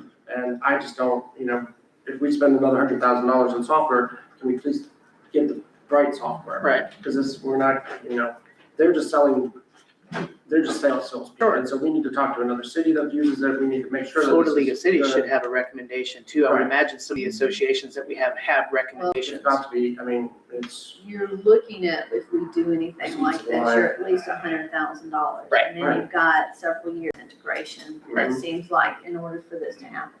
I've never spoken to a municipality that has been happy with their software completely. Right. Okay. It changes too fast. It changes, and so I either, there's two things, either maybe y'all look at or talk to the grant writer that we have on staff and looking at if there's anything out there, especially with AI, if there's any grants out there for small municipalities that need to be, their systems need to be upgraded and compatible. That's number one. Number two, hold the Edmonds accountable. I mean, we pay them monthly. If they're not updating their system Right. and not getting a complete update, your phone updates just about every single night. Right. You get an update every morning. I wake up and my phone has updated. For the regular service I pay every month. Huh? It makes me very It makes- unhappy. It makes me too. So I'm just saying with Edmonds. You're right. You're right. You need to hold them accountable. We pay them. They sold us a service. Right. They sold us a software. And I just think that if they're not keeping up, Right. why aren't they? Right. We do get updates constantly, and plus I say their customer service is really good. But just the user, it seems like it just takes The a end little too many user. steps to do something, and it's a little convoluted sometimes, and like I said, more like for Jocelyn too, with utility billing, it's. Right. it shouldn't And be there's that no hard. integration. I mean, for our finance director to go in there, most of the modules nowadays, especially with hybrid AI and things like that, when you have the input, like we're still working off of these spreadsheets. These programs do not do that. You put everything in, they can literally, we tell them what we want to do, and it's going to put out a whole budget for us, and it's going to explain everything. And it's a hit of a button after the input's put in. Look at it. We don't have that capability Bring it right back now. to us. Bring it back to us, but Okay. see also if there's some grants out there. or Yeah, something. That's the first thing, is the I'm money. sure there's some things out there in this Ma'am. new world. Yes, ma'am. One of the things also one of our problems with the Clarion, I know I hate saying that name, was that they didn't even know how to use that, or they had no one that used that. Yeah. Right. They wanted us to transfer to their software, but still, to me, it just is a sign that we're behind. And you hit the nail on the head. They wanted us to use their That's what I program. decided. They had their own Which program. I'm glad we did. And you hit not, the nail on the because head too, with nobody ever being really truly happy. If we were to get a system, there's gonna be headaches Right. with anything that we Well, end up doing. transferring and- Transfer. Counts a lot of people in work, and whatever we get, it needs to be geared towards making sure that part works easily. Right. The budget system, that, and the bill paying, that's accounts receivable, accounts payable, that stuff is standard, but the utility billing needs to be easy to use. I mean, I don't know, it seems like it takes a lot of time to get that part to just work, so that's all I have to say. Okay. Good points. Okay, so let's move on to page 18, which is gonna be our law enforcement. Right now, until further notice, we're keeping it where it is, correct? Yes, ma'am, we are. And we'll go into a contract, we'll be going into a contract negotiations with them this next month in July. Yes, ma'am. Start that, okay? Yes, ma'am. It's line 173 there. Yes. I'm sorry? It's number 173. Commissioner DeVito, did you have a question? Yes, when I looked at the narrative, did I misread this? Tell me spinning. This question, when I looked at the city manager's narrative, it seemed to indicate that he had been given a hard figure of the same budget for 2027. That was from last year's notes. I haven't been given any hard figure yet. I have nothing in writing. Last year. Yeah.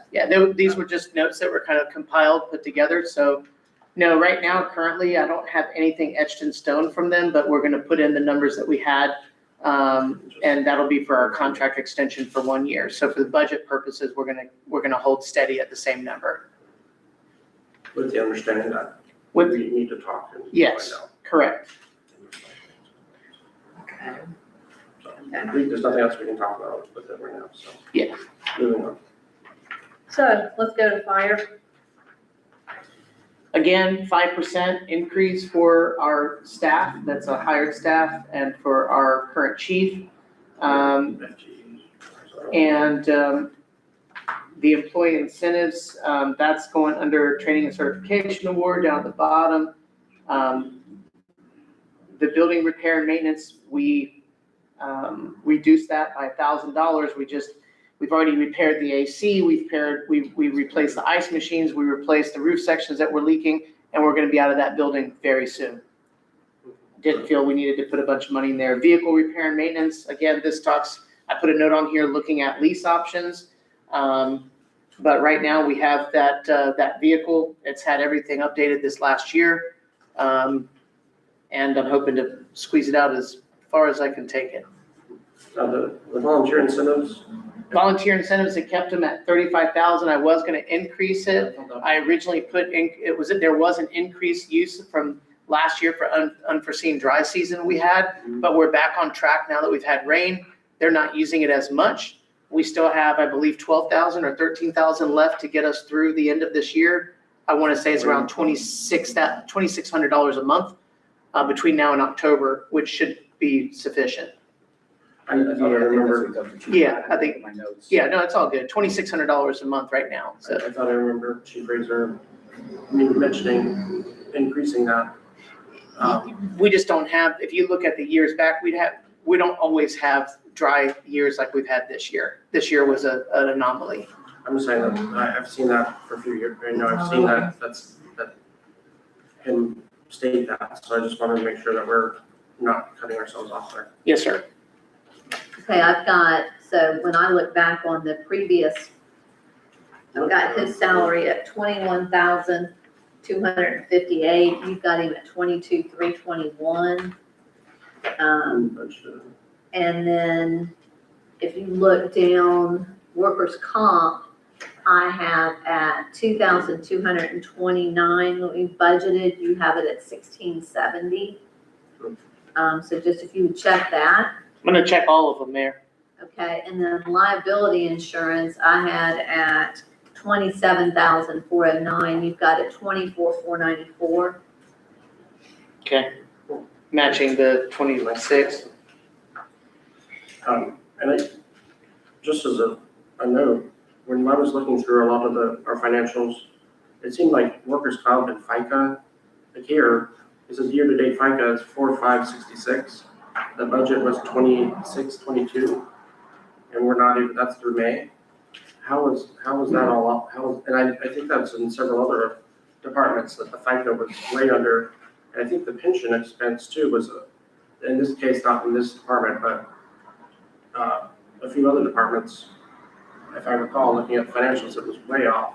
Like we had already hit the FICA for the year last month.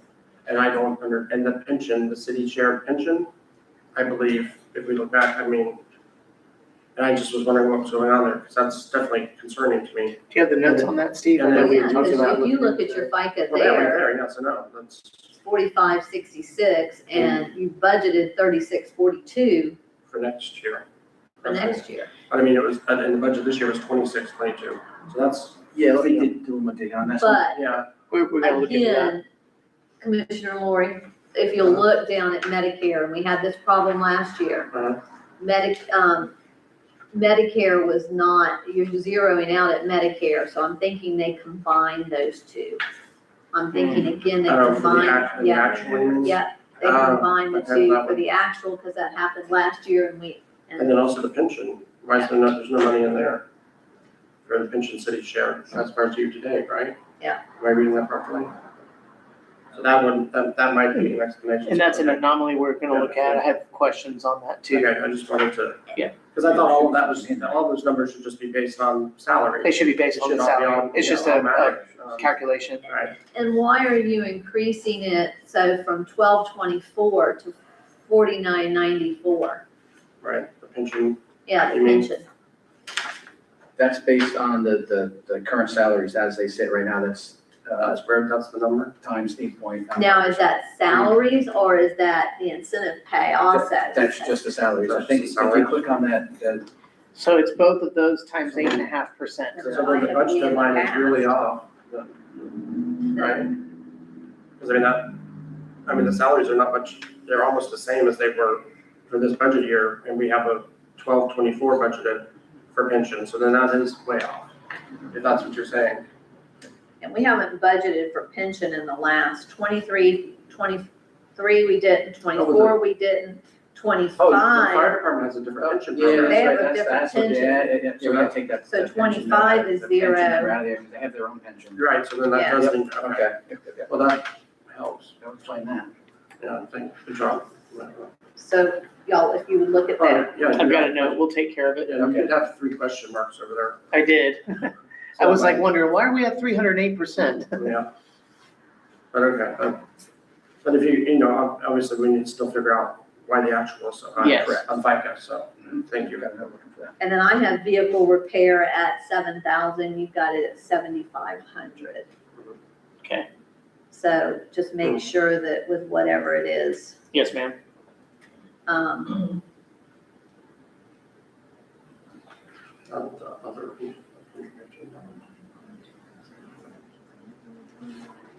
Okay, do we have any other questions on fire? Yes, ma'am, Yes, I do, thank you, Mayor.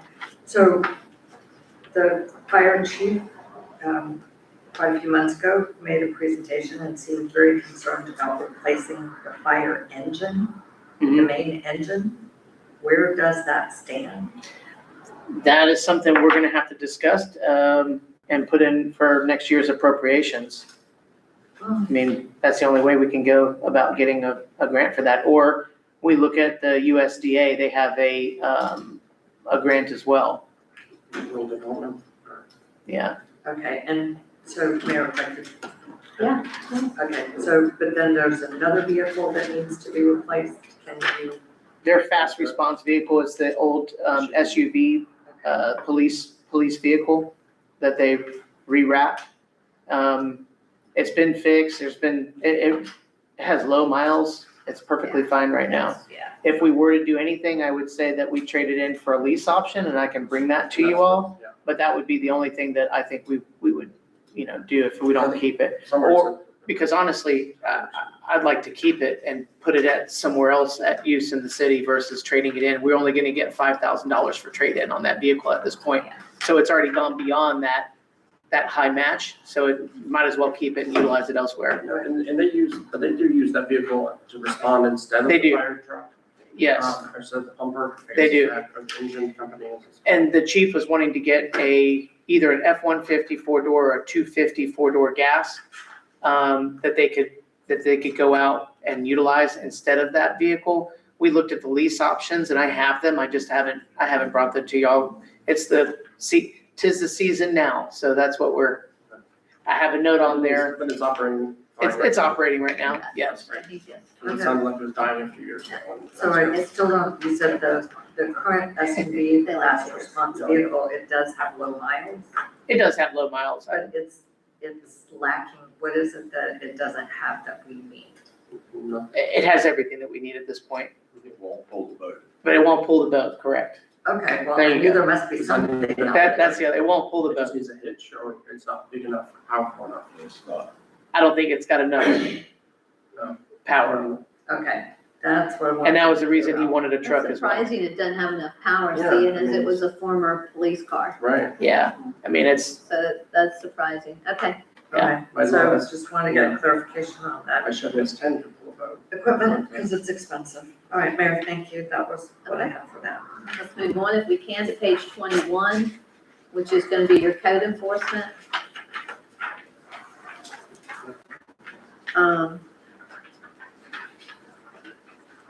telephone?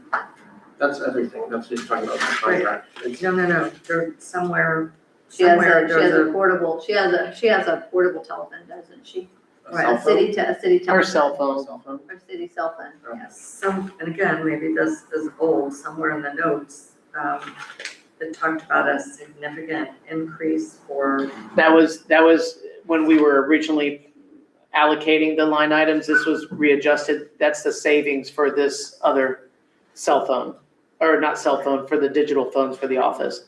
We went back to what the budget was originally for her, because the other portions have to go into the enterprise funds. So it's not allocated properly. We allocated it the way it needs to be allocated. So right now you're at $0 for increase or decrease. It's a flat number. So that, you have $700, there you get put 3660 in here. Well, that was the original. The one that you have today shouldn't have that. That's all I've been looking at this whole time. Okay. Am I What are you wrong? looking at? The telephone line, it says 3660 on this, for code enforcement, Should be just $700. There's 700 for telephone for her. Right. 700, where are you? Sharita, I did you email did. him the last one, the latest one that we had? Because that's, Yeah, and that's what I've been working on the whole time, I haven't changed the file. On line 203? you sure? Line, That's FICA.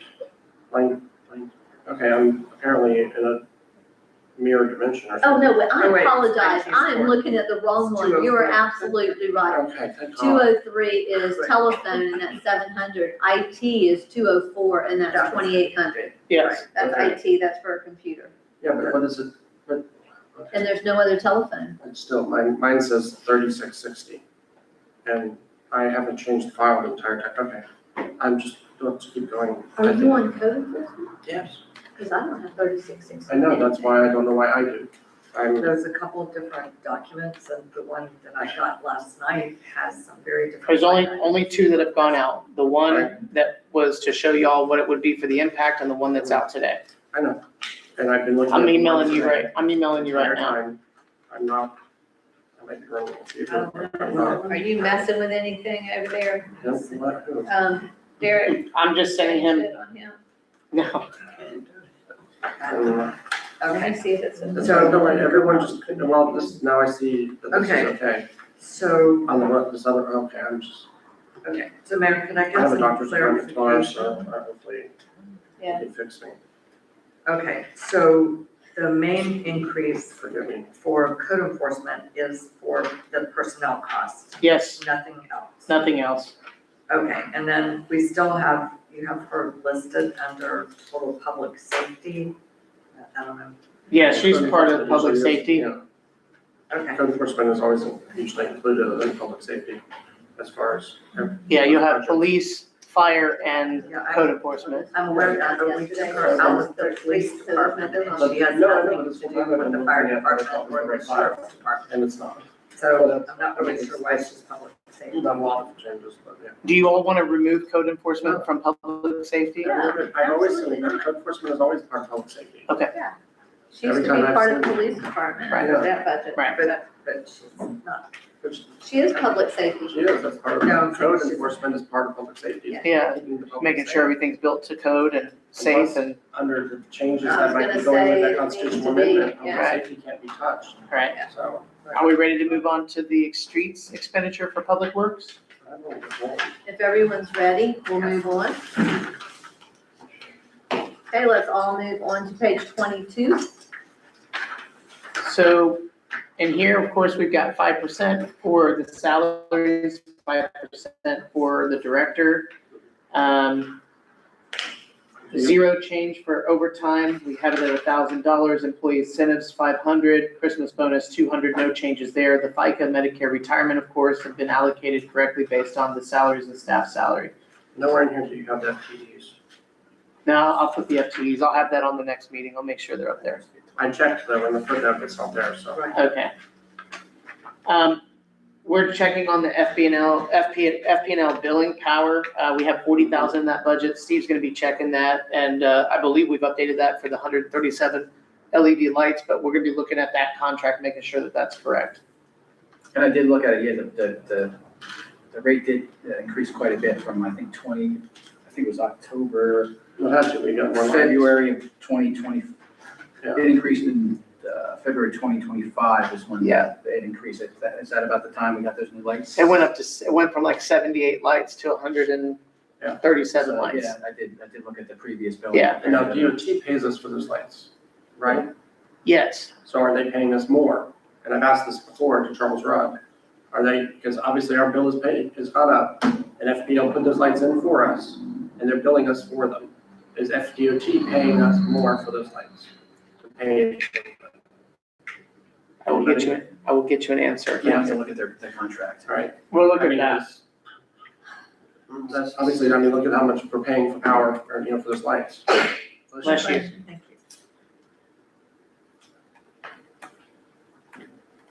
I'm showing in workers' comp again here, Yeah. on line 221, I'm showing 9919 was budgeted last year. This shows 7792, so if you just check that, And which one, Mayor? that's line 221. For workers' comp? Yes. Okay, we'll check in that. Um, And I will tell you this, so I was called by our FMIT rep. They have, of course, their renewal coming up. Tyler had told me that there were some savings that came in because of reduction in costs and that the FMIT was gonna pass those savings on to us in our renewal. Now, I don't know how much it's gonna be, but I should know soon. So, Yeah, but they always give us an estimate, like, because they know. we're in budget They're native season. cities, that's what they deal with, their cities. That's right. Counties, so they know that we need that right now, and they Yeah. do send it. And we have those numbers usually well before we adopt our budget, so. And I'm showing liability insurance last year was budgeted at 22,551. I have 20. I have 20,153. Well, I know, but what I'm saying is when I'm looking at this budget, So, and that's not the only time the liability has been off, so just make sure that when you went back through and you got the liability, that you didn't change that. We want to make sure that we've covered liability, because already we're at 20,190. Okay, Yeah, Okay, we pay quarterly, so I think. and we pay quarterly, so we should have another quarter. Yeah. So it's gonna be higher, and you're only budgeting at 20,153. And we paid in, so in 2025, we paid 27,158. That's of July. So we know it was significantly more. So just check on that. I'm trying to tell them stop moving. And I even circled this because before, so it looks like you were going to budget 38.5 for liability at one point. And you said you were shopping insurance, that's what the notation, and then when we came back with the final, you came back in at this, so we just need to double check and make sure that we're covering the cost. Well, We might not update. make sure you're covering the cost, but also please make sure that over here in the actual budget for 2026, that it's accurate. Okay, That it reflects what we approved, sure. not what y'all would like for us to approve going forward. Right, and amended, right. Can I ask a Yeah, question? sure. On line 2223, the traffic lights, FPL billing power, says pedestrian flashing beacons to intersection control beacon, which I'm assuming is, and the traffic signal, and illuminated street sign, that's there.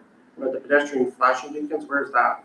Are those the RFEs, Should be down there. By the library? By general. They're by the library. What about the ones that are supposed to be down here where the trail crossing was?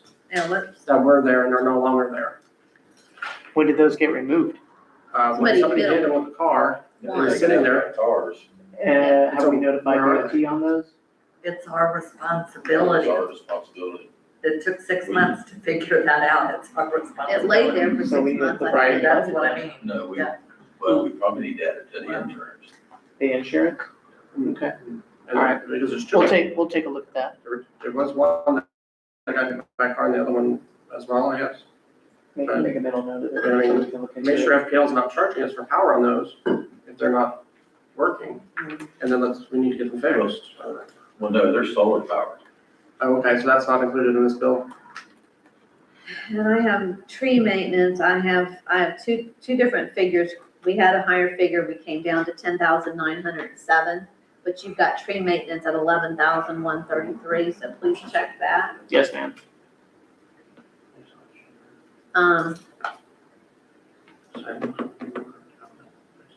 Repair sidewalks, I'm glad to see that we're putting money in for sidewalks. I have approved We sidewalk, we have money for sidewalks. we had it for $10,907. And this is This 15. says 15. I know, But I mean, but it was nothing spent. and we had originally $7,500 is what we had done, proposed, and then after our workshop, we came up to the 10,907, which is, I'm wondering, because that's what tree maintenance showed also, it's interesting they both, but then you've got 15,000, so please check on that. Yes, ma'am. Well, and more importantly, we haven't spent any of it.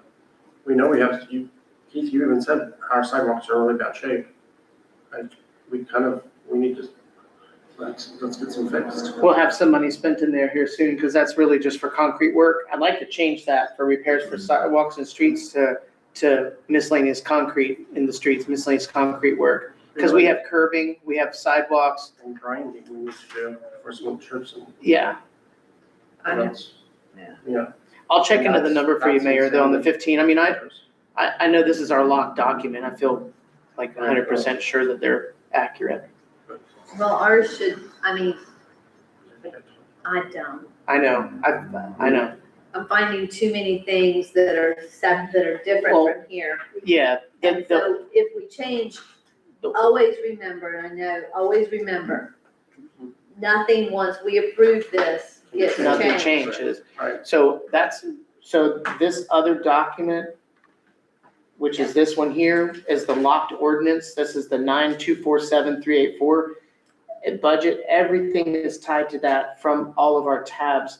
This is the document that I locked and I archived, so we wouldn't mess with it when we got into this budget season. So I feel very confident that those numbers, and I apologize, And that's having what was amended advertised. language in there, because we haven't, actually, that was just a copy paste thing, but we haven't changed anything. Okay, because I've also gone for operating supplies, when you look at operating supplies, there was 3,040. We initially had 5,000 for operating supplies, we went down to 3,040, and then you've got operating supplies at 5,000. Mhm. So check on that too, please. Yes, ma'am. Yes, Commissioner Moore. No, I'm just trying to figure out what happened. And I don't have an explanation. I don't either, that's why I want to make sure. And I'm just trying to think. Maybe we'll go home tonight and figure it out when we sleep. And then street repair supplies, okay, 5,000. We've expended 27, but we're okay with, are we good with that right now, Keith? Do we have anything with putting that 5,000, keeping that at 5,000? We should be okay there. I mean, honestly, we could, if they'll allow it, I would like even more in there to add more cold patch, so we can take care of some of these, and even some hot patch in there for some of the larger potholes, because the small potholes you can do cold patch. The larger ones, we need to cut sections out of the road, and that's a little bit more money. If we have it, I would like to increase that one to maybe $7,500, just to cover some areas. Grove is horrible. The patches we did last year are gone.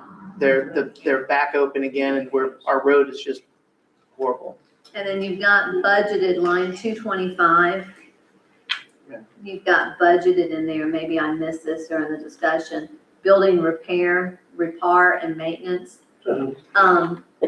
But that's 20,153. What is that? And it appears to be a new line item. So we need it noted if it's a new line item. No, it's not, ma'am. I actually already deleted it. I saw that when we were in here, and I think what happened was it just somehow slid down when there was a calculation being done, and it's no longer there. There's no building and repair and maintenance there. Yes, Okay, but Mayor, could I ask a question? you recognize me first. Oh, I'm sorry. I did, Commissioner Moore. To me, the public works budget is the public facing part of the city. this is probably one of the most important lineup, budget.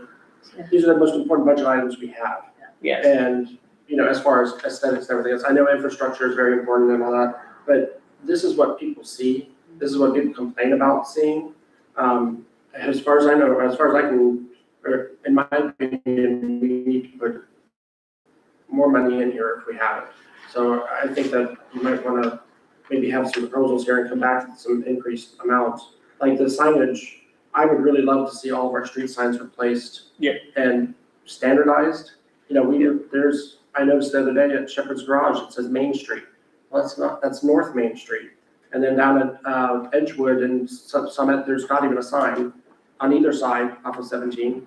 And then we have brown signs, which are supposed to designate a historic district, but they're not in the historic district, and they're not all brown. They're just along Summit, and I'm not sure why. How did that happen? I'm sure there's an explanation. I don't know what it is. But, I think that we can be serious about making this town look good. And I think signs are one part of it, and all of the public works, line items down here. I mean, I would really like to see our town look a lot better, and this is where we do it. And if we have any extra money, I think we need to definitely put some in here. This is more important than me. I mean, there's no reason for us to be even down here at City Hall if the town doesn't look better. I agree. Everybody sees that. And, street sign or speed limit signs that you can't even read because they're covered in moss. Yeah. I mean, I just go by, Mildew. or by wheelchair from, my house here, and there's probably about 8 or 9 things that could be fixed between here and there that would, make me a little bit prouder of our city.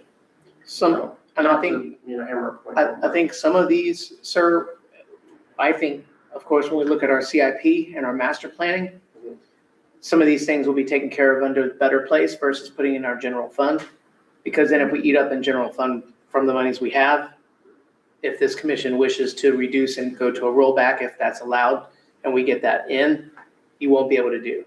So I will definitely keep a note of it and, yeah. And I think, Better Place needs to be used for enhancements, additional things, park improvements, that stuff. I think street signs should be something that's covered under, operating. I mean, why, the street signs didn't get this way overnight. No. I mean, there's one going down Summit right now, it looks like it's about to fall off. It's Right. at an angle that's a big diagonal. I don't know how they get like that. I don't know who does it. The stop sign that's at Magnolia and North Main Street gets turned all the time. I and turn them, I And stop and someone's turn gonna, them back someone's because gonna somebody's gonna. die. I mean, Yeah. and that's what I worry about. Our speed bumps or speed humps that we have. Yeah. I mean, the speed bumps on Grand Rondo really East. are really not appropriate for a travel lane. They're not MUTCD They're certified. not MUTC, no, not at all. The speed humps we have are, but they need to Right. be painted.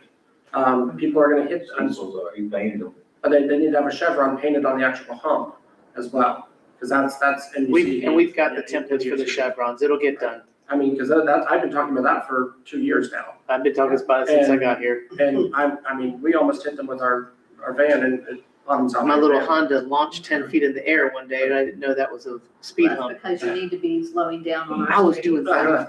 It's hard. I mean, those ones that are on Grand Rondo, we need to get rid of Those are rough. immediately, They're rough. because those are not at all, okay. Okay. And we need to put in speed humps that are appropriate, Okay. like we have on Oakwood and we have on Main I Street. actually voted no for all those. Well, that is, those are They were just, the wrong type. yes, Okay, exactly. If I could, Commissioner DeVito, you have the floor now. Thank you, Commissioner Lori. so Commissioner Roy is right, those are very difficult speed bumps on East Grand Rondo. The reason they were needed there, and there's also those yellow bumps, on South Main Street. On East Grand Rondo, there was excessive speeding there.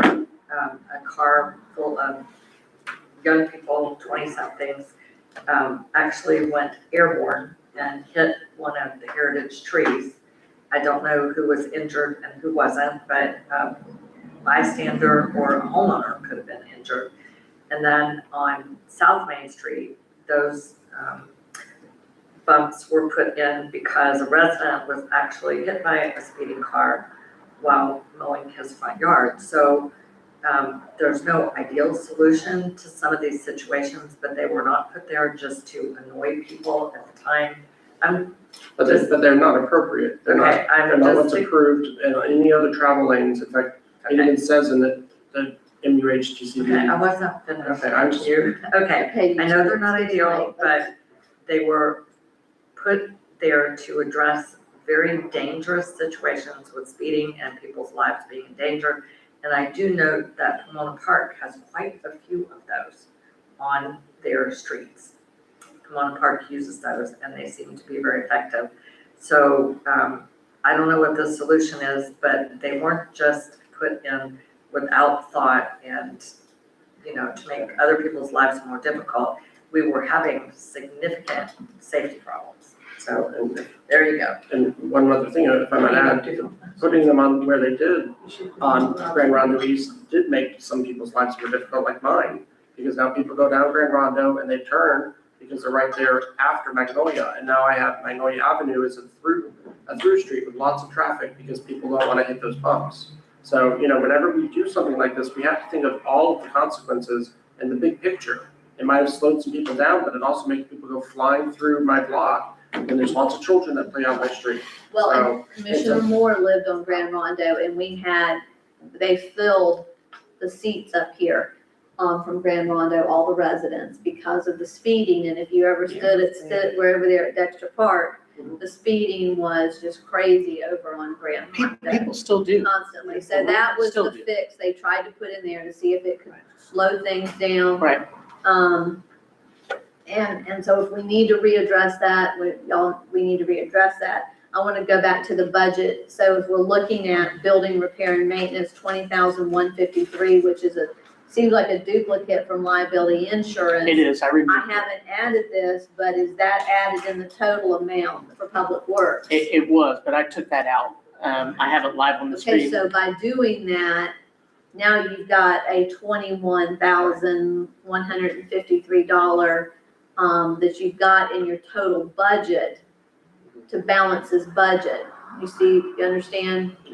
So you gotta do something with that 20,000. So what do we wanna do with that 20,000 that you said was put in there, in building, repair and maintenance? I Because you mean, can't just take it out because they have to balance each other. Well, it's not balanced yet either. yeah, right now with I know, the but- budget's not balanced. We have a surplus. But I know, but now you've got more. I would like to add, if you want to do the signage, I think $10,000 for signs in our city would be enough to take care of the street signs, the stop signs replacement, at least a good stab at trying to clean up some of those items if you wanted to take at least 10,000 of it down there.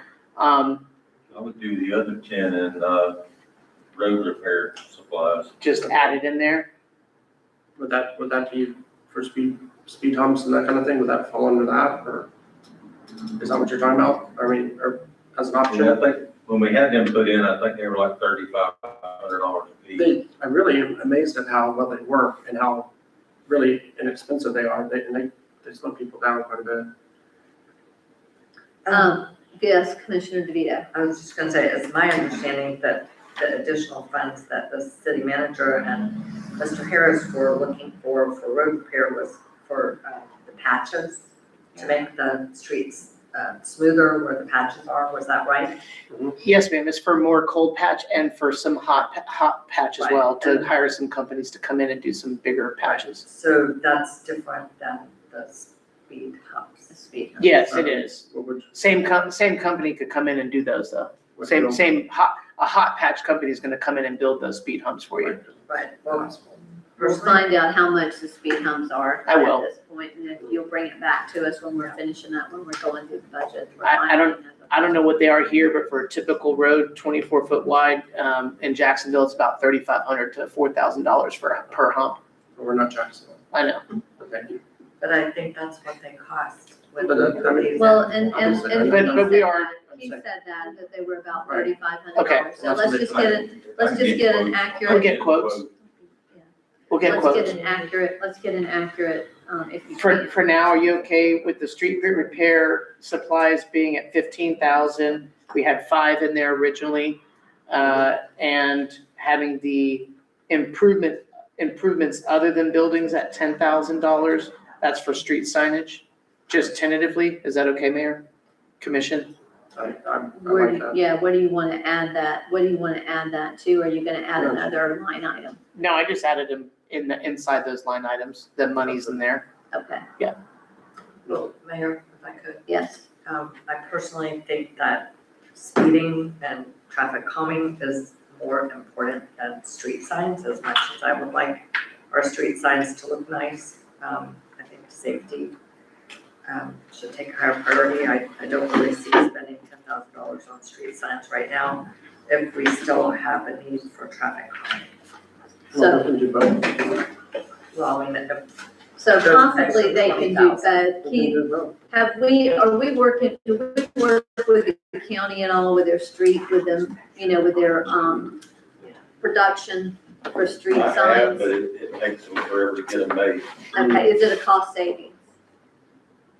Could you look, would y'all look into I would that really have and to look see? at it, cause I don't, when I order them from the county, I only just get 2 or 3. Okay, The company that we've been dealing with now, they'll make as many, we can buy as many okay. as we want, like stop signs, which I know we need stop signs, but one of the biggest expenses is the poles. The new poles. Poles. Yeah. It's going crazy. Yeah, the U-channel ones with the holes all the way around, they're really expensive now. Very expensive. So the maybe ones- that's something that we look at, and again, if we need to go out on a little tour, maybe we need to do that. Everybody should go out and look at your streets and see what's going on, because we could do a lot more. We could do better. Yes. We could absolutely do better.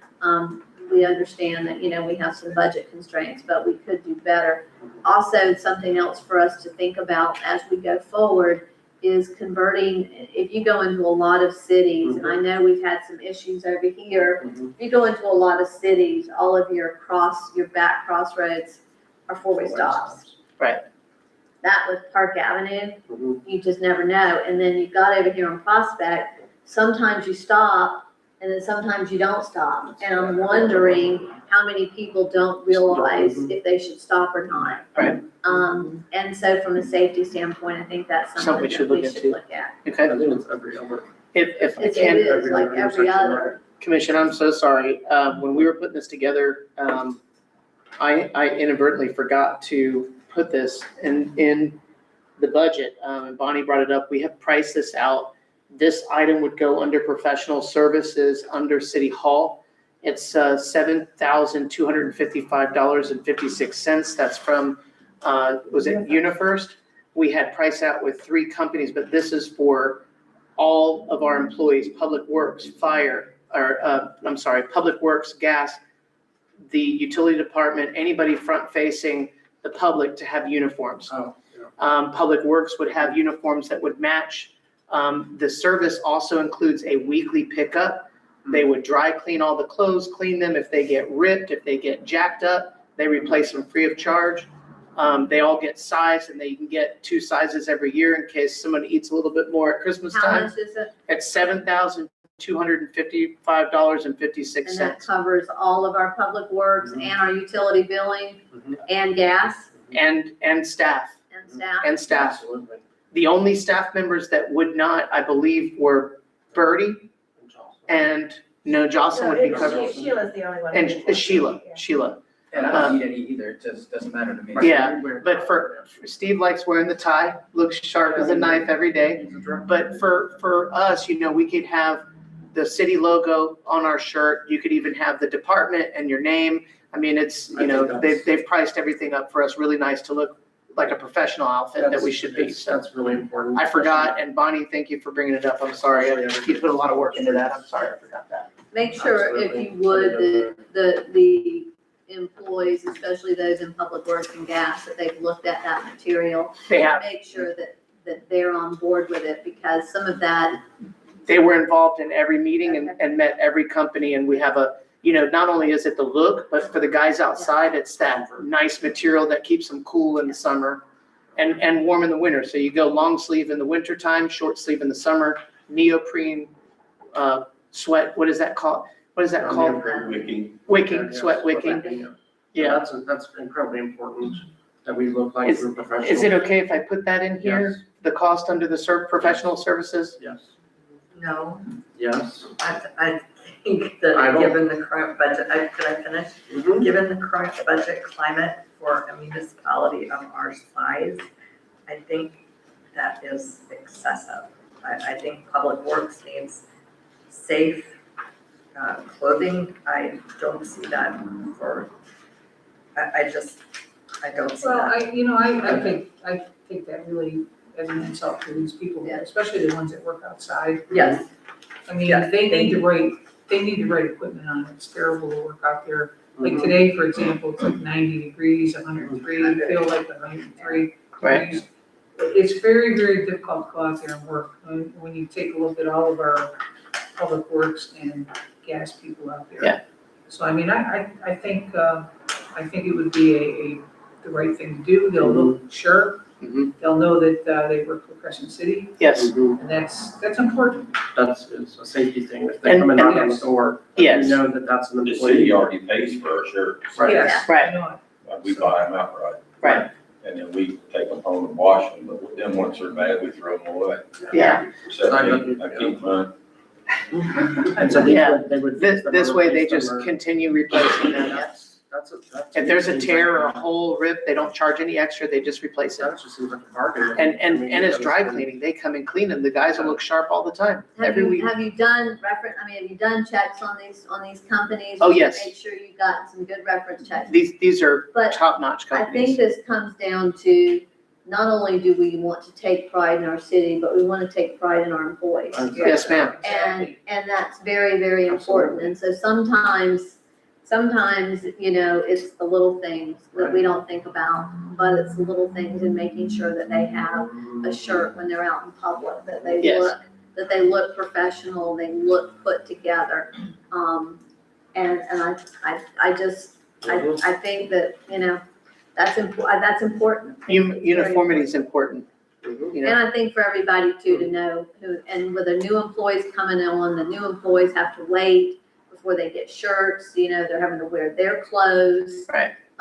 So I agree. Yeah. And I would like for us commissioners that, for us to even to have a shirt that we could pay for, Mhm. but I would like something other than that burgundy thing. Yes. And, We have options, so we'll take care of it. so I think that. So let's move on if we can, if everybody's ready, and let's move on to page 23. And this is gonna be Parks and Rec. So good. Same thing here, no changes in Parks and Rec except for the salaries. And the other changes were reduction in the building repair and maintenance and the equipment repair and maintenance. $1,000 each off of those. The building repair and maintenance, I have to look again at the CIP, but I think that, the biggest thing I'd like to do, look at the Better Place plan, is updates to Harry Banks Park's bathrooms. They're in really, really bad shape, inside and out. They need to be gutted and redone, secured. Of course, we're looking at grants for our cameras. That's gonna help us out to maintain safety over there in that area, but, for now, that's the only items that were changed. We went from $6,000 in the budget to $5,000. We've only expended $394 so far, building repair and maintenance, and the other was a drop to $5,000 from $6,000 for equipment repair and maintenance. I know we have some aging equipment. We still need to have that taken care of. I know our sweeper needs some tires that Keith has ordered already. And you increased overtime as well, it looks like. And the overtime, Be consistent, you said. yes, and the overtime did increase. And that really was for the events in the parks, and we talked about that earlier. Which, to me, that seems like that's just an investment in making these things happen. And we need to make sure that we're realistic about those. Yeah, any event generates trash. Right. It just generates trash. We have outdated electric that really needs to be updated. Someone can be there to pop that breaker. You don't want anybody else messing with that. The bathroom, someone could put more toilet paper in one. If we have somebody there, quick plunge, clean it, we're good to go. At least even monitoring it just to make sure as the day goes. But yeah, a little bit of extra money in there for that. I mean, as a city, we do support these events, Captors Festival, the light up in the park and those kind of things, because those are part of what I don't have my microphone on anymore, sorry. those are part of what makes our city great. Right. And we want to support those events. And I think that that's a worthwhile investment. Well, you can just put that back on me, so if I talk anymore, I'll just not talk. I fell off of you. Oh, okay. So, Okay, I've got on here that we had, from last year, if you look at line 245, that we had for workers' comp, we had budgeted 9919. You've got 7792. For 247, we've got budgeted 10,000 on my sheet, and we might have budgeted 10.5. But if Okay, you would check on that. yes, ma'am. And then when you come down to capital, improvements other than buildings, which would be line 255, I believe. Yes. We budgeted 2,000 and we have new park signage. And you showed 0. Yeah. In that. So Yeah. I don't know, did we, We talked about that. Yeah, we have, in mine, I have 0 in that budget, and I just put 0 again. The new park signage, better place plan possibility, and again, I have to look at our capital improvement plan, the master plan, and see. Yeah, because I've got it on both of these, Okay. that it was the 2,000, on both the initial one and the next one. So Okay. just if you would look at that and see. Can I ask a question? Yeah. Line 247, the utility service electric, it looks like we're already over budget on that. It says Steve, look at those there, so maybe Steve needs to look at this. Yeah, you need to pull the. He's working on it. Previous billing and just see. I just noticed that. Steve, look at this. I'd imagine it's just a little bit of an increase in More than we rates, but yeah, expected. I'm gonna pull the invoices from up. And what, I mean, what's that actually included? Is that for the electric and the Water, electricity in the parks and? correct, Okay. yeah, things like that, And I guess we have to pay for water to the enterprise funds, correct? correct. So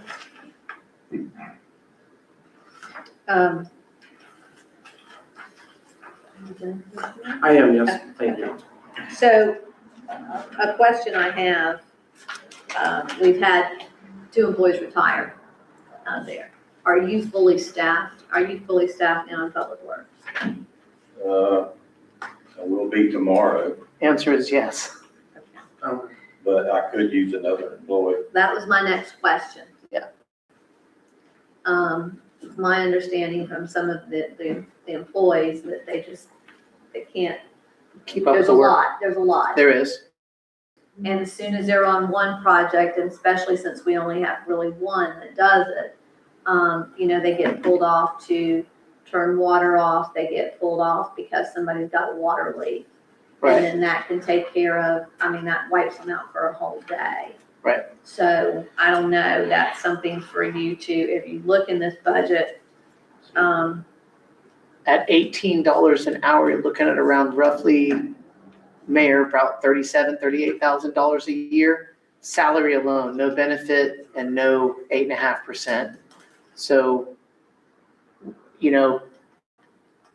right now, based on the numbers that we're getting from the county, you can see this with the numbers that we changed, everything we added today and moved around, we have a surplus of $66,352. And that's if we keep the same millage rate. And that's the same millage rate, correct? which I do want to caution us that, to have that discussion. We already know that next year we're gonna have a shortage, and that's at keeping the millage rate where it is. Now granted, things will go up, but we just have to be very careful that we don't go down this year and we go back up next year. Right. And so we're doing this, to meet that, so, and I don't even know if, I just think we need to be very cautious of that as we go into it. And of course, we won't know. Clarification, we need to be careful we don't go down and then go back up. It's a millage Yeah, rate, the like we go millage. down and then we have to Oh, we're raise just it. talking about the millage. Right. Okay, Yeah, all right. because Commissioner Lori, and I understand that if we do have a surplus, but we also know next year we're gonna be in the negatives. Significantly in the negatives, About 12% decrease in ad valorem. next year. 100. It'll be 1,051,000 versus what we have now, which is 1,119,902. So it's a significant $148,000. But I also think that we might wanna, even if it's performative, we might want to show that we're being responsible with everyone's money, especially going into our referendum in November. I don't know. That's just my way of feeling it. I think if, we are lucky currently that we have the money. We either need to put in reserves, if we keep it at that rate to make sure we have a future, or, we need to lower the millage rate. Since we do have one of the highest millage rates in the state, I think it would be nice to at least not have that, that honor. I don't know. But I know, I understand and I agree with you, Mayor, that going down and the next year going up, won't really, it's not gonna be a big deal, but I don't know. It's just something to think about. I would just like us to think about that. I understand, but And I don't know how And I much, just don't think we should fall short either. I'm not saying that, not at all. But we also haven't gotten our DR 22 or whatever, so we know what the millage rate. Yeah, we don't know what that is. So, and it's really a long. Is it July? July Yeah, 1st? yeah, so it'll come soon and we'll know what that means. I mean, maybe if we go back to 8.4, it's only $35,000 and then we can, I don't know. That's a lot of guessing at the moment, but, it is. we also have identified some big priorities that we need to address. So I would just like people to see that they're getting something for their money. And I know that that's something that we get complaints about, or we have, on social media and other places.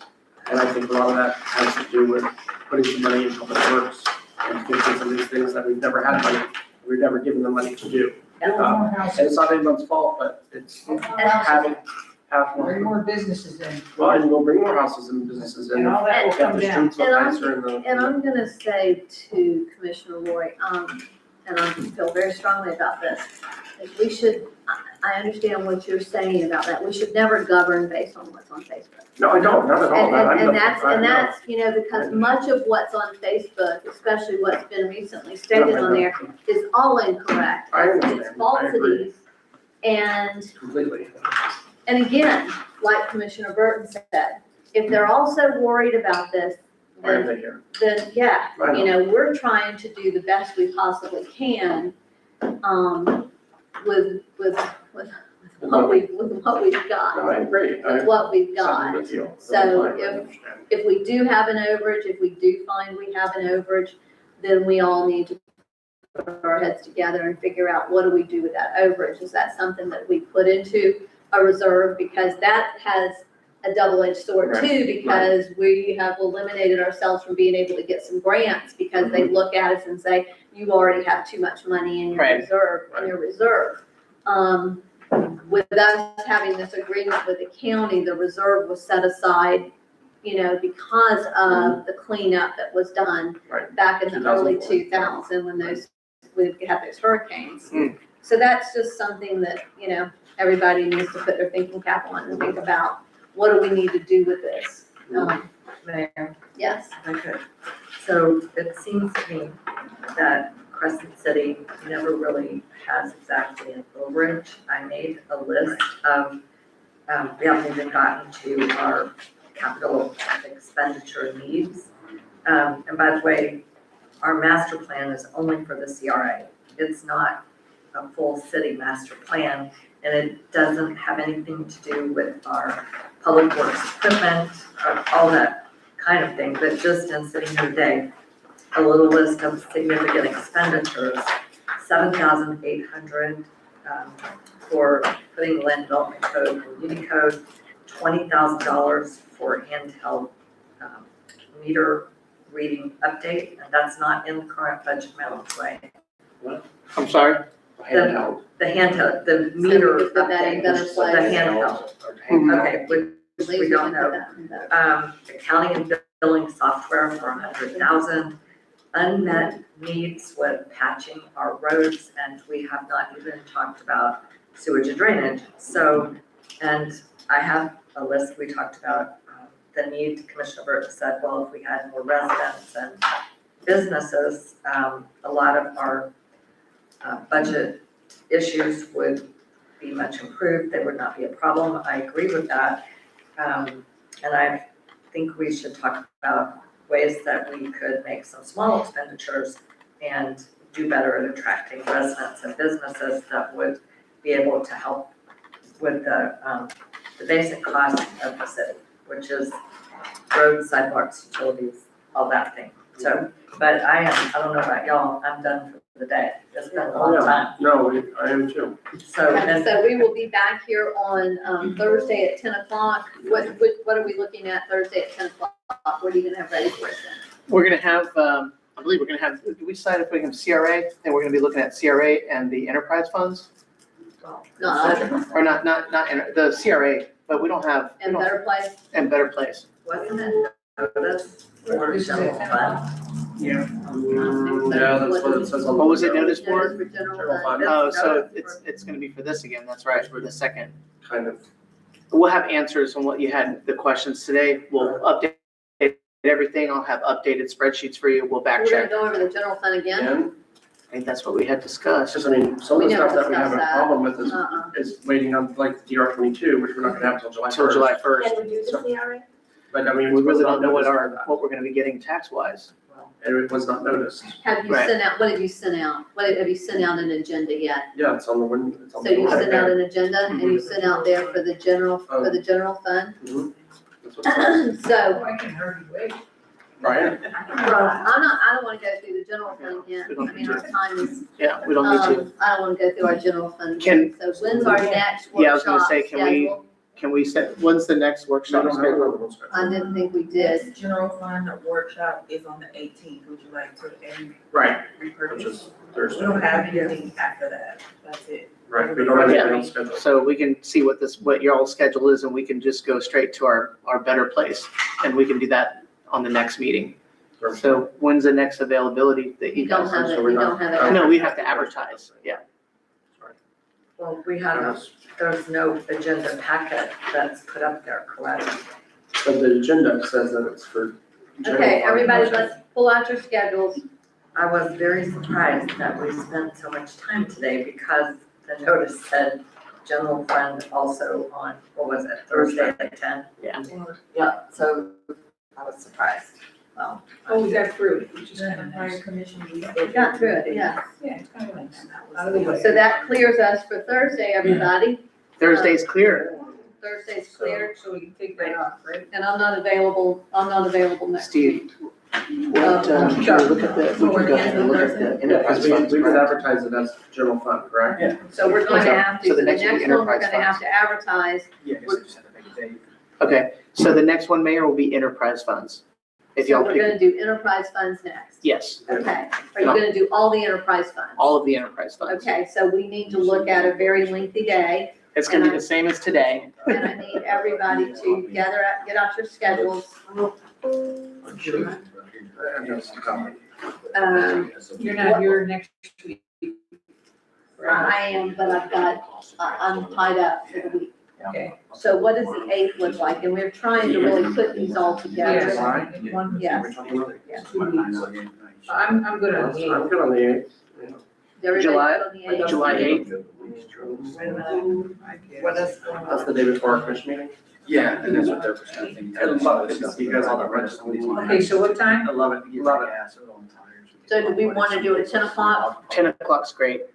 Check your gas line right here, though. And if it's gonna be a long day, we'll just order lunch. Yeah, looking more better. And I'll get that this time. I'll get the time right. Yeah, you better. And so let's make sure, if we're gonna Everybody do that on the 8th, July I don't 8th, know, I didn't bring my calendar. July 8th. and we're going to do enterprise funds. And Yeah. you need to schedule, I've got into one, what we're doing is review, when the forms are due, and also when to add that. Did you say add before the that next meeting? Yeah, the forms are due before the next meeting, as long as I get them by like that Tuesday. Everybody try to have them into her by Tuesday the 7th. And then add it to the commission. Would y'all like subs instead of pizza this time? Subs? Okay, Yeah, we'll do subs. please. Turkey, ham. And I thought about that tree after I emailed you, asked you that. I was like, I didn't remember that she was. Oh. They put the, The 15, wow. No, thank you, I appreciate that. So it doesn't get soggy. Exactly. I appreciate you having that clarity, because I knew she said something and I didn't remember what it was. Do we want to, Yeah. with our enterprise funds for that day,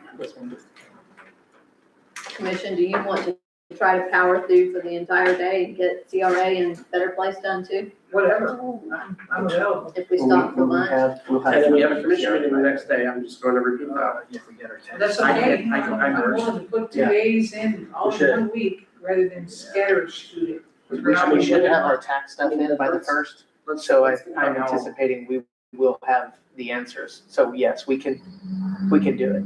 I just want to remind everyone how clear-headed and how, how engaged we are right now. And if we're Oh, I'm gonna very go from down to clear-headed. 3 hours or something, what you're saying? I think that's too much. Yeah. But if y'all think it's too I much, think our effectiveness definitely goes down. Plan, I can do it. Well, so we have, if So y'all on the think it's too much. Okay, I'm gonna be in the hospital, so. Once I get bored, I just put it. so then we do that on the 8th.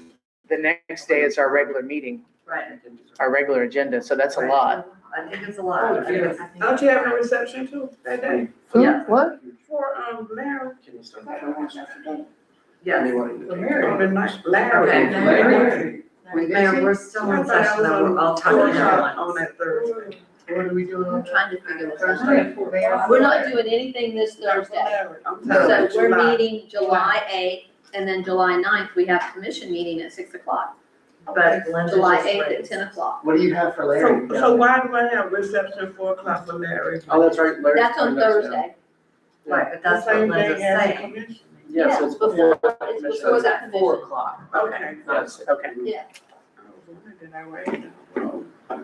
No, I So think, on the 8th, we're doing enterprise funds and CRA. Yeah, just enterprise. So you gotta be here at 4 on Thursday. It's gonna be a long, I don't have that written down. it's gonna be a long 2 days. I just missed the whole thing. Well, to the- yes, six. Reception for Larry. Already. Yeah, I might call her until you come to me. so, Mayor, I'll remind you on the 8th, yes. No, you don't. If I could. Remind- Everyone, please, we're still in session. Hold on one moment. Commissioner DeVito. two things. One, on the day we do the workshop for the enterprise funds, if we could also advertise it for just follow-up for general funds. I have a couple of items I wanted to bring forward that we just don't have time for. And the other thing is, I do want to emphasize, it was not really, I thought it was confusing and not productive to send out one document last night at 5:30 that was very different from what we got today. He apologized. No, it's It not. was- I think we just need to make sure that we're not changing things at the last minute. And there is language and narrative that says very clearly that the sheriff, I don't know, it looks like it says clearly the sheriff's contract is the same for 2027 as last year. So however we do it, somehow we need to be very clear about what's proposed, what's a placeholder, and what's set in stone. Well, 'Cause I right now, wouldn't we know. know because, and he did that, because right now, we do not know. They're going through the same, Correct. I know. same practices that we're going through. Right. But what I'm saying is, when I read that, the interpretation is very different. Yeah, and that's my fault.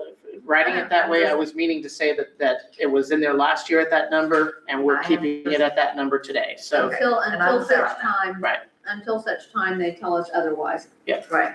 So- And maybe they won't, so And, hopefully they and I will. should have some updates. If we have the general fund in there and it's advertised that way, I'll make sure that the updates, we talked about the answers that you guys, the questions that you asked or answered, we'll go through that. There's also some other cost savings that we're continuing to look at. The phones, the internet is one, the other is the IT contract. So just so you all know, there is a piggyback opportunity off of another city with people that can do IT, that can make sure that they're NITS certified, make sure that we're doing everything we're supposed to do as well. They are coming in to do a forensics on our system, which is what they did in Malacca. And so, we're gonna have potential cost savings there as well. What time are we doing this for Larry? And at 4 o'clock. 4:30. Commissioner DeVito. One more thing, I'm a little disappointed we're not meeting Thursday because it occurs to me, now is the time, if there's anything that we feel the county needs to fund or to do, they're doing their budget also, and this would be the time to make that request to them. I don't know if there's anything that staff is observing or, Mayor, that you're observing, but if we want to ask the county to do anything, we have to do it also during this budget time. Keith has been in contact with his counterpart, the county, for a crossing for 308 for the golf cart. That's where we're supposed to talk, they're supposed to put it on their agenda. That was the last time I heard about And it. there's really, in order for us to ask them, and for us to ask them for anything for a budget, I mean, our interlocal needs to be updated. Okay, And because they're not funding anything here in town. So, I mean, I think that, I understand what you're saying, they're going through the budget. I think that we're too late at this point. Are we? I would probably say that we're too late at this point. I also want to remind everybody, and to Derek's benefit, Derek, everybody's a little confused about when if this passes, when is it gonna go into effect? Mhm. Derek has been a little panicked and making sure that we're aware. And he went ahead and he gave that to us, thinking that possibly it was gonna go into effect this upcoming year. Yeah. So thank you for doing that. Thank you for, at least giving us an idea of where we are. And I want everybody to remember, this is a workshop. And so, and what we just did, everybody has an opportunity. I mean, I'll be honest with you, I've been out of town. This was my first blush with this. This is the first workshop, but that's why we go through page by page. So as you go through it, you have an opportunity to question it, to look at it, and in these initial workshops. And if you feel like there needs to be an additional, then we can talk about the fact that we need to have another workshop before we bring these in for a landing and go over the entire thing. We've got time. We have until the September. And so we're getting a little bit jump on it. Thank you.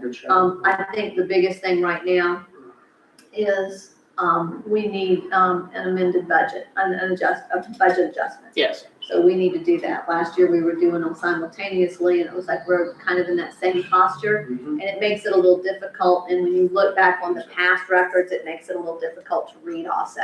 Yes. So if y'all would just kind of get that for us, and if we need to workshop that, then let's get that scheduled too. Okay. Or if there's a special meeting. Okay. You have to do a special, you have to do 2 readings on it, yes. Yeah. Mayor, one of my concerns is if they have the figures, I don't see why they can't be supplied to us.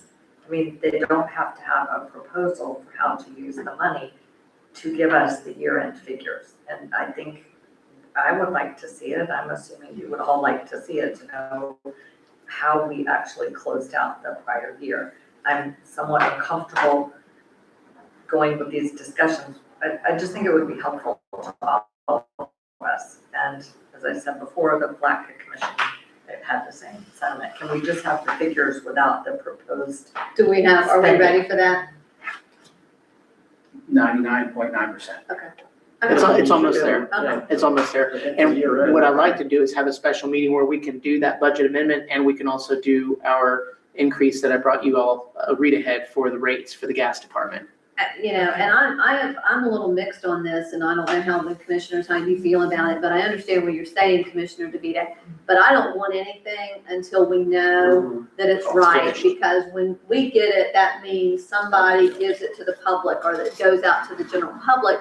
They get it, they might not look at the next that comes about that is correct, and then they use that against us. And so I think we have to be very cautious that with what we put out is as accurate as it can possibly be. Yeah. Because for some people, they believe it's the gospel, and they don't understand that it's a working document. I would also like to see you put drafts on these. Yes. These need to be drafts, so that somebody cannot use that also. Yes. Especially in today's AI. So You got it. Oh, yeah, you can. But Mayor, again, I don't think we need to wait until we have a proposal on how staff plans to spend the money with an ordinance, just to see what the accounting is gonna be. She wanted.